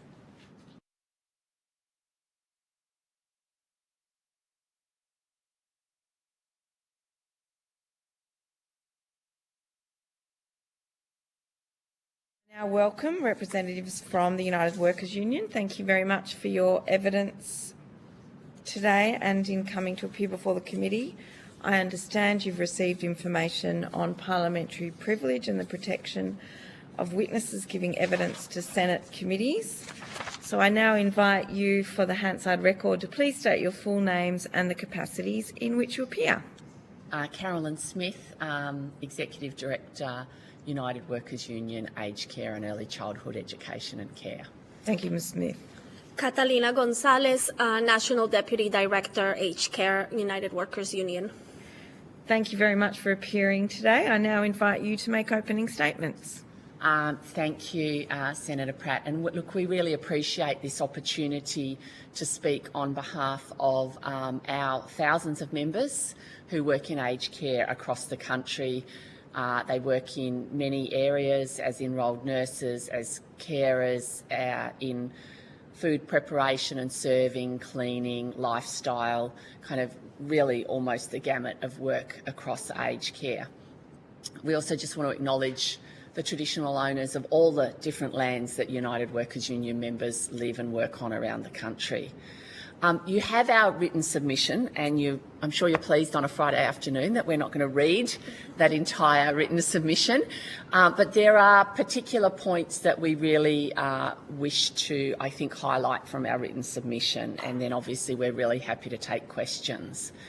The first is around the whole concept of worker voice, and perhaps if I can put this into context, we believe our members have been campaigning for a really long time around quality care in aged care. It's something that they come to work every day wanting to provide that incredible quality care to older Australians. And what they know is what is key to quality care is time to care. So it is having that time that you're not rushing someone through a shower, through being fed. You've got that time to talk to someone, to acknowledge them, to treat them in a way that respects them as a whole human being. And that's been a really key part of their campaign over the last decade or so. We really acknowledge the work of the Labor government, the new Labor government, in terms of attracting workers to the sector through increased wages, supporting the work value case that went through the Fair Work Commission and supporting those increased wages, and also through care time, mandatory care time, which some people call ratios. All of those things are incredibly important to bring those commitments to reality. We believe it's really important that workers have a voice in the workplace and are monitoring the way that care time is, whether it's happening or not, why it's not happening, and ensuring that what needs to be done to change it can be done. There were parts of the legislation that recommended a worker voice. Yes.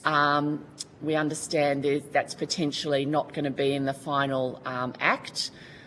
We still believe that's a really important part of ensuring a quality system.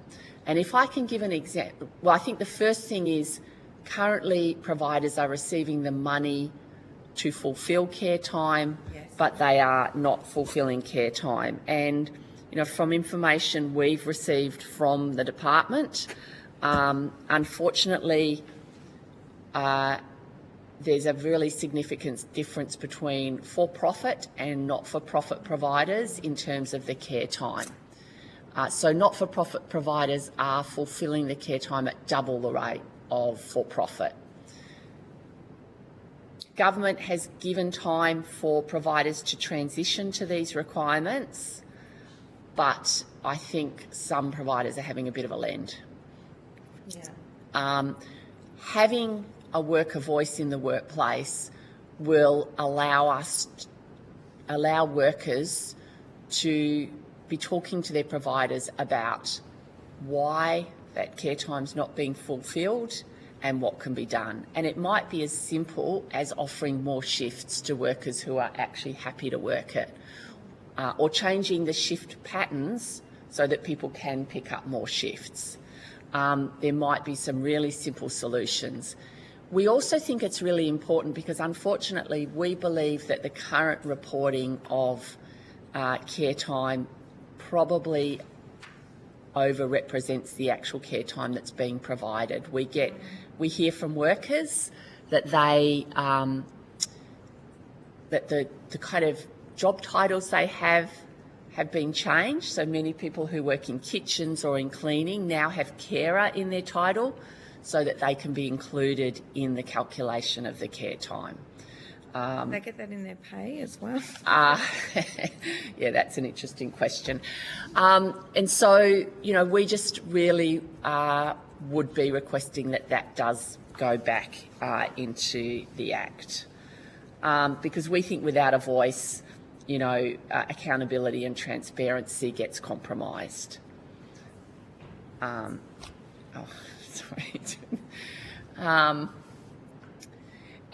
We absolutely support the changes to whistleblower protection, but we don't think they go far enough, and we think the kind of worker voice is a stronger kind of way of ensuring those issues get raised and dealt with.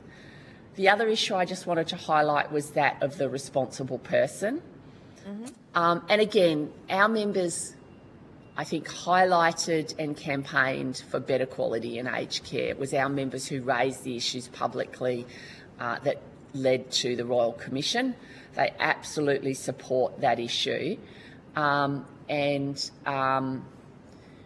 we do have concerns, so we welcome the statement of rights of people receiving aged care services and that kind of accountability. We have some concern about the definition of responsible person as defined at section 12(1)(c)(2). Yes. Any person who is responsible for the day-to-day operations of the registered provider. And we think that's ambiguous.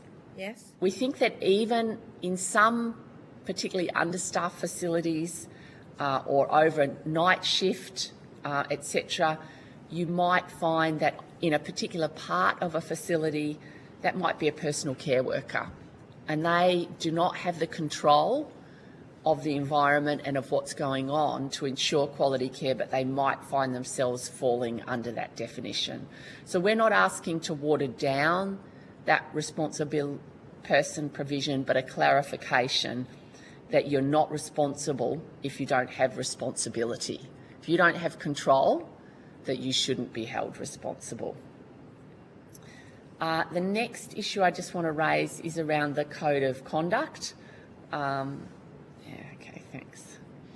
The Code of Conduct. Again, our members are absolutely committed to an aged care sector where abuse, and poor treatment of older Australians is not accepted at all. They support a robust code of conduct. They support deterrence to bad behaviour. But people work in the context of the situation that people work in has to be taken into account. And,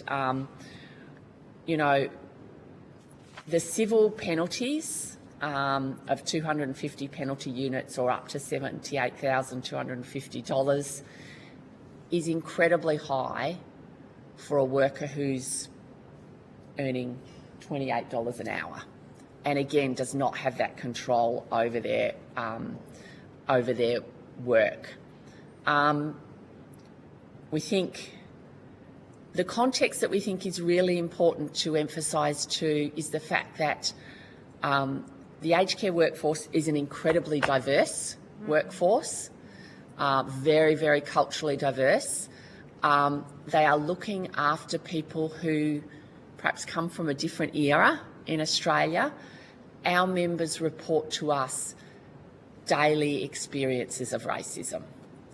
And that is for all of the workers of colour who work in the system. I think it gets worse for those workers of African heritage, for example, so where there is kind of stronger prejudice. And that is also amplified by dealing with people who often have dementia or at least some kind of impact on their thinking. And so we want to look at the penalties, but also in terms of the worker screening, the right to review and appeal. You know, our members are frankly really scared that they are going to be targeted by perhaps that one resident who holds pretty strong views about who they are as soon as they walk in the room. And so we believe the penalties, and we believe a really robust kind of process of review and appeal is absolutely important in terms of the code of conduct and the worker screening.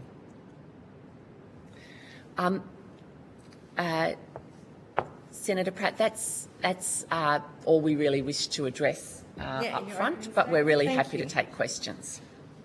I'll ask some questions and then I'll go to Senator Kovacic. I wanted to reflect on whistleblower protections, which you've supported the passage of. Some witnesses have suggested that workers who can receive whistleblower disclosures should be defined. What are your thoughts about that proposal? I think it all depends if the definition limits who can whistleblow, if that's what you mean. For us, having all workers having the ability and the protection to be able to speak on any potential abuse that they see or any potential breaches is really, really important. Our workers have relationships with a lot of the folks in care, and if, for example, a resident tells a worker something that they're concerned about, we would welcome for that worker to be able to disclose what they've heard but be protected. And so for us, limiting who has whistleblower protections would be a big problem, because we want to make sure that that workers are able to speak that on the issue. And I think some of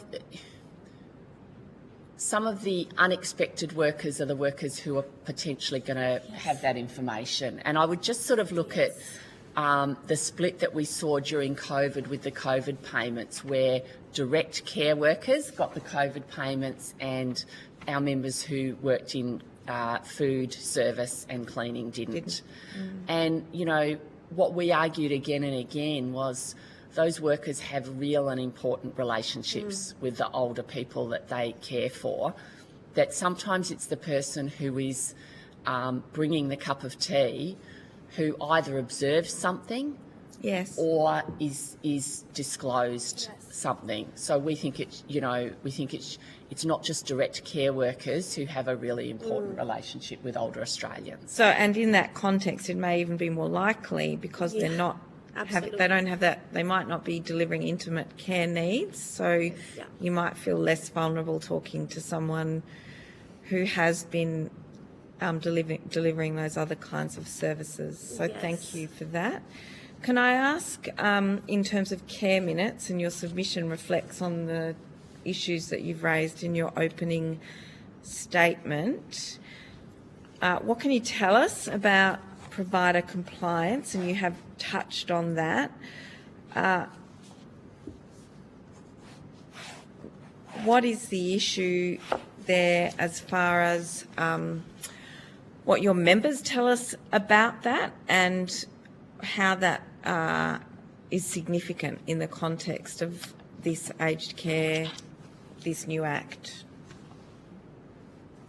Look, There's a couple of things, and I think there's what our members tell us and I think what the kind of research tells us. So when care time was being brought in, the issues that were raised in terms of a transition were, what are we going to do about thin labour markets? What are we going to do about regional and rural areas where it's hard to get staff? And interestingly, that's not where we're having the issues. We're having the issues in cities. Private versus not-for-profit. And the difference is private versus not-for-profit. And I think we have to assume there's a profit motive going on there because people are banking that money rather than spending it on staff. But also, usually the wages are slightly higher in the not-for-profit sector than in the for-profit sector. So perhaps there is an attraction kind of and retention issue there. But unfortunately, what our members are telling us, and Ms Gonzalez can probably talk about this in more detail, we recently did a survey of members and talked to members about this, and unfortunately they're saying they don't see care time has not made a difference to care time, that they are working the same or harder than they were working before mandatory care time was brought in. Yeah, many members talk about having added duties to their roles. So you could be a carer, but now you're serving meals or you're doing extra cleaning duties that before a cleaner or a food service attendant used to do. And they count those duties as care time because they're being done by a carer. Exactly, yes. All right, so what do we need to do to overcome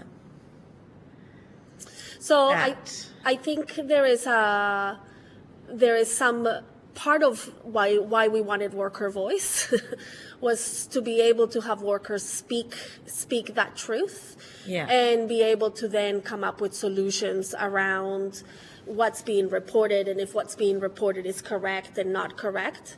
I think there's also a bit of information that needs to be required of providers in terms of what are the duties that the people that are performing the care minutes, what are they actually doing with those with that care time?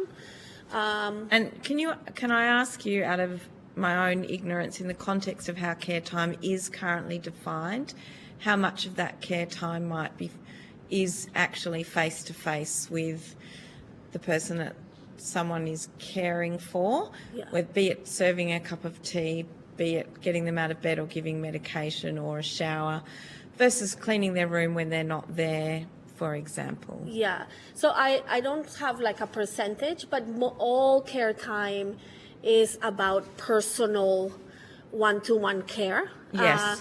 And so a cup of tea and a conversation is included in care time.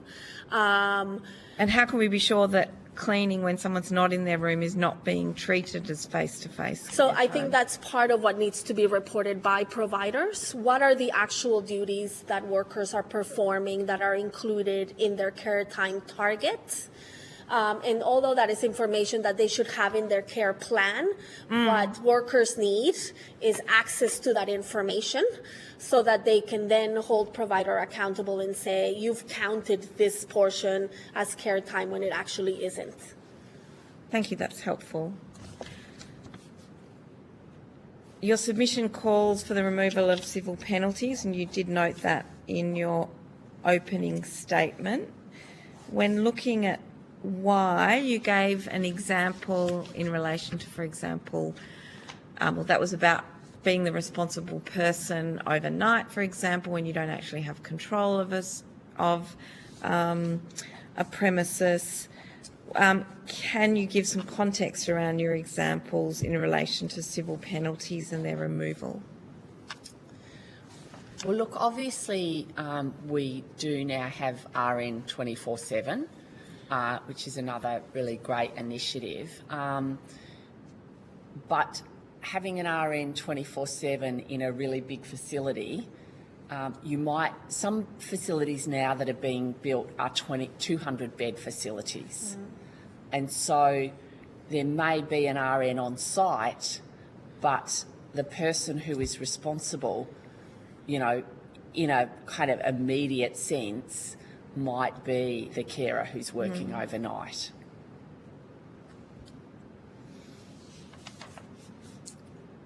Okay.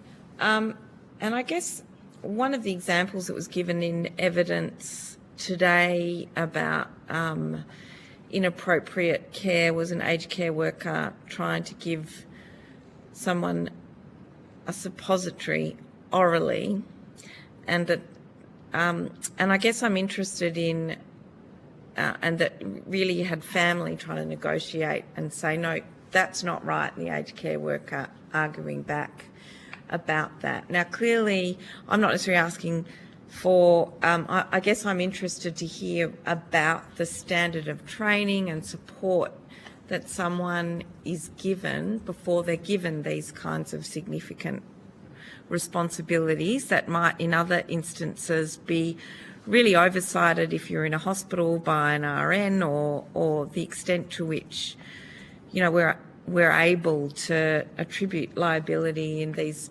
kinds of circumstances.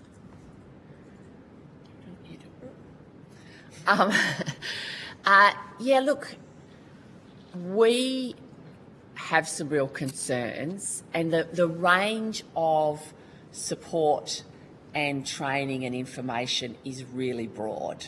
You know, you can go from, you know, I just was talking to a provider before I came here who has a 2-day induction of every staff member who comes into their facilities, versus another provider we deal with that has no face-to-face induction, does an online 1-hour induction, from people who only employ people who have a Cert 3 to people who don't, from people who have a week or 2 weeks of buddy shifts. You know, they might say, you know, the top tier might be 2 days induction, 2 weeks buddy shift, only employ people with Cert 3, 2 weeks buddy shift, and then you're on your own. I guess at the other end of that is an online induction. We don't require a Cert 3, and we'll give you a couple of days of buddy shifts. Yeah, and so to what extent, how do your workers deal with giving people medication when they may not have the level of qualification such as an enrolled nurse, or even an unenrolled nurse, you know, when it comes to medications, for example? Well, look, people should not, so people who give out medication should be medication competent. Yes. And so I won't kind of comment on the example you gave, but that should not have happened. Yeah, clearly. So, you know, and providers have their own medication competency. Sometimes people do it, you know, via a TAFE. So something went wrong there. And we know that things go wrong when places are understaffed, when people are under pressure, when maybe the nurse says, I reckon you can do this, why don't you do it? I've got someone else that I need to actually, you know, give a Schedule 8 drug to, or Schedule 8, you know, that only I can do. Why don't you do this? So I think things go wrong when they're understaffed, and that's what I would say. That should not have happened. No one who isn't MedComp should be. Carers are able to give out medication from Webster packs under the supervision of an RN if they're MedComp, and that would be similar with something like a suppository. I think probably in this case it might therefore have been the oversight of the RN went horribly wrong. That was at issue. Can I ask, worker registration, screening arrangements and aged care workers, where do you see those issues in the context of this legislation? And that's my last question before turning to the opposition. Look, again, I think I said this, but it sort of organises it better in my brain. We understand the need for screening and registration, and our members have had the experience of working with someone who they think is a bit dodgy and then turns out to be really dodgy, you know, abusive, or, you know, and our aged care workers hate that, you know, and they hate the thought that someone could get sacked from one workplace and turn up at another workplace. You know, so that kind of, and there are unfortunately people who are predatory, who choose kind of vulnerable people to be around to play out some of that behaviour. So we absolutely support that. I think what we want to see is, one, that it doesn't cost a lot of money. So people are not earning a lot of money. Not only are they on low wages, generally they're almost all part-time and not by choice. You know, so that's the second thing.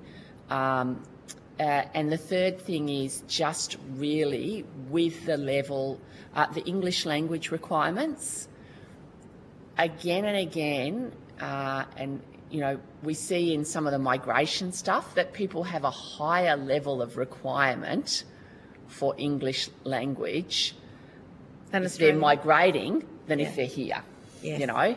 I think the whole issue of how, who, what, where in terms of English language requirement is pretty vexed. Like, if we're aged care workers, does Catalina get tested because she has an accent and I don't? Because I've got an Aussie accent. Well, I've got an accent, but it fits in. You know, how does everyone have to pass that English proficiency test? I'm not sure how our Australian slang fits into English proficiency. But anyway. And ironically, a bunch of the culturally diverse workers are here because they're international students. You know, so it's really vexed. We have some really serious questions about that English language requirement. And again, some of that testing is pretty expensive and not what you need to care for an older Australian. And then I think there is just the issue of having kind of really strong protections of natural justice and the right to appeal, really understanding that lived experience of our members, that they do, if they are workers of colour, they have a higher level of complaints about their work. So we do not want to institutionalise that racism to then not just be, they kind of live with that. And I've had many workers say, I understand that person is old school and has dementia and I forgive them for it. We do not want then their experience to be that they're always, you know, they're fighting for their job. Thank you. Senator Kovacic.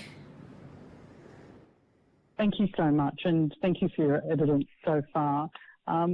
You've mentioned in your submission concerns regarding workforce, and I'm really interested to get an understanding of your thoughts on how critical you feel the use of ENs is in an aged care setting, and not just from the perspective of their own experience and expertise in the delivery of care, but also in relation to ongoing workforce demands and burnout in the sector as well. Do you have a sort of a view or some insights on that you could share with us? Well, I think, I think aged care is like every industry. There's literally not an industry. You watch the news and every industry is saying they're calling out for workers.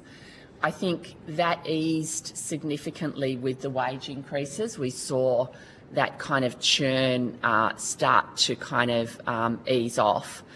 And ironically, probably the biggest burnout issue now is not having enough staff. And so if we had more staff, I think less staff would leave. So that's another really, quality care is a really important reason to fulfil that care time. But having enough staff means the staff don't get exhausted and don't think this is just too hard, I'm going to go and work in Coles. From the perspective of ENs, do you feel that there could be something there that sort of assists, particularly, say, in the impact to RNs of, burnout or perhaps being overworked in terms of providing a support mechanism there? Oh, I'm sorry, Senator, I did miss the EN piece. Enrolled nurses, so we speak for enrolled nurses, and so we put that view because we don't represent RNs. But look, enrolled nurses have been the absolute backbone of aged care. They have held the aged care system together. there is kind of an issue about the calculation of care time and nursing minutes where ENs have not been counted in those nursing minutes. We probably have a slightly different view on that than the ANMF, where we believe they should be. And so I think there is a real issue for ENs feeling like they're being kind of squeezed out of the sector at the moment, after having kind of held it together. But yeah, look, you know, many times you can be in a facility and there might be one RN and the rest of the nursing staff are enrolled nurses. And I think a bit of an extension on that then is, I guess, in relation to, you know, the workforce limitations that, you know, we see pretty much everywhere. And then in this sector in particular, the ability to meet care minutes. Do you think there needs to be some consideration or greater flexibility in the regulation, not only to deliver individualised fit-for-purpose care, but also to support that limited workforce? So, you know, there might be, you know, someone that needs, you know, or more of X but not that, and we're being very regimented around delivering that, even though they need something else over here a little bit more. I don't really understand the question. So basically, in terms of the care minutes, it's pretty specific and detailed what needs to be done. Do you think there should be more flexibility in the regulation so that you can deliver something that's more individualised for a patient or a particular group of patients? Oh, sorry, patient is the wrong word in an aged care facility, the residents, or do you think it has to fit prescriptively within that regulation? Is there something that would be better, is what I'm asking you? So, would flexibility be better? Yeah. I'm a big fan of mandatory care time. Not having mandatory care time is one of the factors that landed us in a Royal Commission. The key to good quality care is having enough staff on the floor, and providers will only do that if that's required of them. So I think I think there are some unintended consequences that have come in terms of mandatory care time, but that's not a problem because of care time. That's a problem with providers then trying to rort the system, to be really blunt.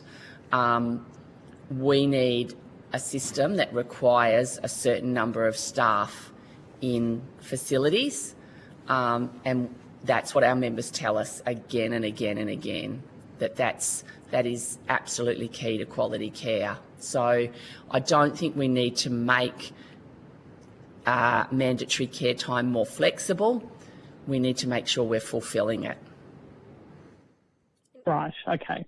And regardless of the individual needs, your view is if you sort of fit that as a minimum, that's what it needs to be, and then off you go, right? If you want to be flexible beyond that, that's a matter for each, particular facility, I guess. And I think flexibility requires more care time. If you want to be able to provide more quality, then that would require more time to care, right? And so we want to make sure that there is enough care time to be able to provide the care that is in a care plan. And if more flexibility is required, then of course that would require more care time, and that is something the providers could deliver if they wanted to. And look, I think a great example of what Ms. Gonzalez is saying in terms of that flexibility, none of us want our parents or our grandparents everyone woken up at the same time every day. You must have a shower at this time for this time. But to allow, you must be in the dining room at this moment and then breakfast is finished, an hour later. That is the kind of old school, inflexible, institutionalised care that none of us want. That sort of flexible care does require more staff to be able to say, are you ready to go to the dining room? No, I don't want to yet. I want to go in half an hour. Okay, I'll come back and get you. That doesn't happen unless there's a really decent number of staff. So I guess this goes back to this conundrum, right, where we actually have all of these workforce limitations, which you correctly noted is across all industries. So how do we specifically manage that for this sector, which, you know, has, you know, a special set of its own challenges? How do we manage that, and how do we incentivise, in your view, more people to enter, you know, the system as a genuine career path rather than, you know, a stopgap job? Well, look, I think one of the things we should do is talk to the not-for-profits who are able to attract staff at double the rate and fulfil care time at double the rate. That doesn't fix the issue, but it's certainly they're doing something right there. And I would say, I reckon a really significant number of workers, whether they started this job because they saw it as a career or whether they started it because they were studying and doing something else, find that they absolutely love this job. They do it because it's so fulfilling. They're doing something really meaningful every day. Often they are the only family those people have, and people get an incredible. So I think this is a really attractive industry. We just need to be, you know, as I said, really working on what are providers doing that are fulfilling care time and talking to them and putting that across the industry, because it is possible. Sure. I guess my last question sort of connects to all of that, but goes back to the commentary that you made earlier in relation to responsible persons. Do you have any views on how the new Act can differentiate between management's responsibilities and workers' duties to avoid an impact to workers specifically when the issues that they're dealing with are systemic and things that they themselves can't navigate out of? Yeah, well, look, we would be asking that there is a more specific definition than the person who is responsible for I think it's day-to-day operations of the registered provider. So we think it's not it's exactly as you described it, Senator. It is kind of giving more definition there that really defines essentially whether someone is a supervisor or a manager and does have that kind of that control over the work. Yeah, and then I guess it goes both ways. Effectively, if you know, clear guidance and clear training have been provided, and then that's not being delivered, then there's that differentiation as well. It sort of works in reverse, I guess, too. Yeah, that's right. Okay, thank you. That's it from me, Chair. Thank you. Thank you. That concludes our hearing this afternoon. Thank you very much for your attendance this afternoon and your participation in this inquiry. And have a good weekend, everybody listening. And to our thanks to everyone who's given evidence today, the Secretariat and Hansard. Thank you. Thank you. Thank you. Thanks, Chair.